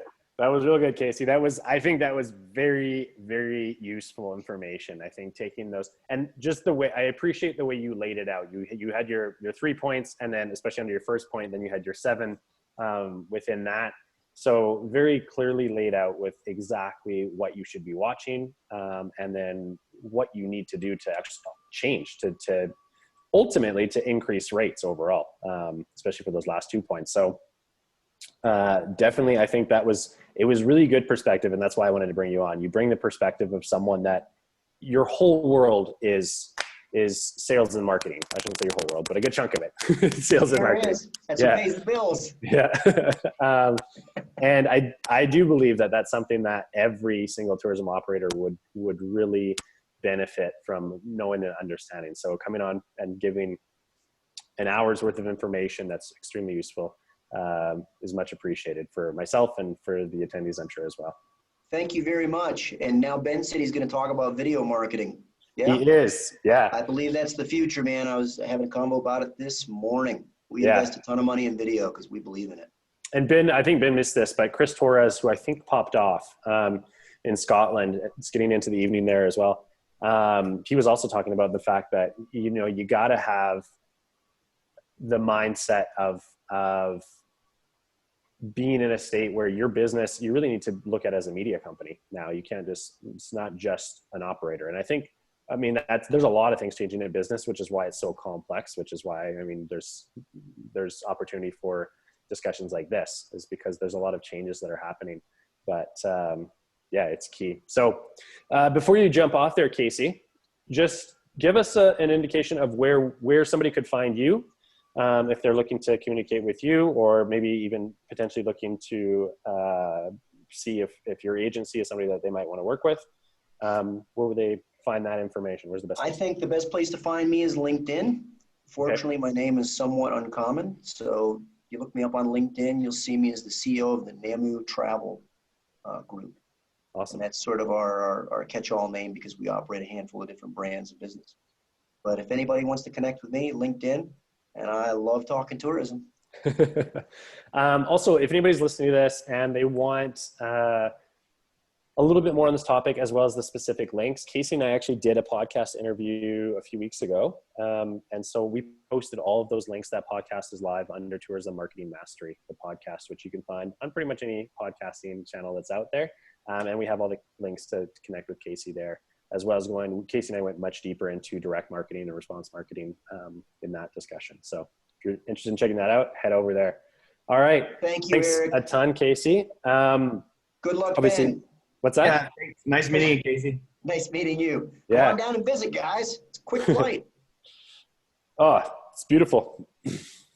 All right. Have a nice afternoon. Ciao. All right. Cheers, man.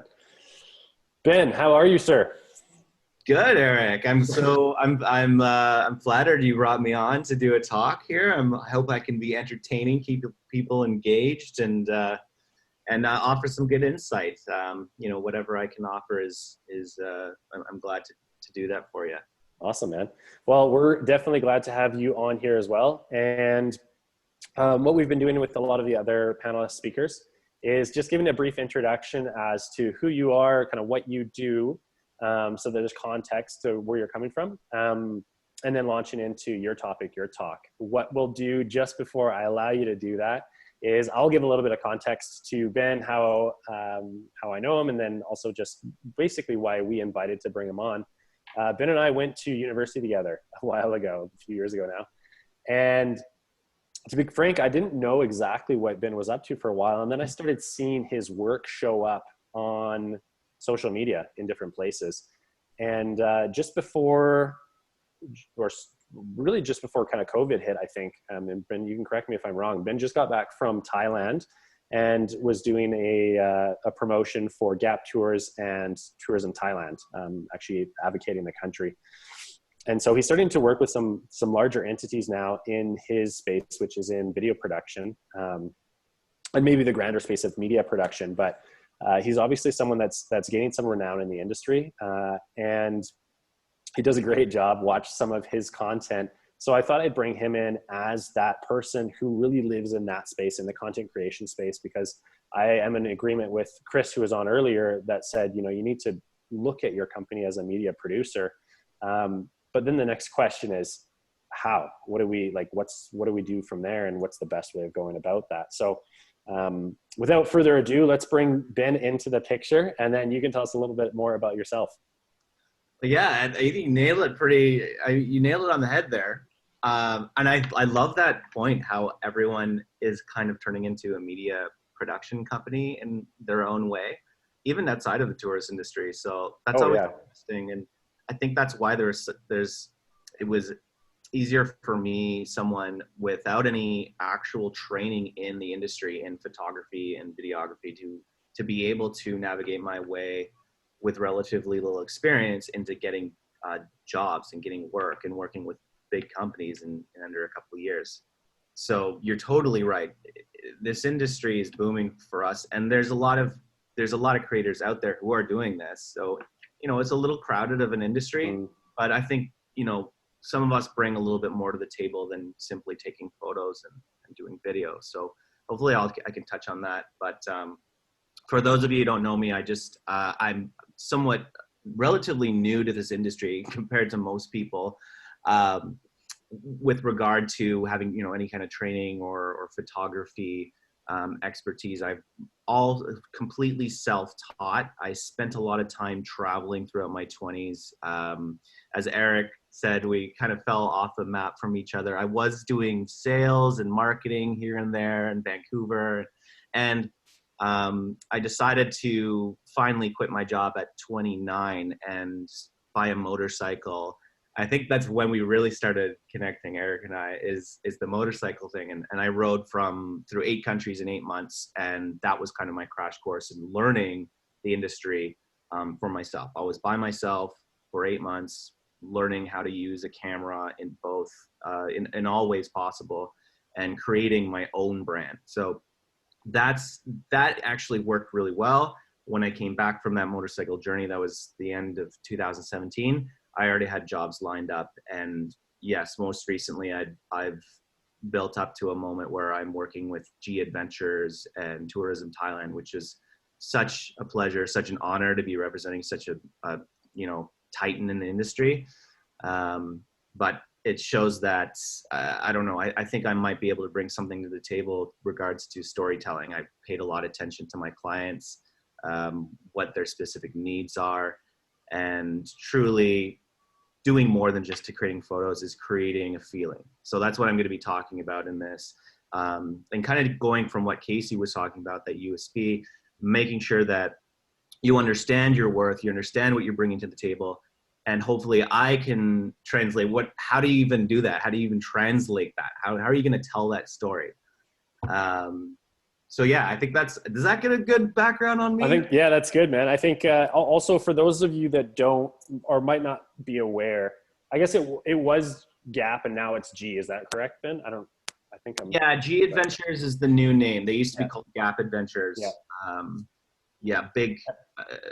I don't know. Are they the biggest? That's what I don't know for sure. Don't quote me on this. But as far as market presence, go, I would say that they are.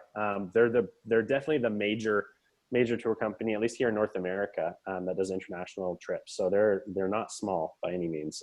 They're very, very well known where we're at. You watching this in other countries around the world, you might not be aware of them, but they're pretty massive here. So yeah, so it's not an insignificant company. No, it was a pleasure, and I did feel like I performed quite well for them, and created that story that they were looking for, and covered that program they were looking for, and I was able to bring to the table what some people can, which is both photo and video work. And so that's, I think, and I knew someone within the industry, and they needed someone, to do this program. They knew I had experience in Thailand. And so it was great. It was fantastic. So I think that's what I'll be talking about mostly is covering your branding, how we're going to translate, whether you're, a tour, whether you're just a small time resort, or maybe you're a whole network of programs, is everyone has a story to tell. Even if outside of the tourism industry, people have a story to tell. And that's where I think a lot of organizations fall short, is they're trying to sell like a product specifically or a service. They're not telling a story. And I think that is what has helped me get to where I am in a short amount of time, is I think I've understood that, and I really enjoy storytellers. I enjoy that feeling that you can invoke with the power of photography and videography. And so with my limited knowledge and experience, I feel like I've been able to tell some really cool stories for different organizations. And so that's what I'll be covering here. I have a bunch of notes here. I'll try and follow them. I am the artist, so bear with me. It might be a little scattered. True artist brain. We'll be patient, yeah. Okay. Well, I put down on my form, and kind of like the title of my talk I have here is how to strategize, produce, and curate marketing content, all right? Solidifying your brand identity through the curation of story-driven media.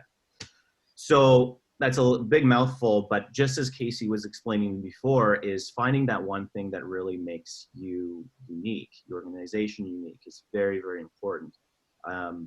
Basically, what I'll be touching on is branding. What is branding really, and what is the feeling that people get when they think of your organization?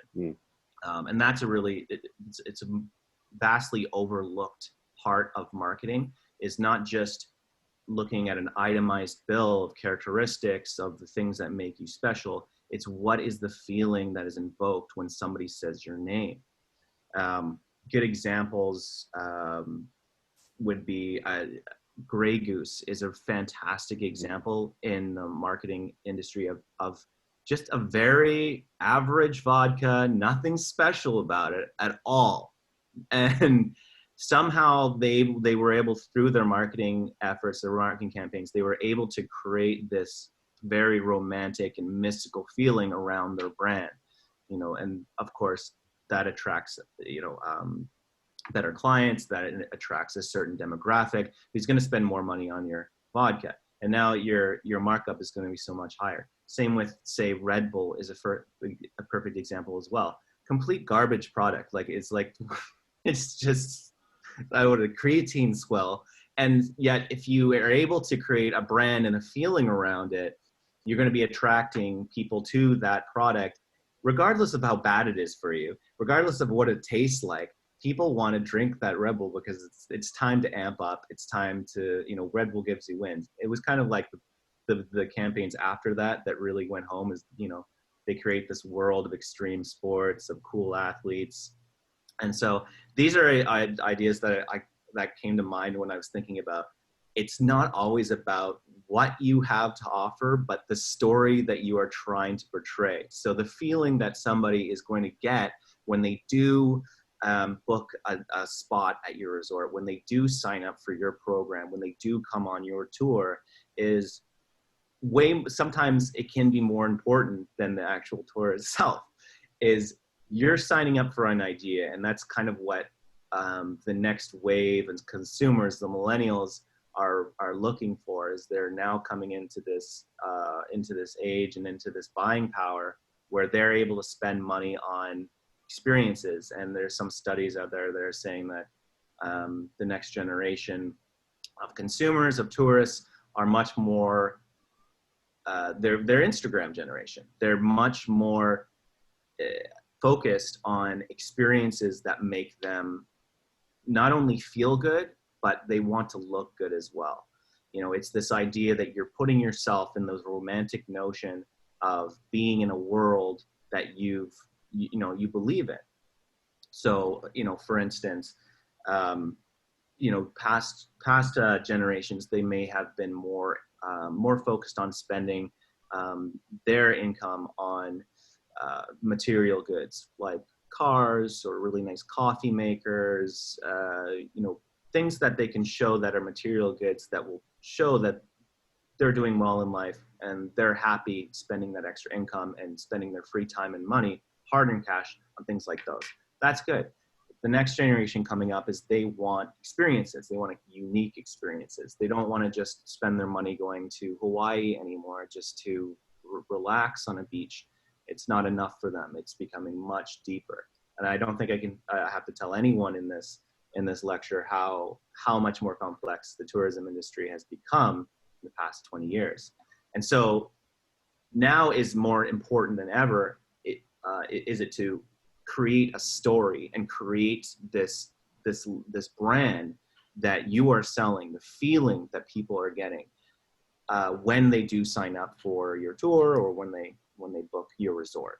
So that's kind of the focus that we're going to be looking at while I go through the process of creating content, is that main focus of creating a story-driven brand, an experience.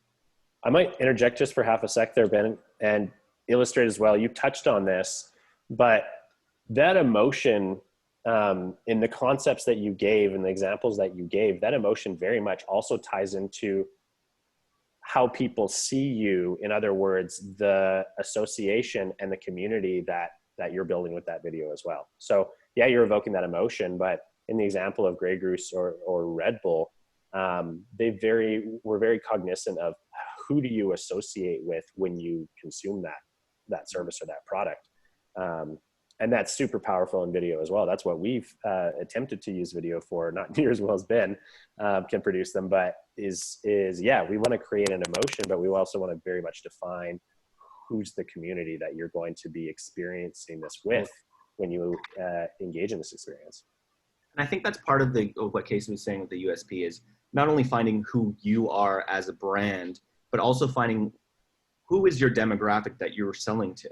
Because you can't be something to everyone. You want to find that niche. You want to find that you need to be very self-aware in this industry. Yeah. Like, you need to know what you suck at and what you're really, really good at.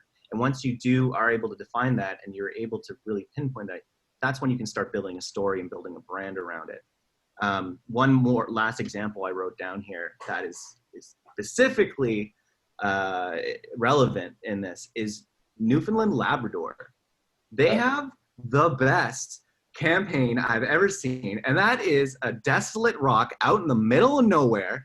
Nobody wants to go to Labrador or Newfoundland before. Now looks like the coolest place because of how well they built their marketing. They found what makes them unique. They found what makes them romantic, and they took what most tourists would think of as an awful place to go visit. It's cold, it's desolate, there's like no one around, and if you're able to spin that, you're able to find the demographic that is actually going to love that and market to them based on those attributes. Your greatest weaknesses can be your greatest strengths. They did a fantastic job. Yeah, they crushed that ad. Oh man.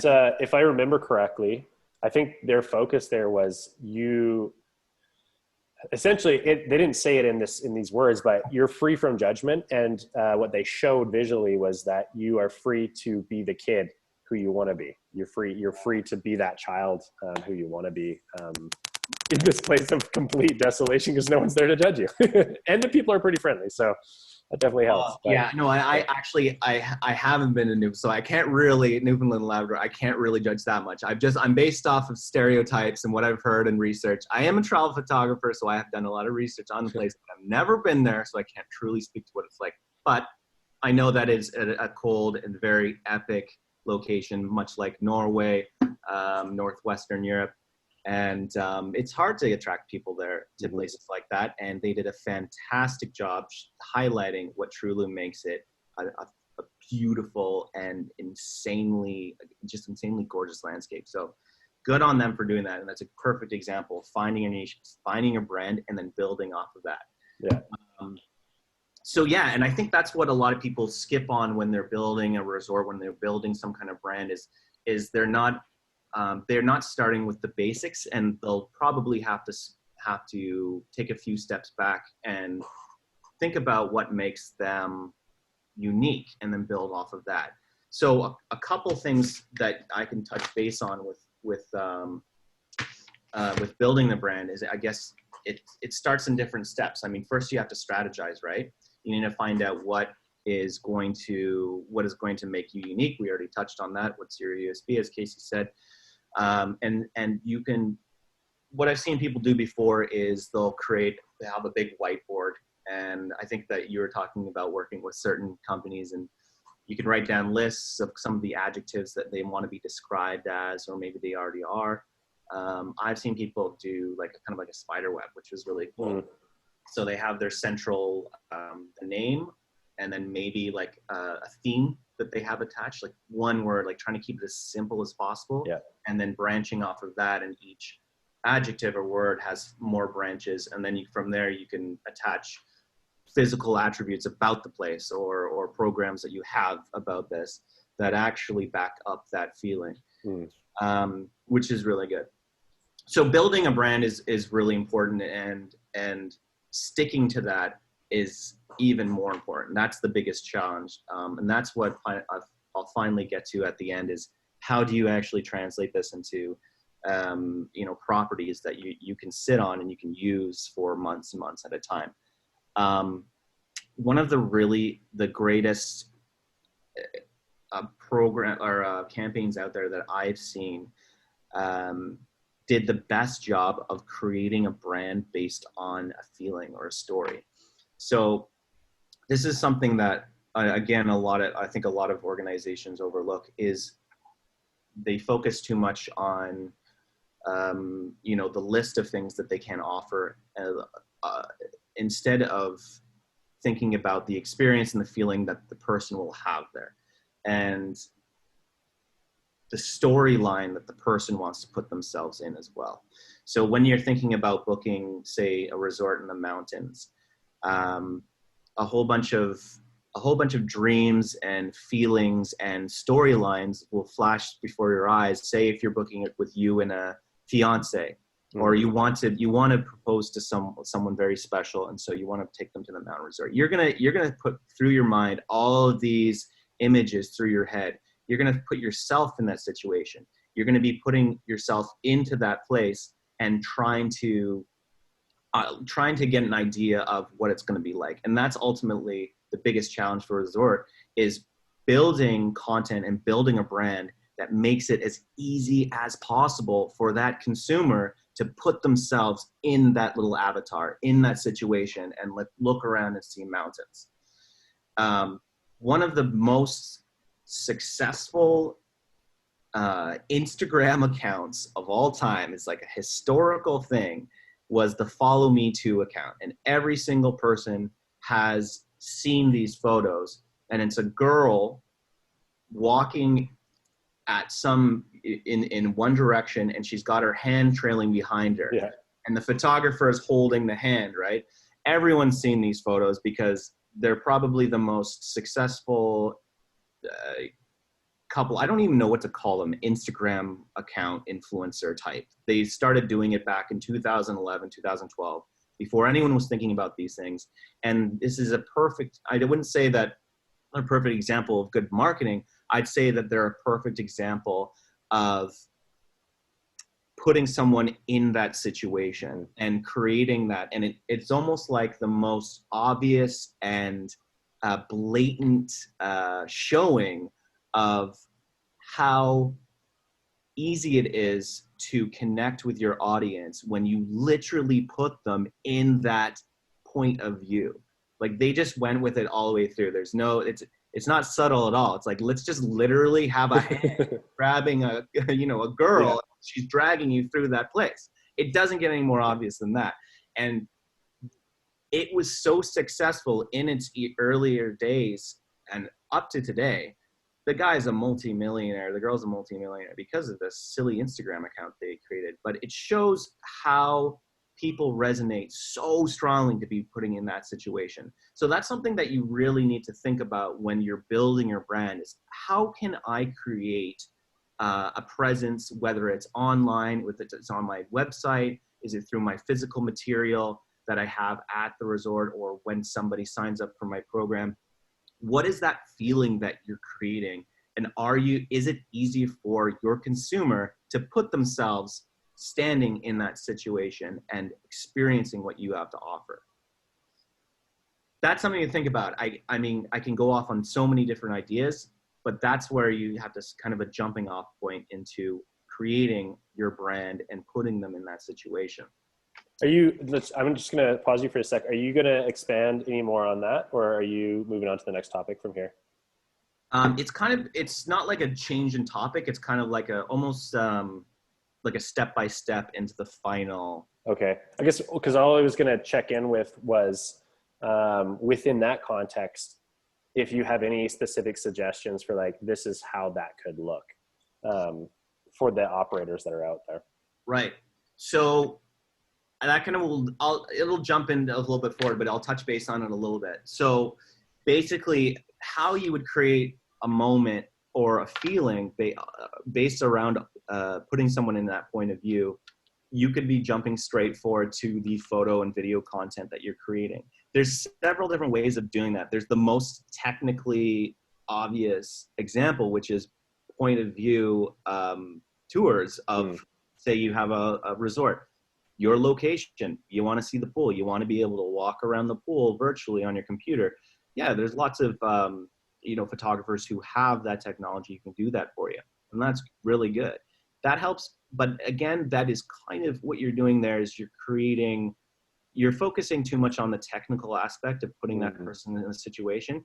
You want them to actually imagine themselves there. You want to leave a lot to the imagination so that they're romanticizing and they're of the trip they're going to be doing.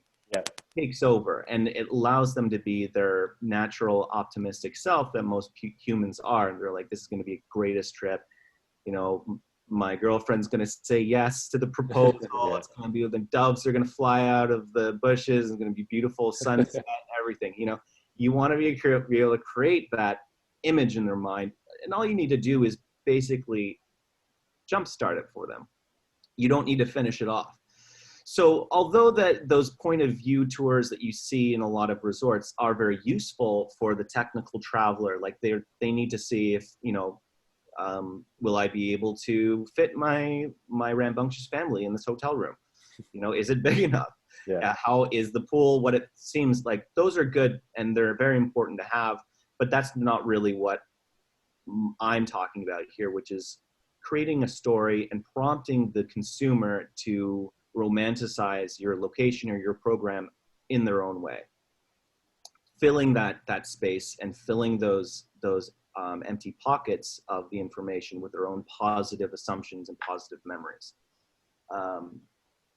Yeah, I mean, when people look forward to something, they're often thinking very optimistically. And even when they're looking back on something, even with the disaster, I mean, Erik, you run a motorcycle tour as well. Things go wrong all the time, but especially when you're on a motorcycle, yeah, when you look back to it or you look forward to it, you look so positively on those situations that overall it was a positive moment. Yeah, we encourage those situations for that reason. We, ironically, actually, Thailand was one of our least successful tours in terms of building culture within that business. And that was because Thailand was flawless for us. Thailand was the trip where nothing went wrong. Nothing. My Hong Kong loop, right? Yeah. North of Chiang Mai. Yeah. Yeah. Which was an incredible ride. One of the most amazing places to ride in the world. But, yeah, it was too easy. It was too easy for us as a club, like for what we advertise. Yeah. It was too easy because we advertise going and exploring countries and getting lost and having things go wrong. And we had guys get sick, which it's not uncommon when you go to different third world countries. But in terms of like getting stuck physically or having the bikes break down or getting held up somewhere or being stuck in a war zone, which is some of the things that we get ourselves involved in, we definitely didn't have any of that in Thailand. And it was a beautiful country. I'd still go back, but it wasn't, it's important. Sometimes it's important to have the things that don't go right in order to make that a story. Anyway, Exactly. that was a tangent. Yeah. No, that I'm not surprised that it went perfectly. The My Hong Kong loop it's a beautiful road. It's so well maintained.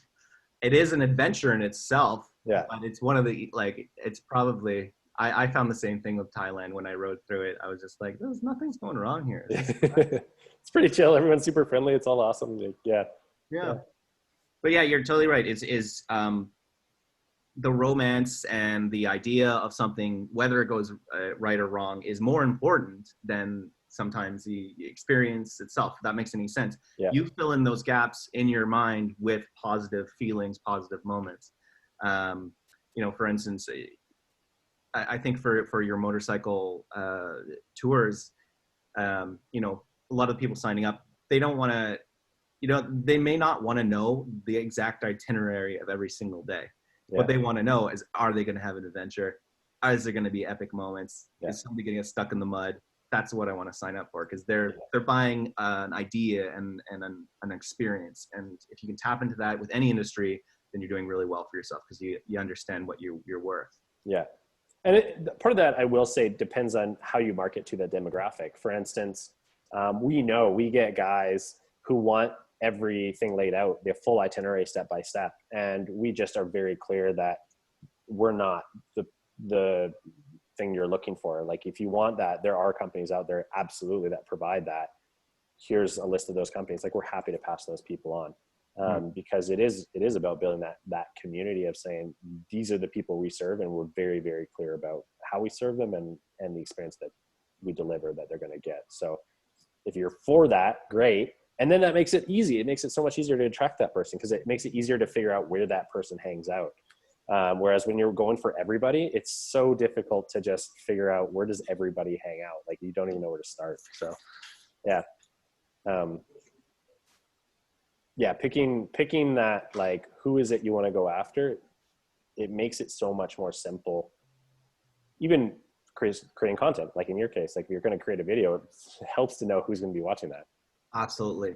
So, I mean, that actually is a perfect segue into my next point. So building a brand strategy. So I think after building that, spider web or that list of attributes, and you need to also be very aware of your demographic, what kind of clients you want to be attracting here. Are you attracting a family type? Just like Casey was talking about, you need to understand your exact niche. And then from there, you're able to build that feeling, that brand content. So understanding the feeling that you're creating, not just through like stories, but just simply your color palette. What is the color palette of your company? People don't even think about that. They think that's huge. Yeah, and that's actually, yeah, it's a big point that I haven't heard anybody else come up with that, so I'm glad you brought it up. It's something that I think that's my photographer side coming out, is that it's something that's really important with a lot of people in the fashion industry, a lot of people in the art community, and it shows in a lot of different studies, a lot of different analytics of different websites, is that if you have a consistent color palette that is specifically catering to the demographic that you're aiming for, you're going to do a lot better at attracting those eyes deeper into your website, deeper into your programs. So that's one of the first things that I often ask clients if they don't already have a strategy. And I said, what is your color palette? Like, I see on your website that I see blacks and browns and sunsets and oceans. What is the feeling that you want to invoke when somebody says the name of your company? Is it adventure? Is it Rocky Mountains? Or is it linen? Is it white walls and perfect symmetry? What is the color palette you're looking for? And it's a perfect way to start the feeling and start the emotions, get thinking about what really makes you as an organization, as opposed to a lot of other organizations that just kind of, like I said before, and I'll say it again, just throwing out characteristics, attribute, things that you have and offer. It's not about that, it's about the feeling you're creating. So once you do that, once you're able to build off of that, you can start building, maybe you want to overhaul your website. Maybe you want to start taking your Instagram a little bit more seriously. Maybe you want to dive into TikTok. Who knows? Like, once you have that idea and you have that color palette, that's a very, very good jumping off point to a lot of different things. And if it's nothing else, stick to your color palette, because that will always ground you in what identifies you. If it's a nice soft beige, you're going to be attracting a certain demographic, or if it's a hard black and reds, you're going to be attracting a different type of demographic entirely.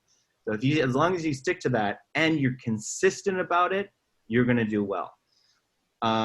Speaking of which, so once you have all of this and you have an idea of what you want to do, now you're talking about actually building assets and collecting assets for your business.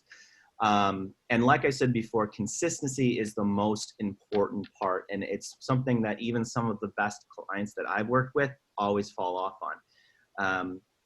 And this is where my kind of Instagram marketing comes in, is that some of the most successful accounts, it still feels weird to say successful Instagram account. It sounds so there's no getting around it. It can be a massive driver, though, for sure. Yeah. It's an important thing, and people need to take it seriously. Some of the most important, or some of the best small organizations that work out of Instagram have the most consistent content. Mm-hmm. A lot of even photographers, people like me who have a huge variety of content, I struggle with keeping consistent content on a regular basis. I know that's what attracts people onto my pages, and I know that's what keeps them sticking around, is that they want that consistency. It's attractive. It looks organized. It also looks professional. You're not all over the place. It is the difference between somebody spending $200 a night at your place to $1,000 a night.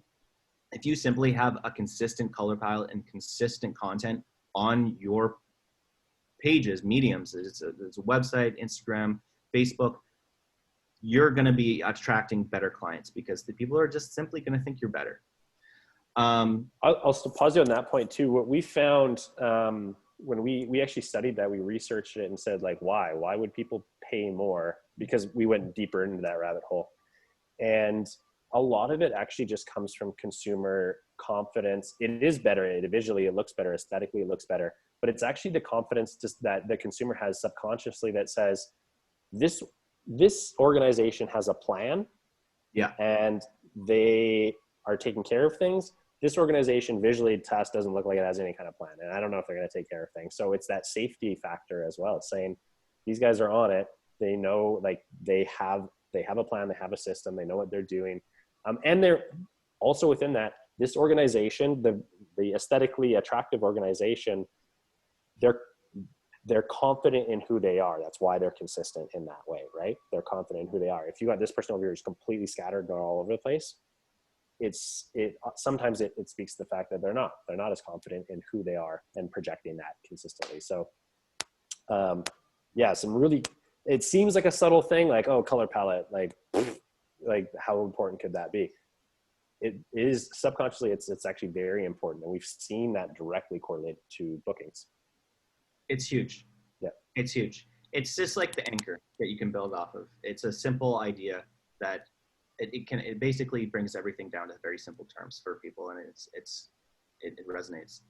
You're totally right. It any kind of consistency, or if your professionalism, and we're not talking about big, cool, awesome videos and very expensive photos, epic drone shots on all of your mediums. We're talking about just simple, consistent colors.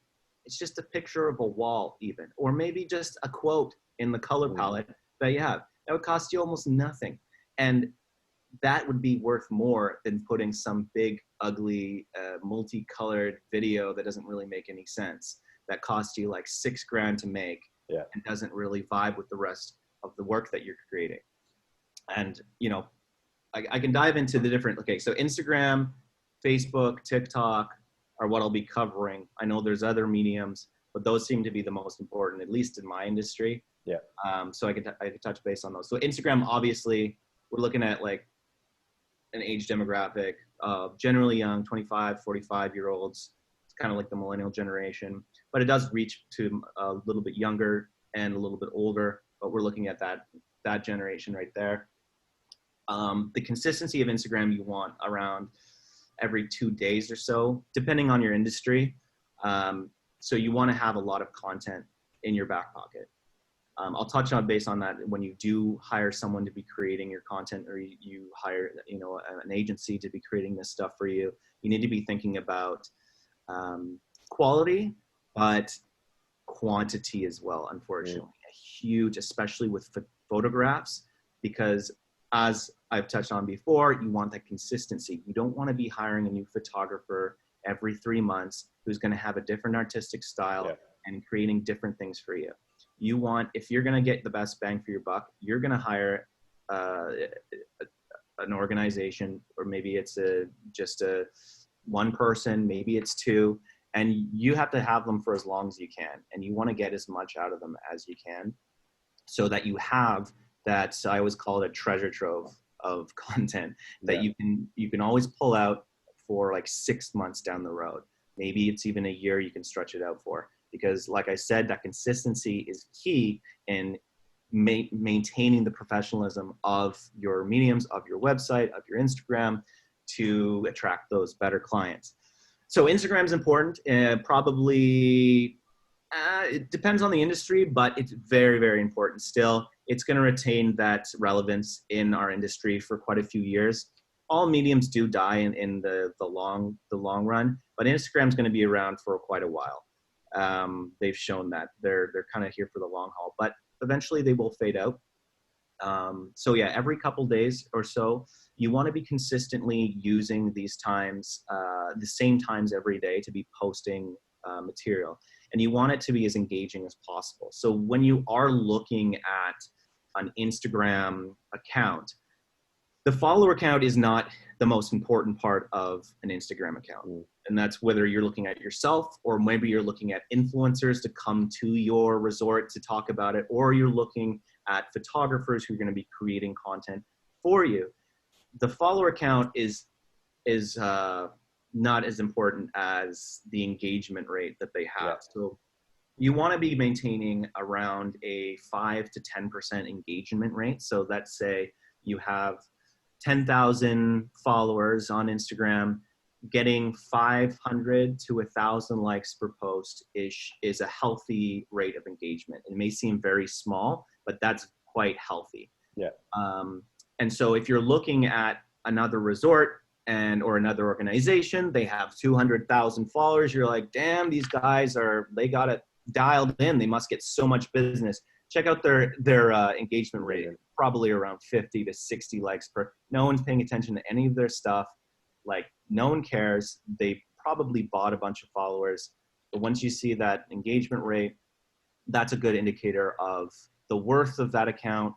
And then you can reflect your own account based on that. So that's a really important thing a lot of people don't know about. And on that note, just because you touched on it briefly, but I think it's really important for anyone that's listening to this is when you are looking to bring in an influencer, if you're looking to bring in an influencer. Case in point, I literally had this discussion a couple of days ago with our resort. We were looking at a few different influencers that were requesting to come stay with us.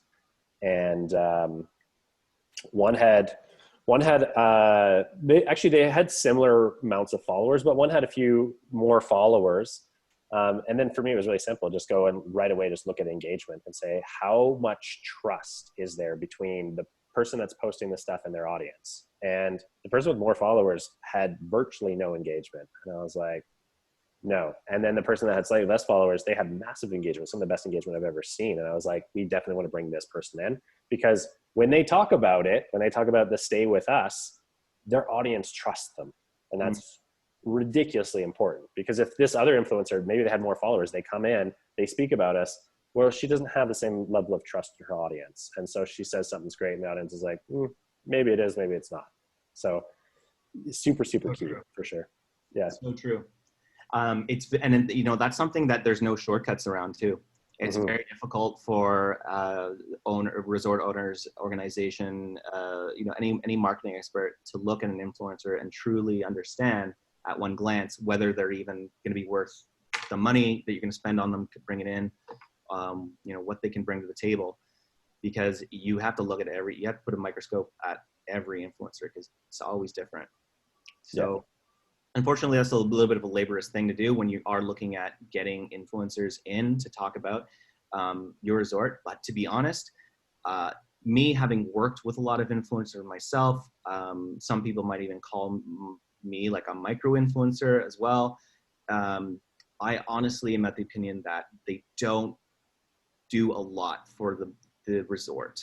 They do bring in a lot of attention to it, but it needs to be a very specific messaging that you are creating. Maybe it's a campaign, maybe it's a free stay that you're trying to promote. You need to have a very specific vision for them to be of any use to you. I've seen a lot of influencers, or I've been to different resorts that I've done work at with the influencer, and it doesn't seem to really resonate with their audience that much because of their job being an influencer. They're always telling people to buy certain things. So even when they do have a lot of influence and a lot of followers, and even with a lot of engagement, it may not always translate to sales for the organization. And you know what, I'm going to say that's also super key. So if you are looking at influencers, who are they and who is their audience? So we've also made the mistake. We've brought in young influencers to this is micro, but to our resort, we brought in young influencers with big audiences.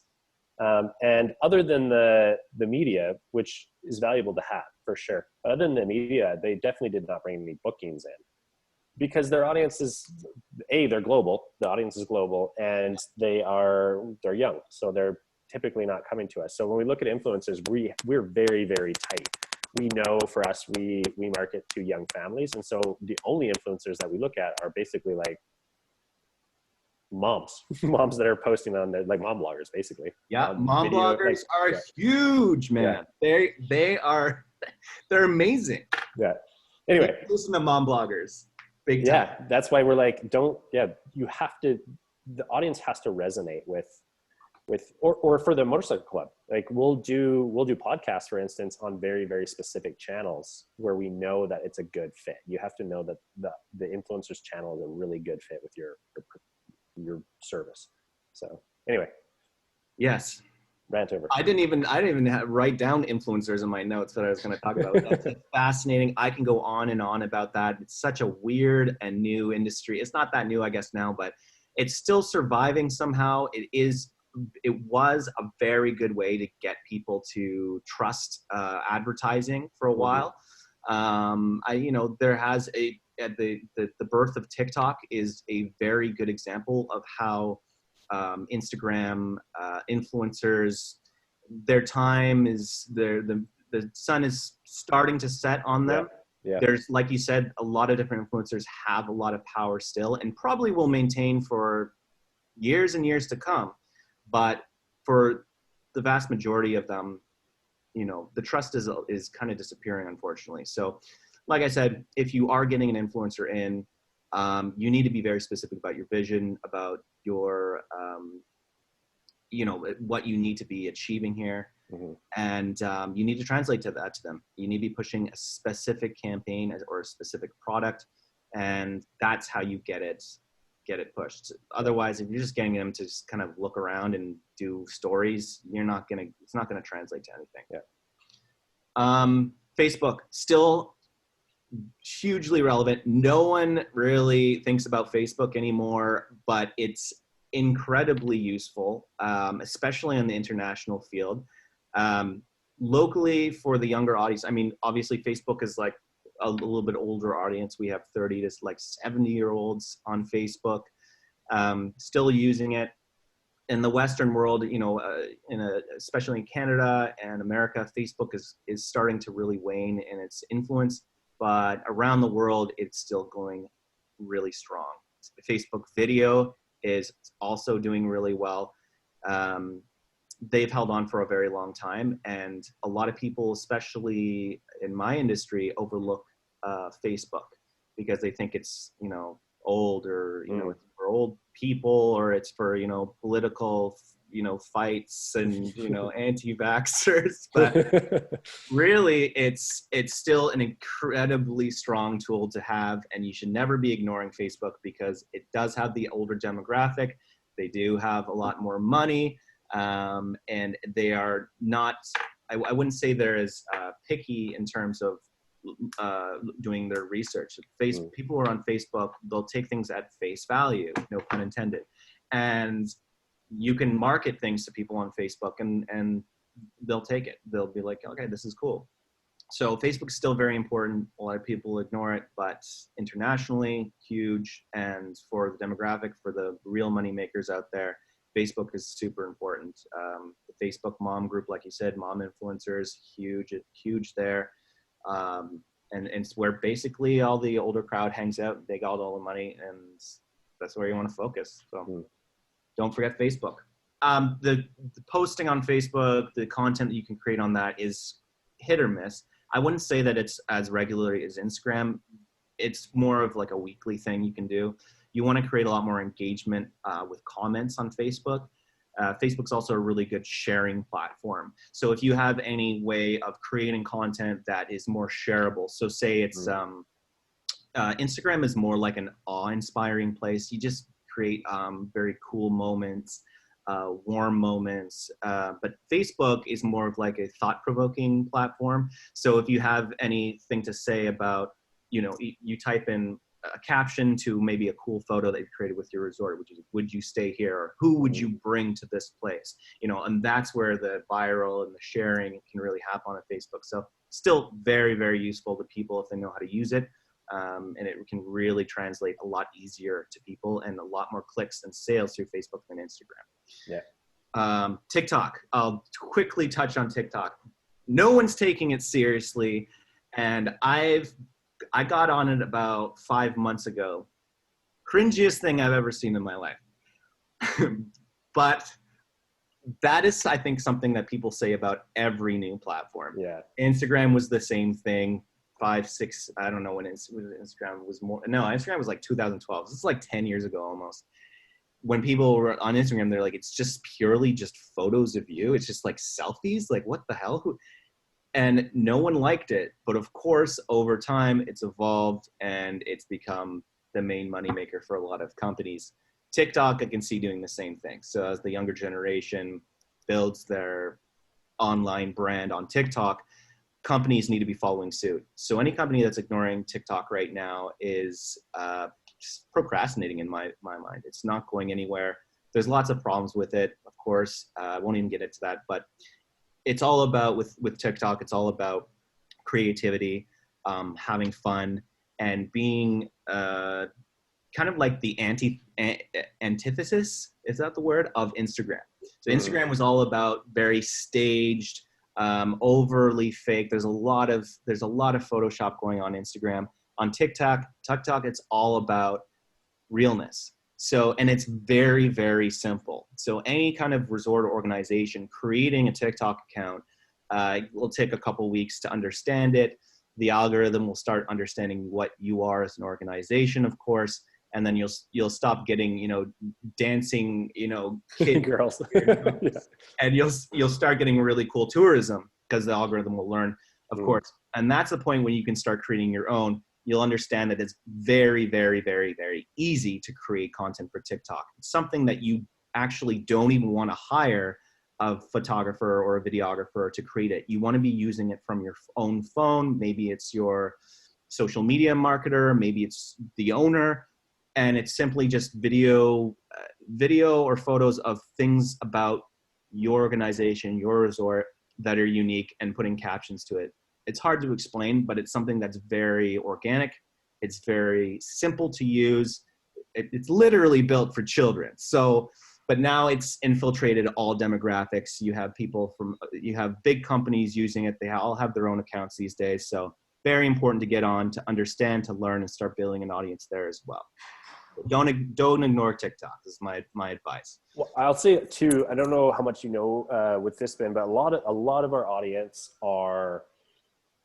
they're in more remote places. And I hadn't actually thought about this until you just said it. And I'm kind of in a boat where I'm like a lot of other people where I say, I've gone on TikTok, I've checked it out. It's a lot of like young teenage girls dancing around, and I don't know that my audience is there. And that might be true, but you're right. That was also true of Instagram when it first started. And there was a point where I said, I don't know if it's worth creating an account for Instagram. Now we've got a massive account for Instagram. So, however, marketing to young people that they can't come to your destination, but they can talk to their parents and say, hey, can we go there? So don't discount that. Don't discount the fact like, oh, it's a platform for kids. Great. It's a platform for kids. So utilize that, leverage that fact, the fact that it's for younger people, that they themselves are not going to have the expenditure to come visit you, but there's a good chance that they're young enough that they have parents that will, if you can expose them to let's say unique wildlife at your place, or unique plants, or unique, or just the fun stuff, the behind the scenes joking around that you do with your staff, or whatever that looks like. So yeah. Totally. That's a great notion. I mean, that can be applied to anything, is that not completely isolating your audience on any platform, really. I mean, still having that playful and youthful content is important to ground yourself as a brand, but also attracting a younger audience, or maybe it's an older audience. I'll say this though, that as I've watched TikTok evolve, it's no longer even, I wouldn't even call it a children's or like a kid's thing anymore. It's just full on like a new Instagram type of place. So important to get on, and the demographics, the older demographics are all about it too. There's all sorts of different ages, and the algorithm is a lot smarter, I would find, than Instagram or Facebook. It's a lot newer, more dynamic. So it understands that within a week of using it, if you're a resort, that you are a resort, you're in the tourist industry. You're not going to be marketed to children. You're going to be marketed to 30 plus. And as long as you keep that content consistent, it's going to understand, and it's going to learn based on what you look at, and based on who's looking at you and the hashtags you're using. It will deliver your content for free to hundreds. I've reached hundreds of thousands of people on TikTok that I couldn't even imagine doing that on any other platform. TikTok is insane. So something worth looking into and learning, and getting on there soon before it gets too crowded and lame, as the kids would call it. Yeah. And that's it. I think finishing it off, I think the meat and potatoes of it really was hiring someone to do this, photos, videos. But I think we kind of already touched on all of that. Is getting someone in to create, or maybe it's an organization, and it could be a firm, and they're coming in and they're understanding what they can do to translate your brand and your idea and the feeling that you get with your organization to the masses in the most consumable way. And what I'd suggest usually is, I mean, you could start small. You could start with a photographer or maybe a videographer. And the key is not to, a lot of people think that if I create one good commercial or one good video ad, that's going to solve all my marketing problems. And it's totally not the case. You want the complete opposite. You do want maybe a main messaging video of 2 to 3 minutes that kind of tells the story of your organization, your place. But the more important thing is you want, like I said before, you want consistency, you want quantity, because you're going to be using this style and using this branding for months and months and months. That one epic video you spent $5,000 on is going to, you know, hit maybe 100,000 people on your platforms for a day. And that's it. Now you got nothing else. What are you going to do? You're going to keep reposting it? So make sure that when you do hire someone or you're doing it in-house, you're creating something that will be like a consistent consistent like a treasure trove, like I said, of content that you can share over and over and over again. So that's more important than creating one big epic one. If you're able to negotiate with your creator or the firm that you're working with, how much can we get out of you for the time that you're spending here on site? That would be more important. I want to tell a micro story that really just hits Ben's point home. So when we were first marketing our resort, which was tasked with me, basically taking a small, really unknown resort and saying, how do we turn this into something? I connected with a mentor who asked me a question, and he said, well, you know, you look at the content you guys are producing. This is a while ago now. So this is before content was even a term. And he basically said, look at how you're putting yourself out to the world. Who do you really want to attract? Like, who do you want your guests to be? And I was like, okay, well, if I could have cream of the crop, if I could have a pick for myself as a resort owner, I'd want to bring in luxury families, like luxury guests from all over the world, but from Europe. That would be like my litmus test would be, if I can attract a luxury style guest from Europe, then I know we've done something right. Mm-hmm. And he said, okay, take a look at what you're producing and ask yourself the question, is what you're producing, is that going to attract that luxury guest? And I looked at what we had, and the easy answer for me was no. It was like, no, because these are all photos that like we've taken ourselves, or we did a lot of like, my parents had done a lot of trade-offs with like amateur photographers that just came in and took some photos, and they were really not much better than what we could have done. I was like, no. So against the will of my father, I went out and I hired a professional photographer to come in and photograph the resort. And I would have to say that was the turning point where we actually started being recognized as a higher end brand, as opposed to just a middle of the road brand. And within a year of that content, and it wasn't like, oh, we'll produce 1 mega video. I said, I need a number of photos that we can put across the whole website and we can use for content. And he came twice. He came once in the winter, one in the summer. And we still use some of that content to this day. But within a year of bringing him in, we brought in our first luxury client family from Europe that came in, where I was like, that was huge. That worked for us.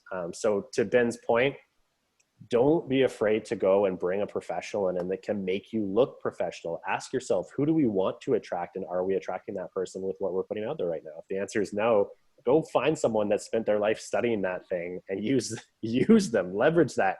You're not going to do as good a job with your phone going around. Believe me, I've tried. As you will by bringing in a professional and having them showcase what you've got. So good point, Ben. Yeah. Well, that's good. I think I covered all the points I wanted to, but yeah, to return to the main theme is getting that brand idea, understanding who you are, and creating a color palette, and then growing from there is where you can start. And then hopefully you'll end with having those luxury clients coming in and with that demographic that you really want. And the rest is history. Thanks, man. Well, I really appreciate bringing you on. It's awesome to get your perspective coming from a place of marketing internationally with large corporations, countries, seeing what they've got and what they're producing and how you're producing it for them. And then you took the time to actually distill that down into, hey, here's what you need to do, as an individual operator. So that's pretty awesome. I really appreciate that you took your time to come on and appreciate you, man. I'm honored. I hope I was concise. Like I said, I'm an artist, so my mind works not in lists. I know there was a few minor tangents in there, which I didn't help either. But you had a good layout there. So I think it's pretty clear. If anybody's taking notes, you were pretty clear about what that looked like. So appreciate that, man. Oh, thanks, Eric. So if anybody wants to get in touch with you, how do they do that? Oh, yeah. My name, I think you just type it into Google and I'll come up on different mediums. You can see my work all different places. Instagram's probably the best one, or my website. And then just reach out, slide in my DMs, yo. The name of your brand is Ben Glassco Photography, isn't it? Yeah, it's very simple. I do travel videography and photography, just creating stories and translating that for other brands, around the world. So great. Well, thanks for coming on. And if you're looking at this or you're watching this video, his name is showing up there, so you can Google that, and I'm sure you'll find him that way. All right. All right. Cheers, man. Thanks for coming on. Eric. Bye. All right. Bye. So we got our next speaker, Tom. Tom is, he's a luxury travel agent and a friend of mine. We connected actually through a mutual friend. And I can say that it's been an honor being able to interact with Tom and see him work in his space. And one of the reasons that I thought it would be really interesting to bring Tom on is because he does bring that perspective of the luxury travel agent and what they are looking for in your brand and your resort, or your lodge or your safari park or your tour or whatever it is that you are selling as an experience. There are some known things in the industry where it's like, okay, if we put this out, then that's what the agents are looking for. But I think what Tom is going to touch on in some regard, and we'll see when I give him a chance to speak here, is what are the things that are not necessarily marketed or advertised by that industry within the luxury travel advisor industry that they might be thinking in the back of their mind, but they're not necessarily sharing that all the time.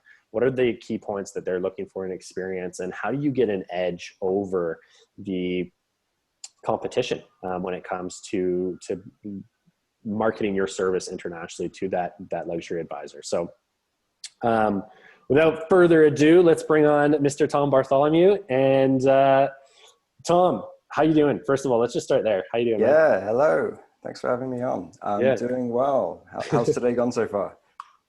It's good. It's been long. I've been sitting in a chair here for a number of hours now. We started at 7 o'clock my time.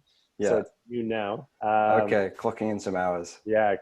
But it's been interesting. Lots of really good concepts coming through. We've kind of had people bouncing in and out as far as attendees go.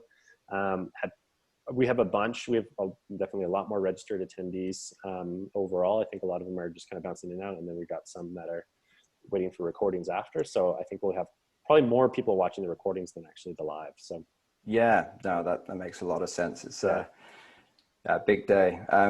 Just hearing what you were saying, I mean, I'll touch on things properly in a second, but yeah, you're right. I think what I want to address is some of the things which may be going on in the subconscious of a travel advisor. It's rare that this would be a discussion that would just kind of naturally happen when we're looking at a new product, but I think it would be really helpful to have this, particularly if you are aiming for this demographic, because we do have some incredible clients, and if you a resort with those high category rooms, suites, villas, whatever it be, it's rarer for them to come through a natural channel. They want some guidance with that, and that's, I think, where the power of the luxury travel advisor is. I've got some slides, and listen, I am not the best with Zoom, so I think I'm going to give this a go. I presume I hit the green share screen button. Yeah, that's right. So I think it'll be at the bottom of your screen, I believe. At least it is on mine. Go. Share, and then from there, it looks like we've got it here. Probably desktop one.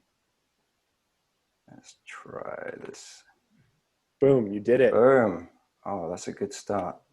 Look at you, man. You made a presentation and everything. This is. I know, right? It's This is why you bring in the luxury clients. Helps keep me on my talking points. Yeah. Yeah, so what I'm here to briefly talk about with you all is understanding the luxury travel advisor booking process and how you can influence it, because there are certainly a number of ways to do that. And it kind of shocks myself and my peers with how few people really think about it in this way. You know, we even with very successful resorts and not sure if there's any tour operators who are going to be tuning in as well, but yeah, we on do both they can miss some really easy wins. So just a little background, kind of the world of a luxury travel advisor. So myself, I've been selling travel in some form for about 12 years. And I've been selling luxury travel for the last 7 years, and more recently, in the last 4 years or so, I founded my own company.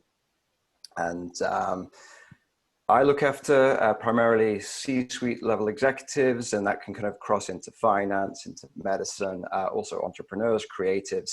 So a really wide range of demographics. And I found through my colleagues, this is similar across the board. So while there are niches, it's important to understand that there's going to be a whole host of different types of clients with every advisor. So, you know, it's best not to try and pigeonhole, because referrals come and they come organically. So different interests, different perspectives, different goals. We all have a mix.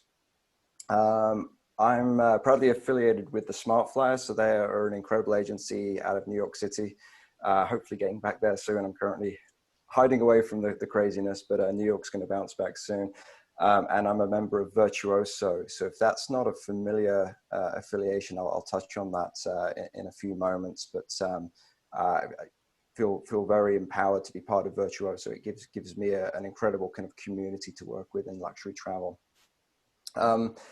While some advisors specialize in a niche, adventure, family travel, culinary travel, the majority handle the world for their clients. So it might come in off maybe a bit of a niche because you're known as a honeymoon specialist, but you're probably going to be handling the world, which means you're always going to be open to new destinations you've either barely heard of or you haven't got that firsthand experience. So again, kind of why I wanted to address these points, we're always getting inquiries. I mean, for right now, we're getting a huge pivot towards domestic travel. That's going to, you know, probably be the 2020 reality for most clients, and different types of things. So it's going to be remote lodges. It's going to be where social distancing is just naturally happening, or where they can kind of control their environment. So with that, sourcing the right product in a new destination is probably the biggest hurdle we face. And that's where there's a big win opportunity if you haven't really explored targeting an advisor and really just putting yourself out there in a way that can work effectively. So if you can leverage your brand in the right way, this incredibly lucrative market is there for the taking. So yeah, I've got 5 points of impacts for your 90-day action plan.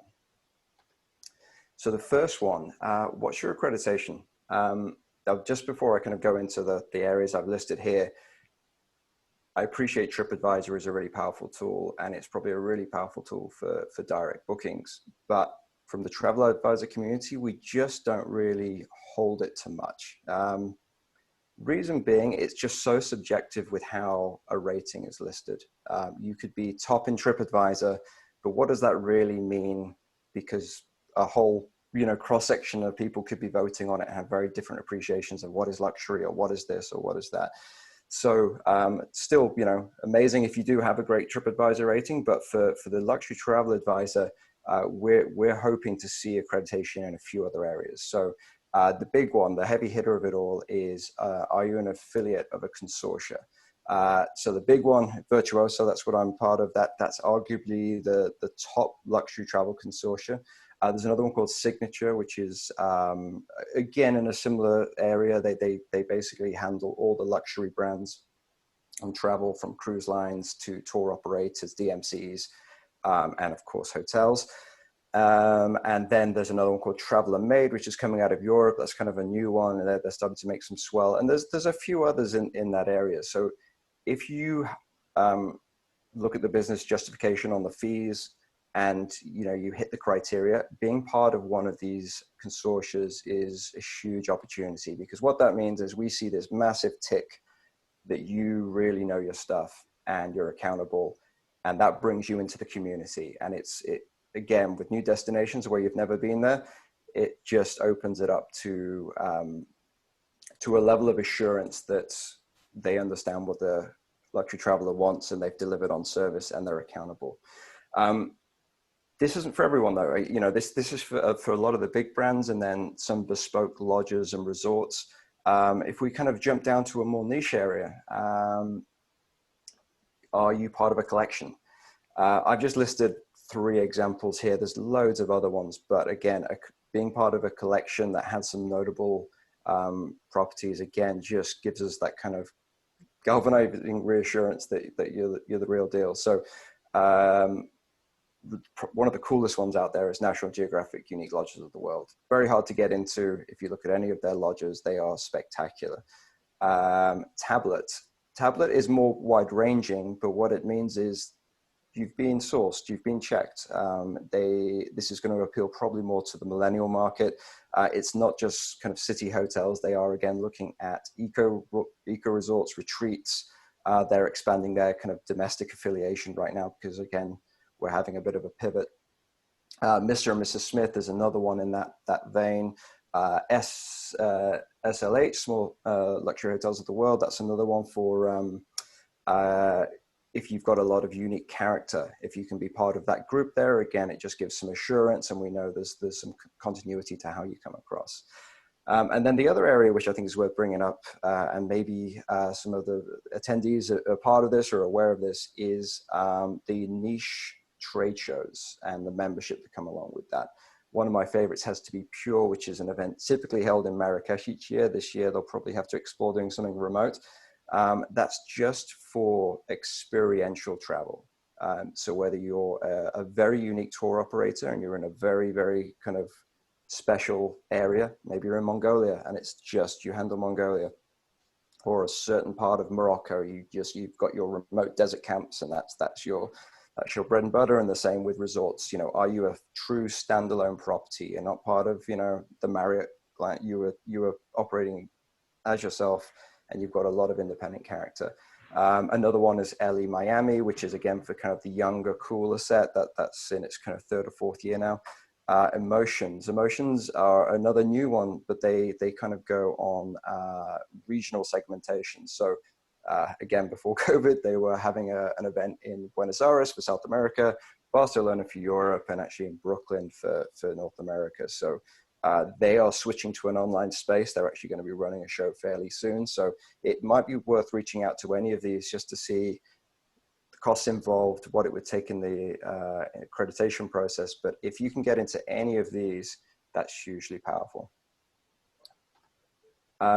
Second point, what is your USP versus your comp set? So I've just put a picture up here. This is Bucari Lodge in Costa Rica. There's, Costa Rica is full of jungle lodges, lots of beautiful ones. What's the USP? In this case, you raft in and you raft out. There's no other way in. Well, there is another way in, but it's not how you would want to get there. There's no other lodge in Costa Rica, to my knowledge, that you have this cool an experience where you literally pull in off grade 3 rapids and pull out onto grade 3 rapids. So, what's your unique selling point versus your comp set? How can we, as advisors, position you when there are a number of options in your region? Really make it easy for us, make it clear and distinct. Maybe, the unique services or offerings that help us make that case. And actually just circling back to what I said on the previous slide about if you're part of a trade show or any kind of a meeting where you're going to be in front of luxury travel advisors, how effective is your elevator pitch? Having done quite a few trade shows, one of the most popular formats is 4-minute meetings. 4 minutes alone is barely anything. You're not going to get the nuts and bolts of your property or your operation in a deep form. So it's going to be those little memorable details. So what can you leave an advisor with, so at least you're stored in the mind and they know to come back to review the details later? What is that one little sticky gem that's just like, okay, yeah, I'm going to have that in my back pocket, and I'm going to research or explore when the client opportunity comes along. Third point, how easy are you to work with? Maybe this was an obvious one, but I thought there's a few little pet hates that I think would be good to know. So what is your B2B sales process? How simple are you making it? I've just put a couple of images on the side here. So Four Seasons, I know that, that is not boutique, that is not small, but they have the most incredible booking system. It's so clean, simple, and transparent. Essentially, you log in as a preferred partner, put in the dates as you would, you will get all the packages that they sell to the public with the extension of amenities. So essentially what that means from an advisor standpoint, no matter what is available out there in the market, however they're putting it out there, we have a competitive advantage to speak with confidence that we're never going to be undersold, and that we're providing the client with the highest level of value and the flexibility based on the type of package they want there. I know it's kind of a small slide there, but for this Four Seasons, they have a experience more with additional nightly credit, or you can just get the room on its own, or any of the categories. But when booking that, it's a 3 click-through process. They're reserves, they're taken care of. I use them as the benchmark really for if you're going to build out a booking system for the travel industry. That's a really good one to bench yourself on. How do you handle client payments, commissions? A little bit like the Four Seasons thing here. Can you make it an easy transaction? Are we assured of commissions? During COVID right now, we're having a little bit of a battle with certain properties, and we respect that we're all in a different and a strange place, but it's crucial that we can trust the commissions are going to come through. In some situations with small boutiques, we actually opt to book through an Expedia agent portal, which from what I understand, you might be giving 2 to 3 times the margin away to Expedia. So it would be much more beneficial to have us come direct, but it's simply just not easy for us to come direct. Some of the best advisors work remotely. I'm currently working remotely. I think moving forward, that's going to be our reality. Is your booking process antiquated? Do you need to fax? Do you require printouts and scans of documents? Anything of that, if you can cut that out, if you can find an efficient way, e-signatures, or just a more streamlined service that I can do a few taps on my phone rather than requiring kind of a convoluted process, that is really going to put you in good standing. Do you offer special pricing and amenities? A little bit like Four Seasons there. Is there some kind of value proposition that we know our business is appreciated, and we can get that value add for the client? And then something which I'm sure was already on your radar, but it's just to double down on it. How do you handle a client situation when it's gone awry? That is incredibly powerful if we know we have a partner that cares about our client as much as we do. With high net worth individuals, getting their trust in the first place is huge. A mistake can be monumental in our ability to maintain that relationship. So we are always looking for a partner that we completely trust with the stay. My next point, education and travel trade resources. So do you have a travel trade portal on your website? And if so, does it include some examples I have here? This is kind of Safari based, but I'm seeing Geeta do an amazing job with their agent portal, kind of as side portal to the main public website. As you can see, some of the key details here, photos, videos, all high res, all inspirational, the ability to kind of send on to clients, access all the latest rates, some of the sales tools, general information, and then fact sheets. Now, can't emphasize enough how helpful a good fact sheet is. Really, really go into the minute details. As maybe silly as it sounds, room connectivity and assured room connectivity is one of the biggest things that will either win you or lose you family business. So can you spell it out? Can you even just put the floor plan of your resort out there with clarity of exactly how things line up, and that you can assure it's possible with advance notice? Other things, child policy, seasonality, anything that allows us to speak with some advocacy about your property or the destination without having to reach out to you, so we can kind of start planting the seed before we've even delved into the booking process with you. Do you offer fam trips? That again is a very powerful tool, and it also demonstrates that you want to be in our travel advisor community. Every fam I've been on, it has greatly increased my ability to sell the product from that first-hand experience. And then this is one which may not be on people's radar. Do you have a representation company? For presumably being independent resorts and tour operators, your ability to get out there in front of advisors, obviously pre-COVID, you probably couldn't really stretch yourself too wide. So if you don't have a dedicated sales team that are out there constantly, consider getting a representation company, because they are very well respected in the luxury travel advisor community.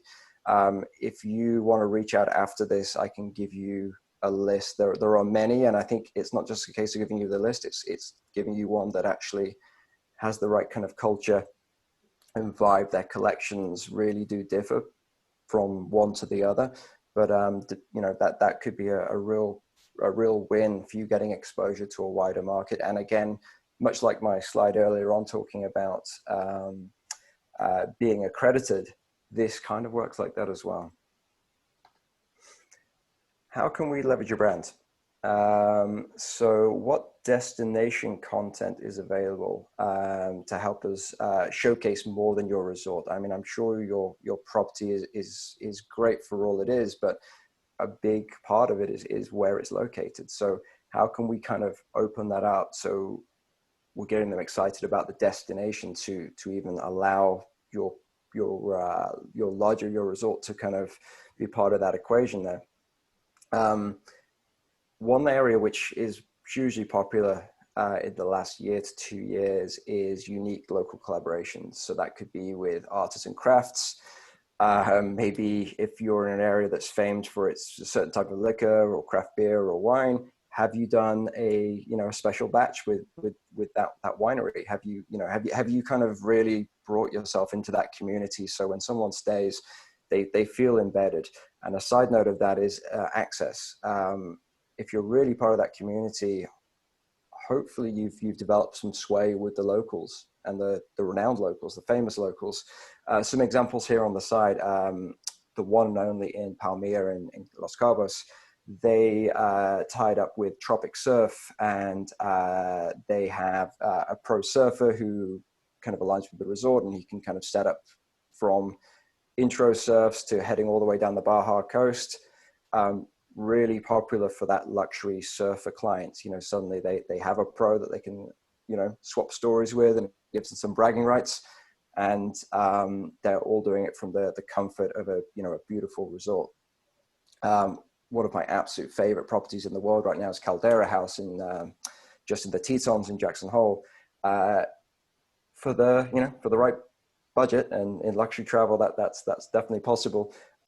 You can go skiing with Bodie Miller. Multiple gold medalist Olympic skier Bodie Miller will take you out, and it's huge bragging rights and a really privileged experience if you're a serious skier. That's only possible because of the partnership of the owners of Caldera House having that relationship. So what do you have? Where are your opportunities there? And these are high profile ones, but there's so many cool small ones that could be part of this. So yeah, explore that exclusive access area, be it chef, athlete, artist, archaeologist, docents. There's so many depending on what's special to your area. And then the other side is how can we, back to the point here, how can we leverage your brand? What's your imagery like? Hearing the last presentation there with high-res images, it's crucial, because if we want to share it, if we want to build it into our itinerary software, we really want those crisp images. What videos have you done? Have you got ambitious with your GoPros and drones and got something that really makes your destination look special? Is it in a format that we can easily share, be it on our own social feeds or direct to client? So that's it. That's the 5 points I wanted to go over. there's a few points there you might want to get clarity from me. You can reach out, my email here, via via Instagram as well. And yeah, here if you have any questions right now. All right, Tom, thank you so much for that. So for those of you guys that are attending, you can just pop any questions that you have in the Q&A box. Or Tom, this is a good opportunity to just ask him.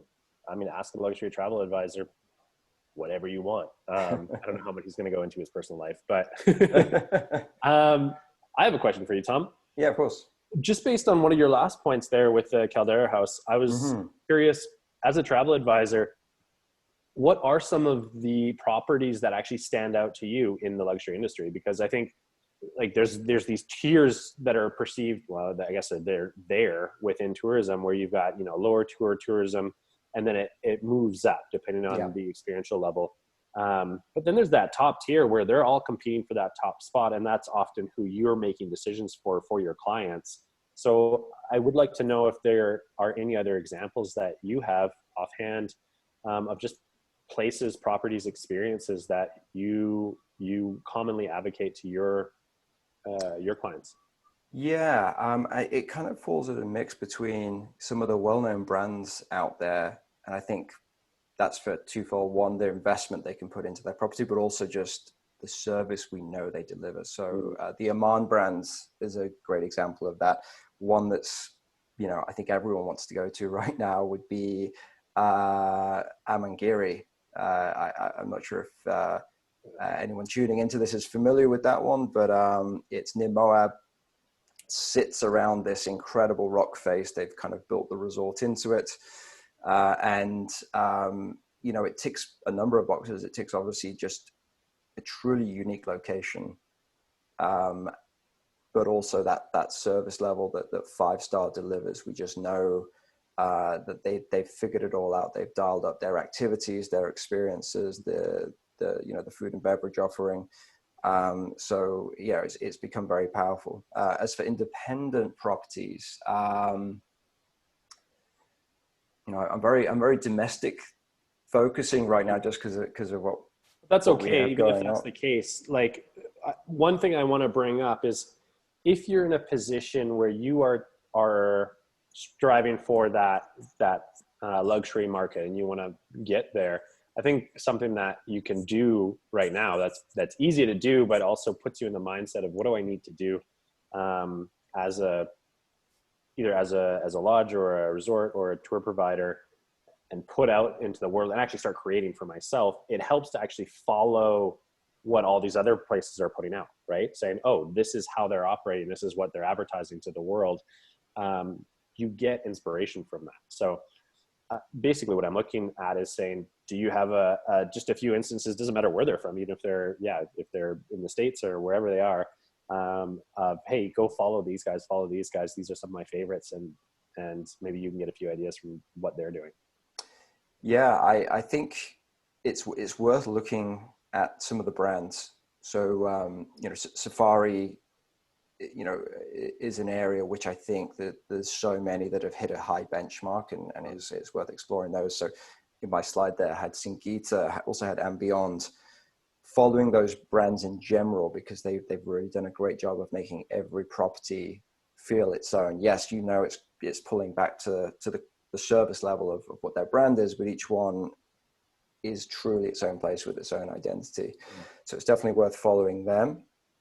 The Aman brand as well. And then, as you know, as far as independence, actually, I really love Bakari Lodge, which I mentioned on in that slide with the Costa Rica image there. You know, their team have done a really good job with that. What in Ecuador that's just coming up for me right now is Mashpi Lodge. Again, they've worked out how to harness the fact that they're in the cloud forest in Ecuador, and what's cool, we're seeing an evolution every year, every season. They're expanding the property in some way, or expanding the activities and the tie into the local community. So you know, one stay is not enough. You can go back year after year. There's you know, it's an organic kind of growing thing. Yeah, smart. Awesome. Okay, let's see what we got here. just checking the time, which for some reason is not popping up for me. Oh, there we go. We're at 12:27. Okay, so just gonna check the question box one last time here, see if anything came up. Doesn't look like I have anything specific for Tom. So if that's the case, Tom, thank you so much for coming on. Thanks for sharing your insight from your perspective in the industry. And if people want to get a hold of you, I know you kind of illustrated this already, but we're just gonna make it our last point. Where is the best place to get a hold of you? So you can reach me at first name Tom letter B at smartflyer.com. That's probably best, or yeah, you can certainly reach out via Instagram at TWB Travels. Cool. And what I will say too is that Tom he does work with resorts, lodges that are in the luxury space, and just can give you a perspective from a travel agent's perspective as to what are some things that you could do to enhance the number of bookings that you're getting from a travel agent, just so he can give you some advice from that perspective. So if you're looking to reach out to him and get an understanding of what that looks like, then definitely reach out to Tom and yeah, and have that discussion with him. All right. Absolutely. Love to help. Awesome. Thanks so much, man. Thanks for coming on. Good to have you on here. And thanks for sharing those insights. There's a few good ones in there that I picked out some good things that I'm like, oh yeah, we could definitely work on this or work on that. So glad to hear it. Yeah. Thanks for sharing, man. Cheers. All right. Okay, ladies and gentlemen, we're reaching a point here where we've been going strong. For those of you guys that have been on the whole time, kudos. Well done. You've been going strong. We have one last presentation. Whoops. We have one last presentation, which is the presentation that I'm going to be putting together. We were supposed to have Justin King come on and present, which I was really looking forward to. He is a powerhouse in the tourism space, especially in the luxury space.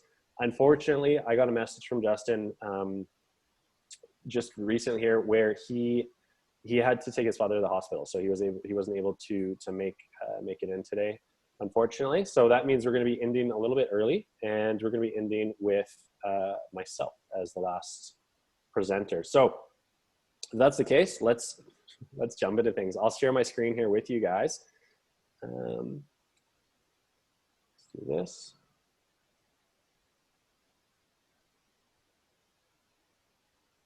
I want to make sure that you can see it.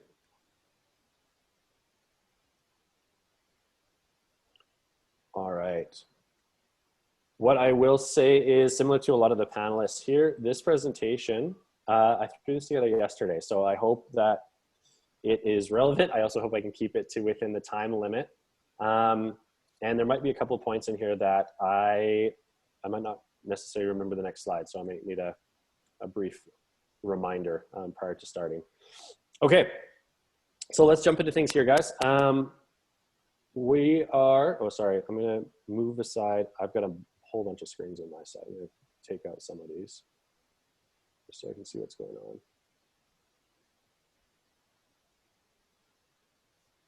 There we go. Okay. Sorry about that.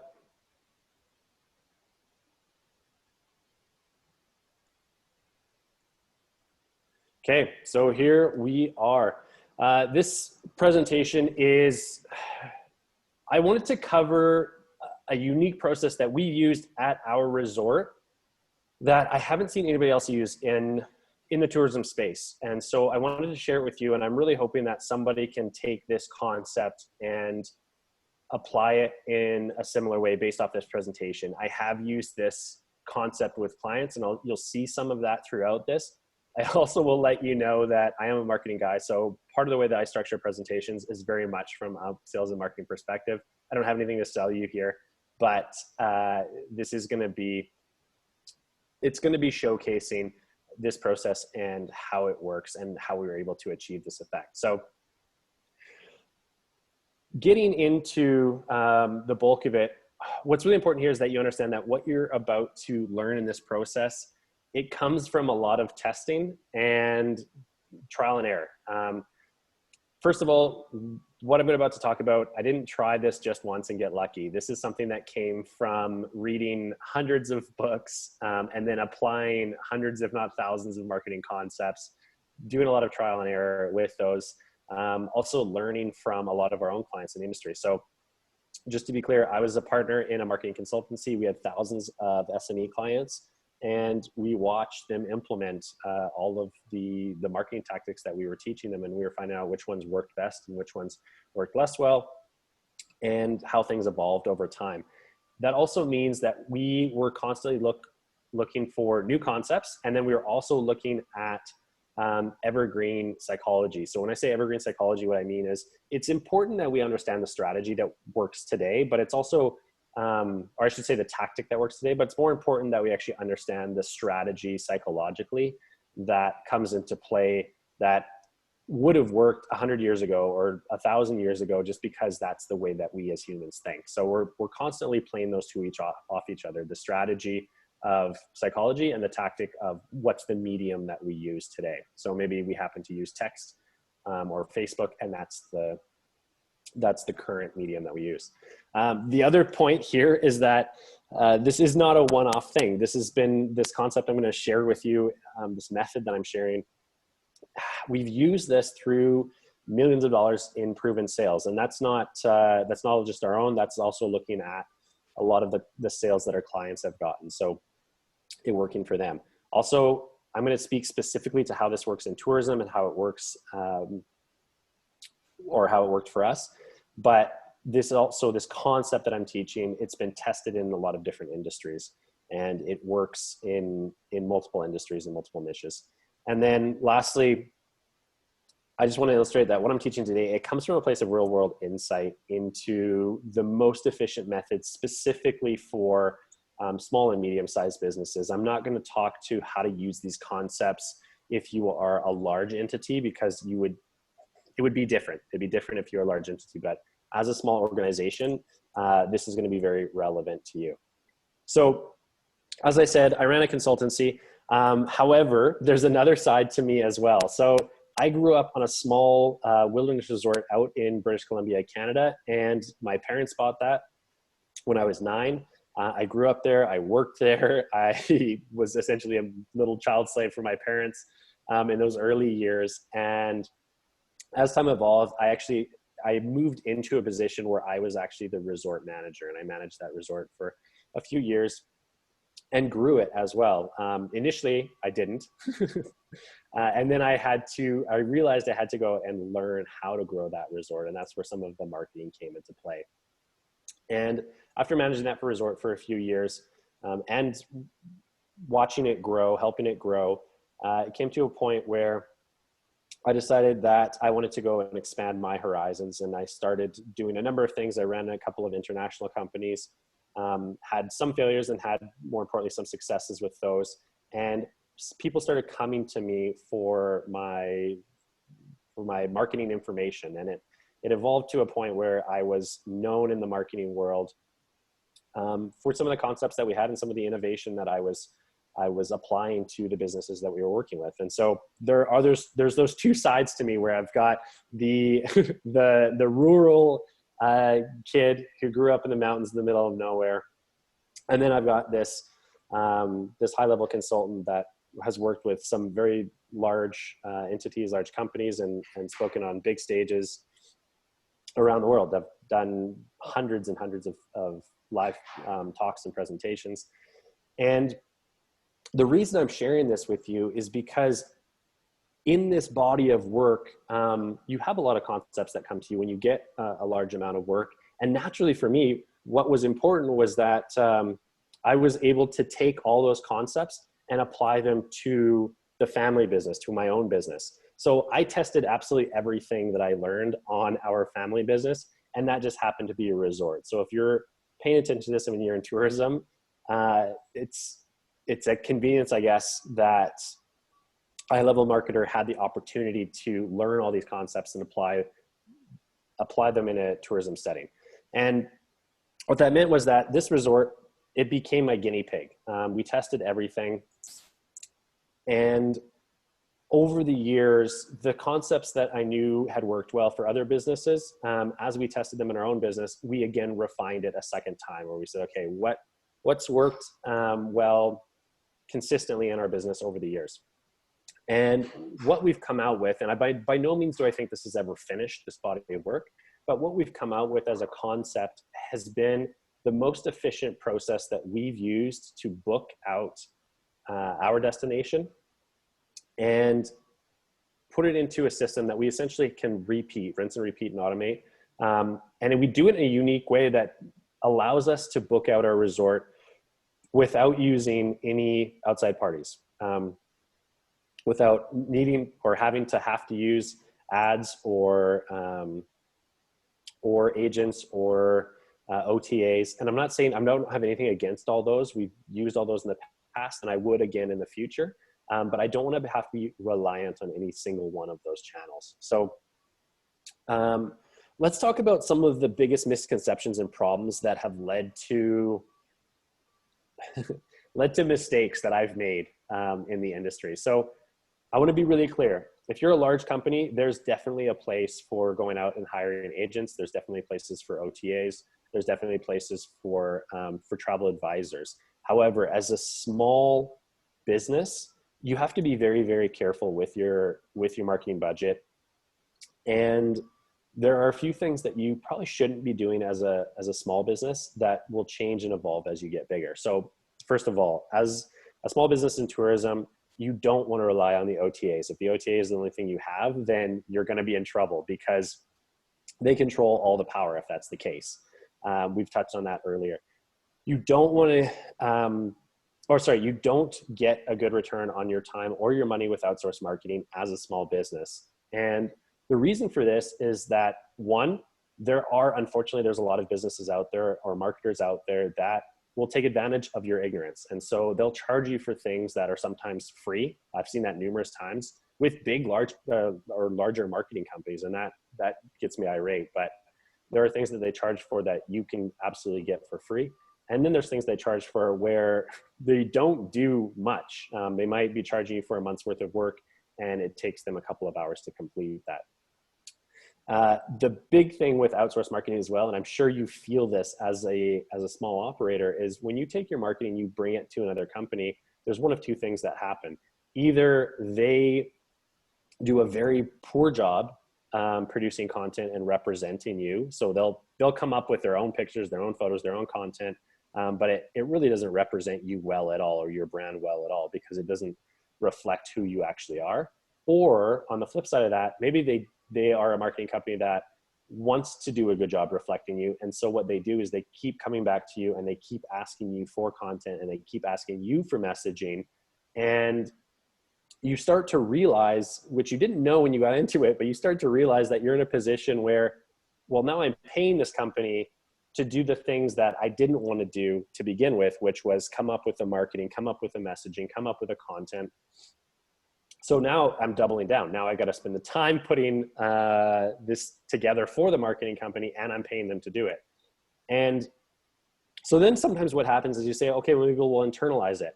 And that brings me to my next point, which is you do not get a return on the social media marketer that you bring in either. Sometimes you do, but the most common thing that I've seen, and I've seen this happen, if not hundreds of times, dozens and dozens of times, where a company will bring in a social media marketer or a marketing assistant, and almost always that's going to be a person that's young, and that's a person that knows the platform or the platforms, and that's the thing that you're hiring them for, you think. So you bring them in, you say, oh, you know the platform, you know Facebook, you know Instagram, you know Google Analytics, you know these things, so I'll bring you in and you can do the marketing. What you get when you hire someone young like that is you get someone that does know the platform, and they know how to use it, they know how to post on it. And so what they do is they post and they post and they post and they post and they post, and it doesn't actually put any money in the bank account because that person, they're a professional poster and they're not a marketer. And that's often that's the same thing you get with a marketing agency. They are professional posters. They'll post your stuff, they'll put it out there, but they don't actually understand the messaging that's needed, especially within this market, within the tourism market. They don't understand the messaging that's needed to get a guest to book. So there's a number of walls that you can run into with that. Another big thing that I see is it's not worth your time to write a newsletter. There's so many businesses out there where they are told by a marketer or often by a web developer, oh, we'll put an opt-in here for you so that you can start building an email list. And that opt-in is subscribe to our newsletter.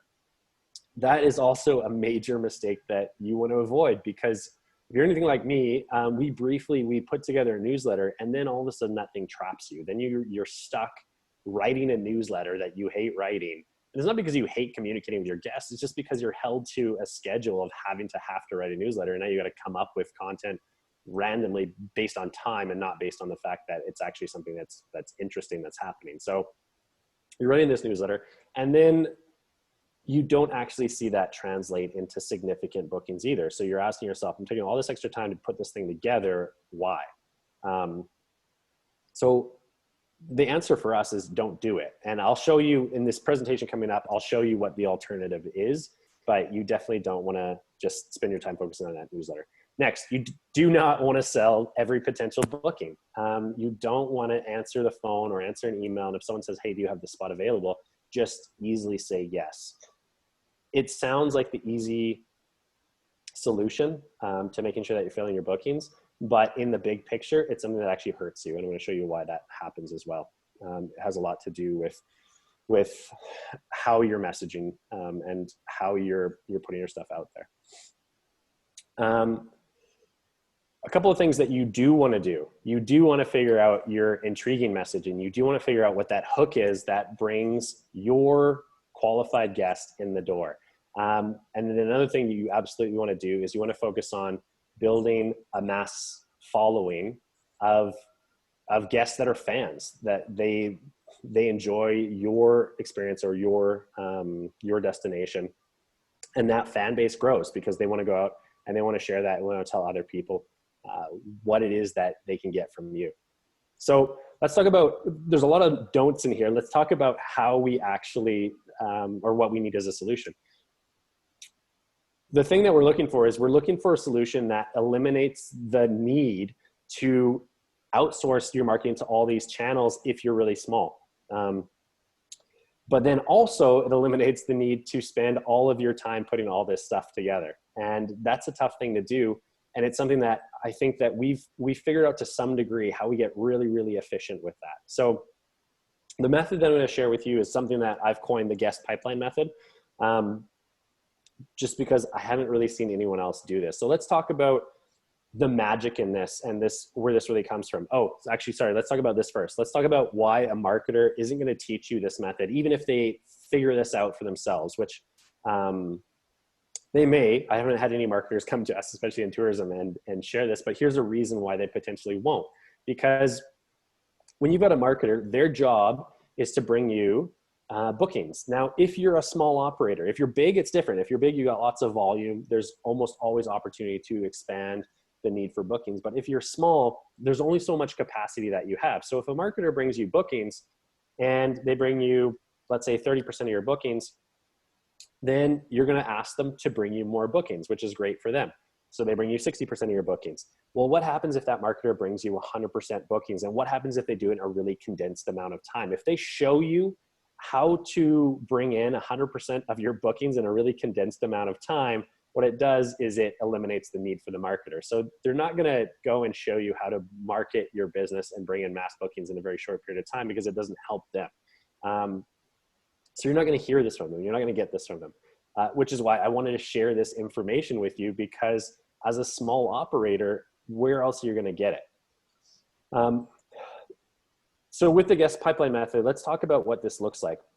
There's a few stages in this. The first step is you need to create intrigue. And we're going to go into all of these in detail, but what I want to show you now is what is really going to empower you. What I'm going to show you is going to be information that really only maybe 1% of the tourism-based businesses out there kind of understand. And I really don't know if anyone that's really leveraged it to the level that we have. If they have, great. I'd love to hear from them. But as far as I can tell, we're the only ones that have really done this in a significant way. So you want to hook your guest in with intrigue. And then from there, you want to take them to your website, because that's where the booking is made, right?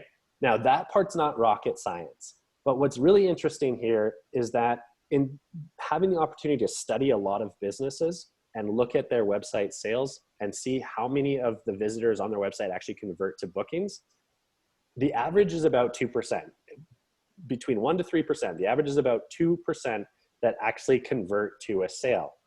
Now, what I want you to pay attention to here is that if you get into any kind of marketing process, normally this is where it ends. This is where you stop. This is the full extent of the marketing process.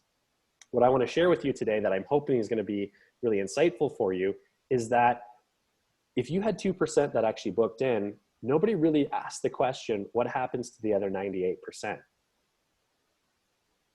I'm going to pose the question, if you could capture the other 98%, would that make an impact on your business?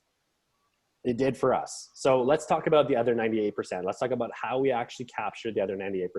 Now, realistically, you're not going to capture the full 98. It's not like you're going to book every single person that's ever visited your website, but you will capture a huge chunk of them. A lot more than the 2%.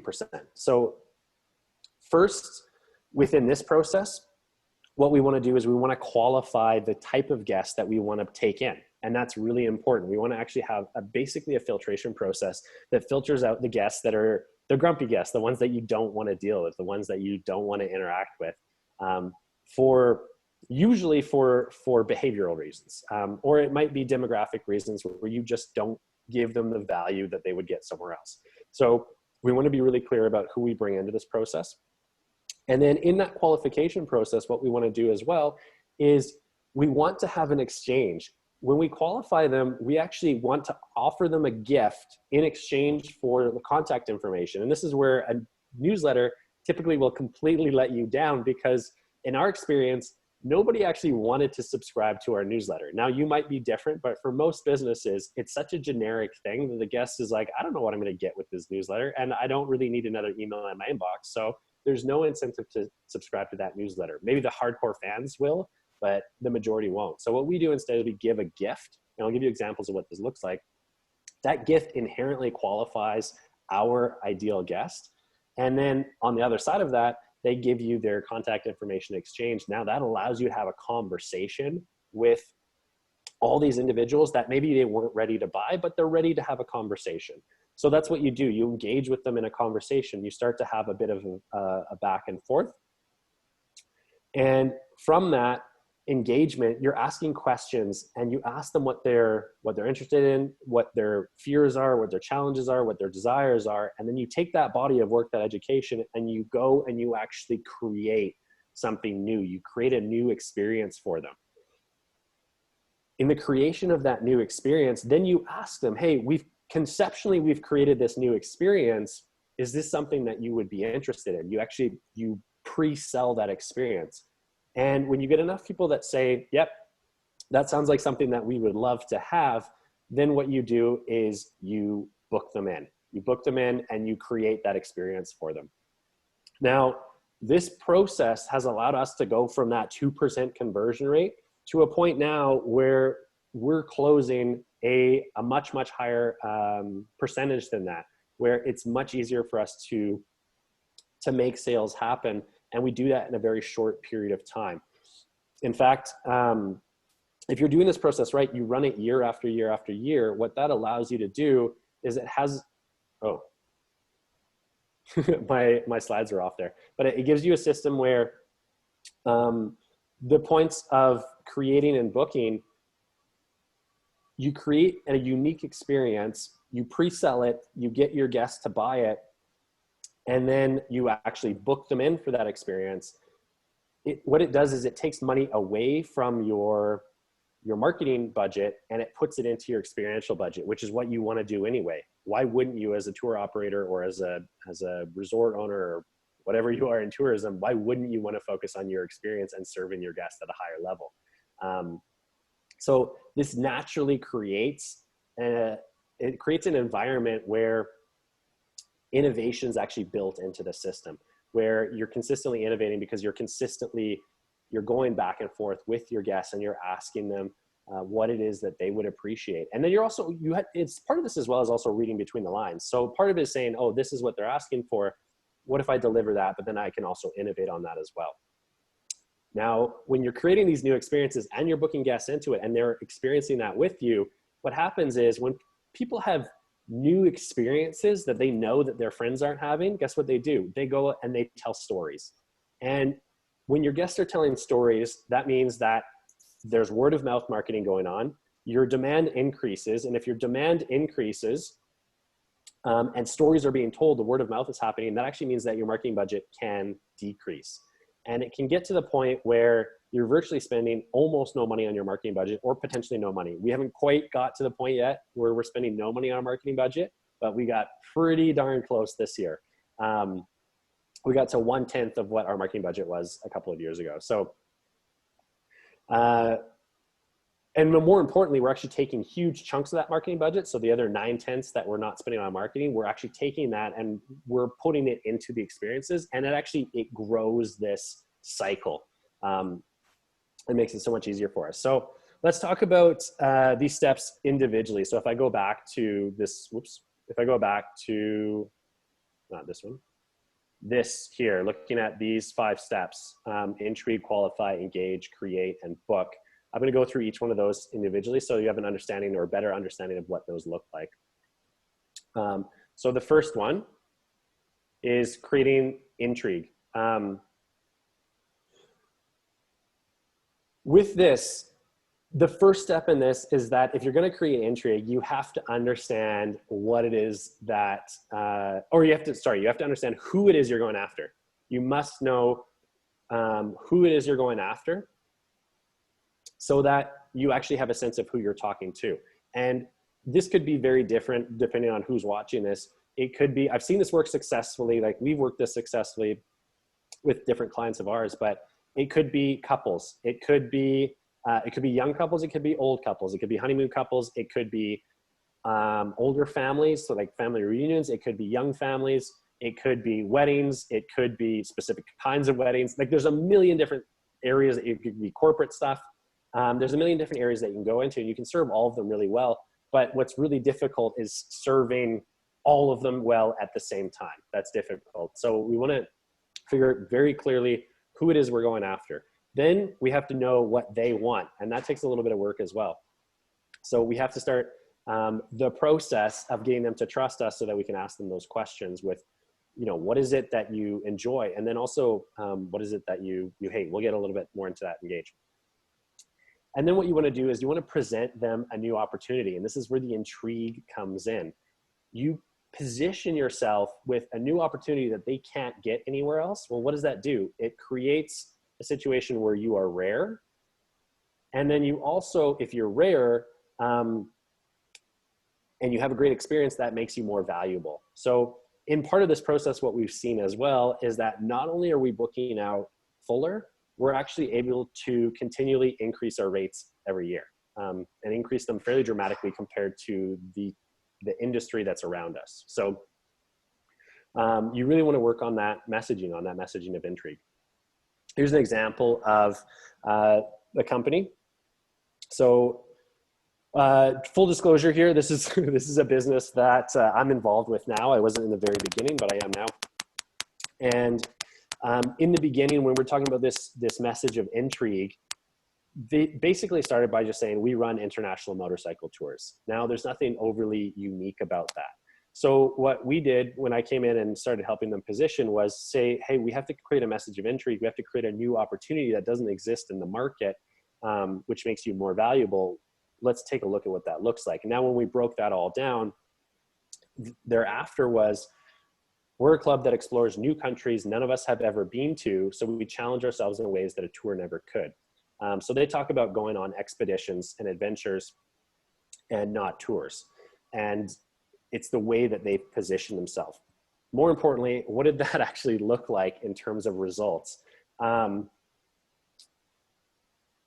Looking at this here, since they incorporated this method, Initially, off the bat, they were able to add a few new trip leaders, and more importantly, they were able to develop a pretty massive wait list. So we have a 2-year wait list now, and they had to add an application. So now they're actually taking a very specific individual in, so that they get to choose who they want to bring in, who they want to work with, which is pretty cool. So let's look at this step number 2. Number 2, qualify. So within the qualification stage, what we want to do is, like I said, we want to give the guest this gift. So we don't want to send out a newsletter, because newsletters are just, they're not that attractive. All it does is it's a generic medium for a generic audience. Unfortunately, most of the time, that's the case.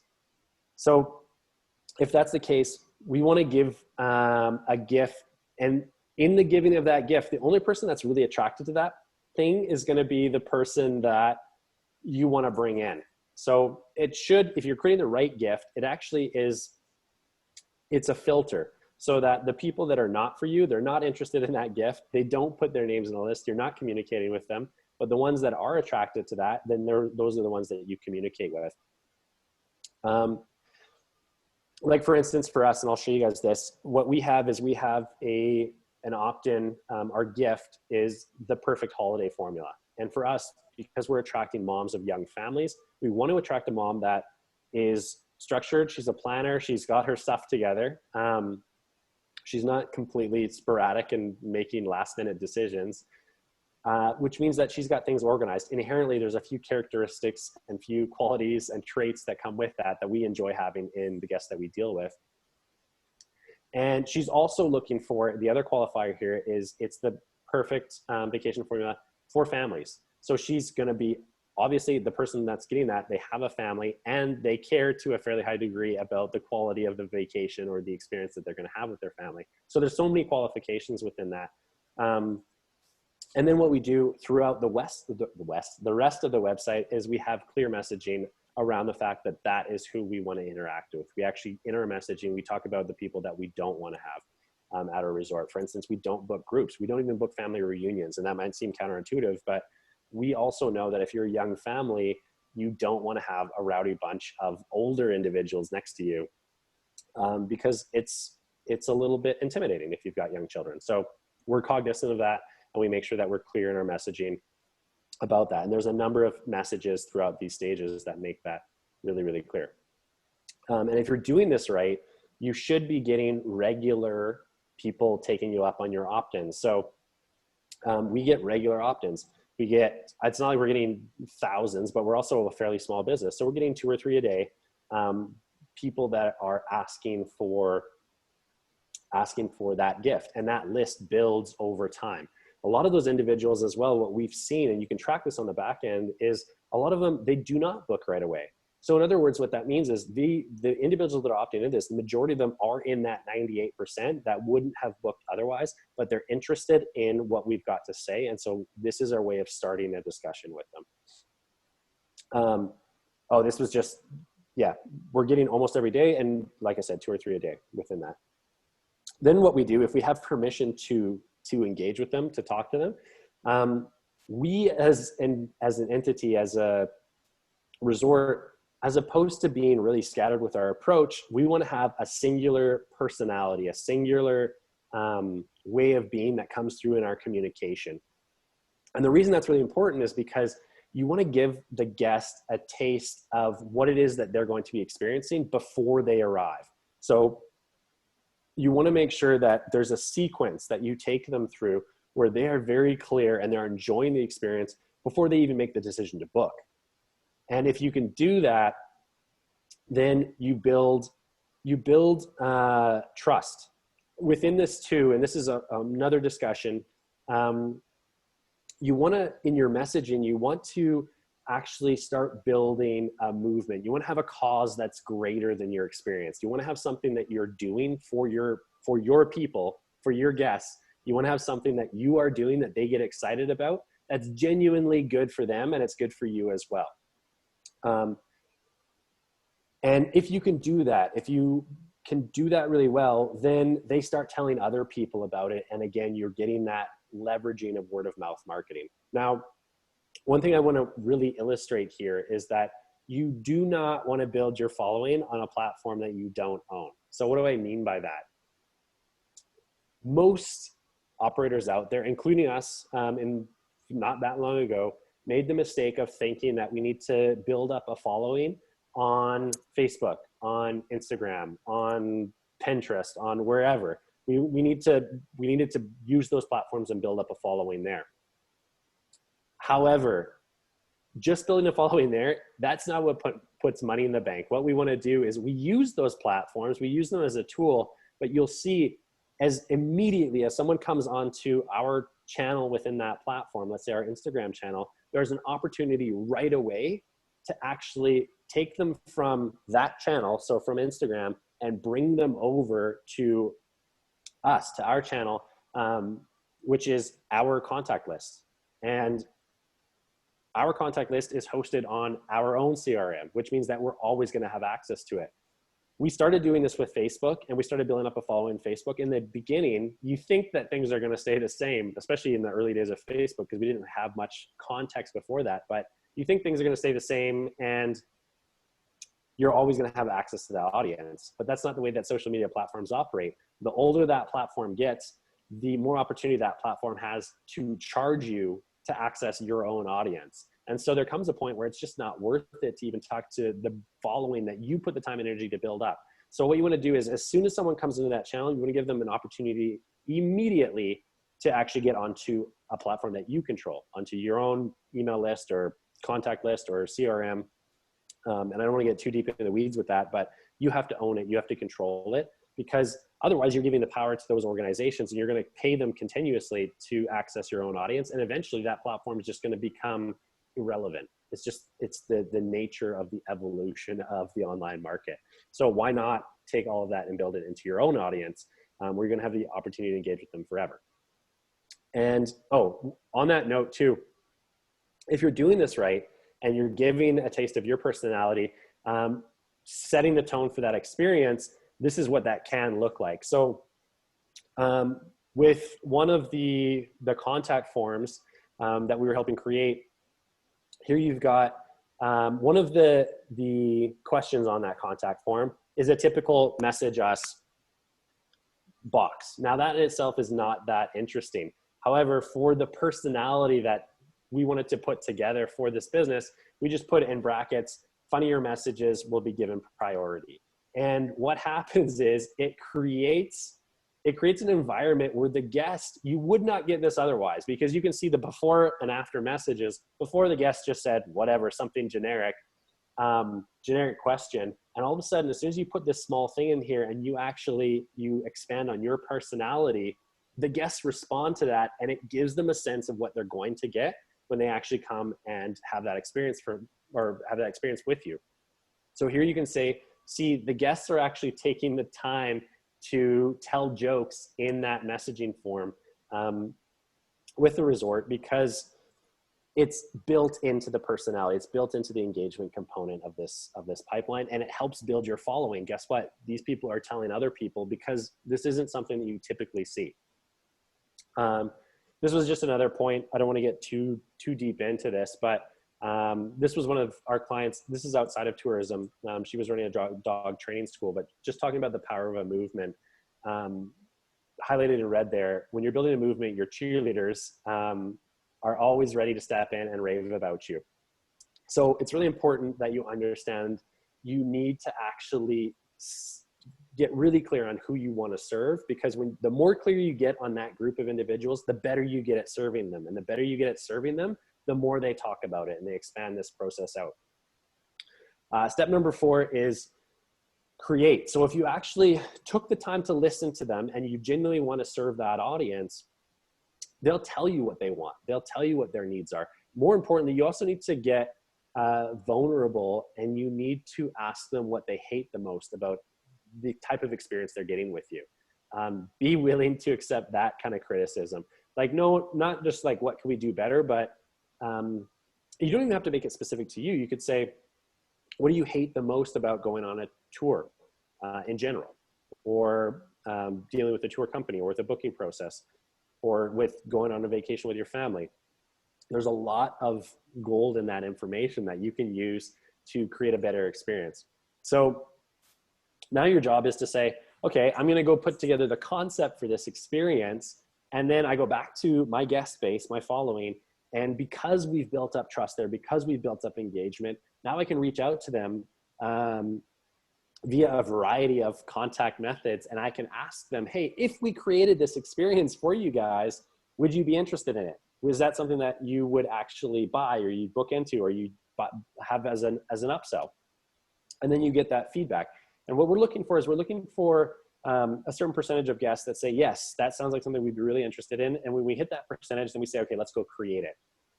So we beta sell it, we create it. And what we see as well is that that creation needs to happen in 3 categories. First, there has to be a category where you create experiences that the guest buys, and they know that, they know what they're buying. Then there has to be a set of experiences that you create, and we call those culture builders. So the guest isn't buying that experience, it's just built in as an added bonus or as an add-on. And that can come in a variety of forms itself. That can come in the form of gifts or games, or like gamifying a lot of things as part of that, or bonuses or small add-ons, or just unique features that you're adding on because it makes the environment easier for them to operate in. So those are culture builders. And then there's a third part here, which is surprise bonuses, where we'll create something that we know that they would really enjoy based on us reading between the lines for all the conversations that we've had, but we don't tell them about it. So we'll just surprise them with it. We might send something to them in the mail, or we might give them something at the resort during their stay that they're not expecting, but they are thrilled about. And we like to build all 3 of those in because they stack on each other. And that we've seen that being a really effective way of creating a following for ourselves. And then again, that following grows. This was Heather, who we worked with. She really took this experience creation, and she once she got the concept of putting this into her guest pipeline, right away, she started formulating from the conversations that she was having with her following, basically. She started formulating, oh, this is what they would enjoy. And she started going to local craftspeople and actually producing those things. And that was definitely a major contributor in her business. There was a number of other things that we did in her guest pipeline, but for her, it was massive. They actually grew effectively by 10 times as a result of using this method, as opposed to not being very clear about who they were serving and how they were serving them, and then actually coming back, pre-selling them on experiences and then booking them into those experiences. So something that worked out really well for her. And then lastly, we want to look at the booking component here. So once you've pre-sold those experiences and you have a small percentage of your guest base that says, yes, that's something that we really enjoy, then what you can do is you can get together with your team and say, okay, we're going to create these new experiences this year. And then this is what I learned by watching larger companies. And one company that really exemplifies this is Tesla. So if you looked at Tesla's model where they build cars, they don't tell you at all what that car is going to look like before they reveal it. What they will do is they'll create curiosity. So they're going to create snippets. They'll put some information out there about what it might look like, but they don't tell you. And then what they do is they will release, over time, they'll release small snippets of what that concept might look like. Apple also does this. They do it really well. And movies do this to some degree. Well, they'll give you the teaser, they give you the trailer, right? It's literally called a teaser, where they create this anticipation before you actually have the opportunity to buy. And so what we did is we said, okay, as opposed to just putting this experiences out there right away, why don't we try it? And this is where I haven't seen the tourism industry do this. This is where this last step where I see us being extremely unique is we intentionally, we shut down bookings, and we say, okay, you can't book, you can book. Basically, we're shutting things down once we're full, and then we reopen 1 day a year. 1 day a year, we're open for bookings. And on that day, we essentially do a stage presentation. Now, we do it through social media, and we do it live. And then we also, more importantly, we leverage that growing list of our following, of our individuals that we have. And prior to that opening day, what we've done is we have a schedule. We create these teasers, we create this curiosity, and then we have a grand reveal. We have the unveiling, so to speak, of all the things that we've been working on all year. based on the conversations that we've had with our guests. And we've done this for a few years now. Each year that guest space gets bigger, and our experiences and the process, we get better at it. And so this last year, we were able to book out 90% of our resort within a week. And then it didn't take us that long to book out the rest after that, which we did through a few traditional marketing methods, using this format. And in using this format, one of the inhibitions, I think, for people looking at this is saying, doesn't this take a lot of time? And the reality is that with this, we do hardly any posting on social media. Typically, if you look at our social media accounts, take a look at our social media account. Go onto Instagram and look at Cozy Cabins BC, which is our social media account. We have a pretty massive following there, and we post hardly ever, because we're doing all these things on the back end that have that following growing. And in this process, it means that we don't have to spend our time posting every couple of days. We don't have to spend our time creating newsletters. We don't have to spend our time creating tons of content. And if we do create content, which I think there's value in creating content, but we have the opportunity to create high quality content, and we don't have to do it as frequently. So it's something that's worked out. It has worked out really well for us. I would love it to be really effective for just a much broader range of the market, which is why I'm sharing this with you. Hopefully this is something that you can take and you can incorporate into your business, so that you spend less time on all the posting, all the social media, managing marketing companies and all that stuff. Since we've let go of every single external marketer that we've worked with, we've let go of all of them. We have let go of any OTAs that we've worked with. We've let go of any, I shouldn't say we've let go of, we just haven't advocated hard for any other travel agents or third parties. We've done this all internally, and it comes down to far less posts, far less interaction than you are doing with your traditional marketing channels. And for us, the better we get at it, the less money we actually have to put into any kind of marketing channels, and the more money we can just put it directly into experience creation. So something that's been effective for us. Hopefully that's something that is valuable to you. There's a few last case studies here for you guys. Like I said, I haven't given this presentation before. Hopefully it resonates. If not, maybe I'll never give again. But it's been really effective for us. So this is for my own mom. This is when we tried this the first time. So we had a specific offer that we put out there. It was a $2,000 is actually a little bit more than that, a $2,000 offer. And we built up this anticipation for it. We sent this out to our list, and within a couple of hours, we had 26 emails, all said. I don't actually remember. I think we had close to 70 something responses to this.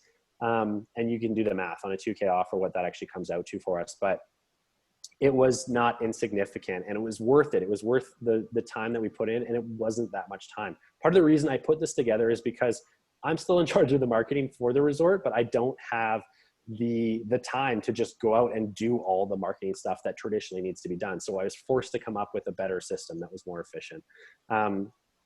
Another example of this is a client that we worked with, Patrick, and Patrick was trying to do the same thing. He was trying to really do the social media thing, post all the time, got sick of that, hired a social media company, and they were trying to produce events. They own a series of restaurants within their business.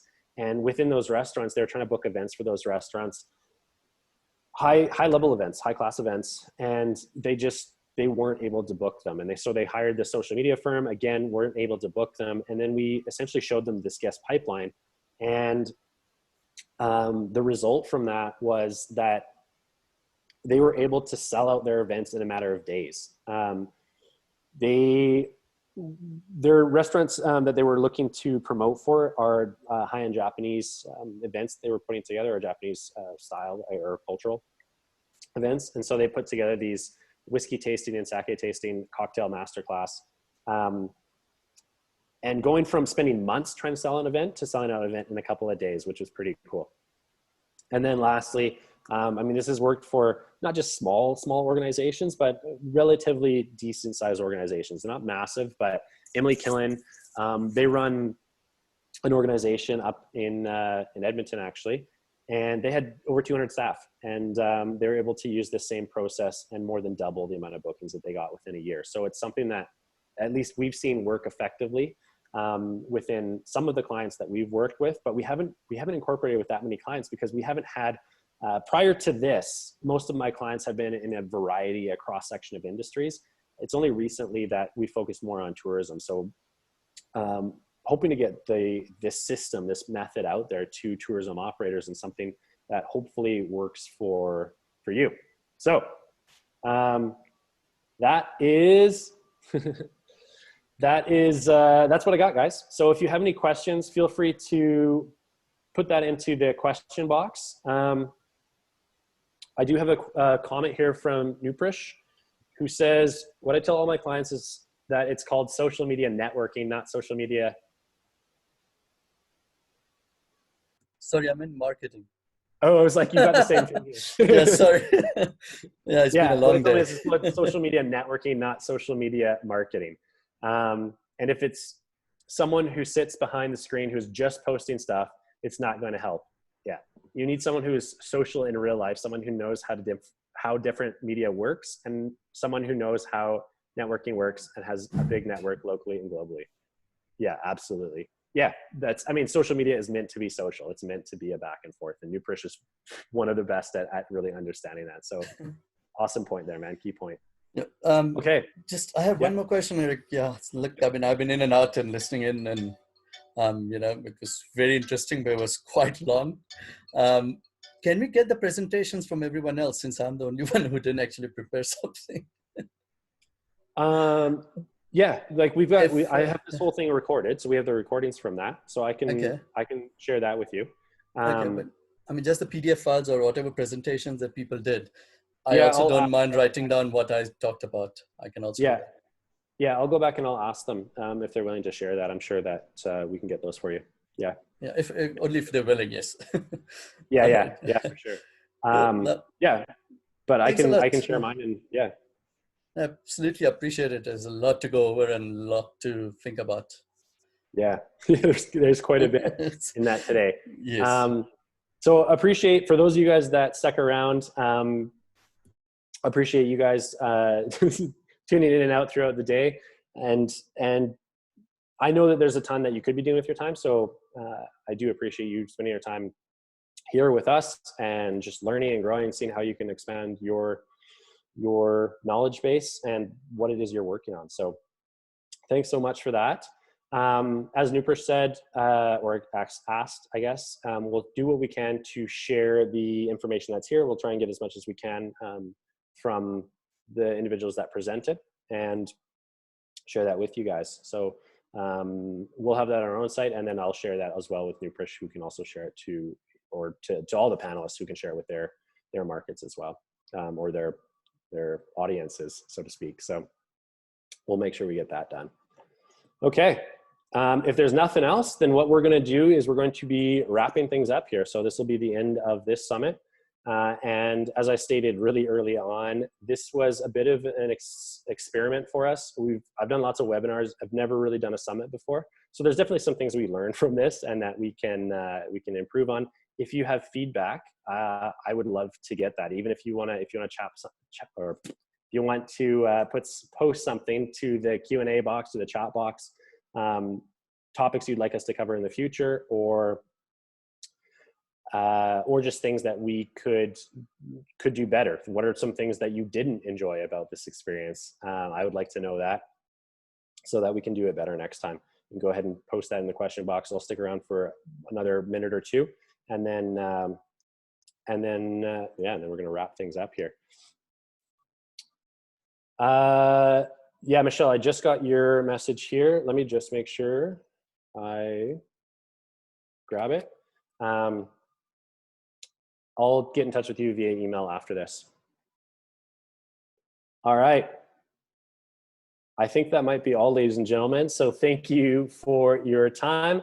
And we'll be in touch with you. If you registered for this, then what we'll do is, we don't want to abuse it, but we will let you know if we're hosting another one of these events, and give you the opportunity to register for the next one. So have a great, wherever you are, morning, evening, afternoon. And if you guys do have any questions, and for whatever reason you're not posting them here, one place that you can get in touch with me is info@tourismmanagementacademy.com. Maybe I'll post that into the chat box here. So let me see.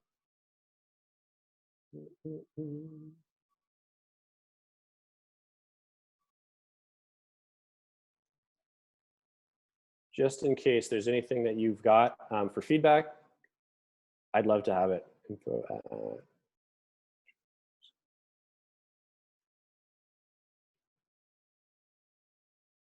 this is, the whole thing is relatively new for us. Like I said, I've been doing consulting for a while. The Tourism Management Academy side it's only within the last few months. So you guys are early on in this process, and keep an eye on that site, because we're building out, there's actually quite a few free videos on there.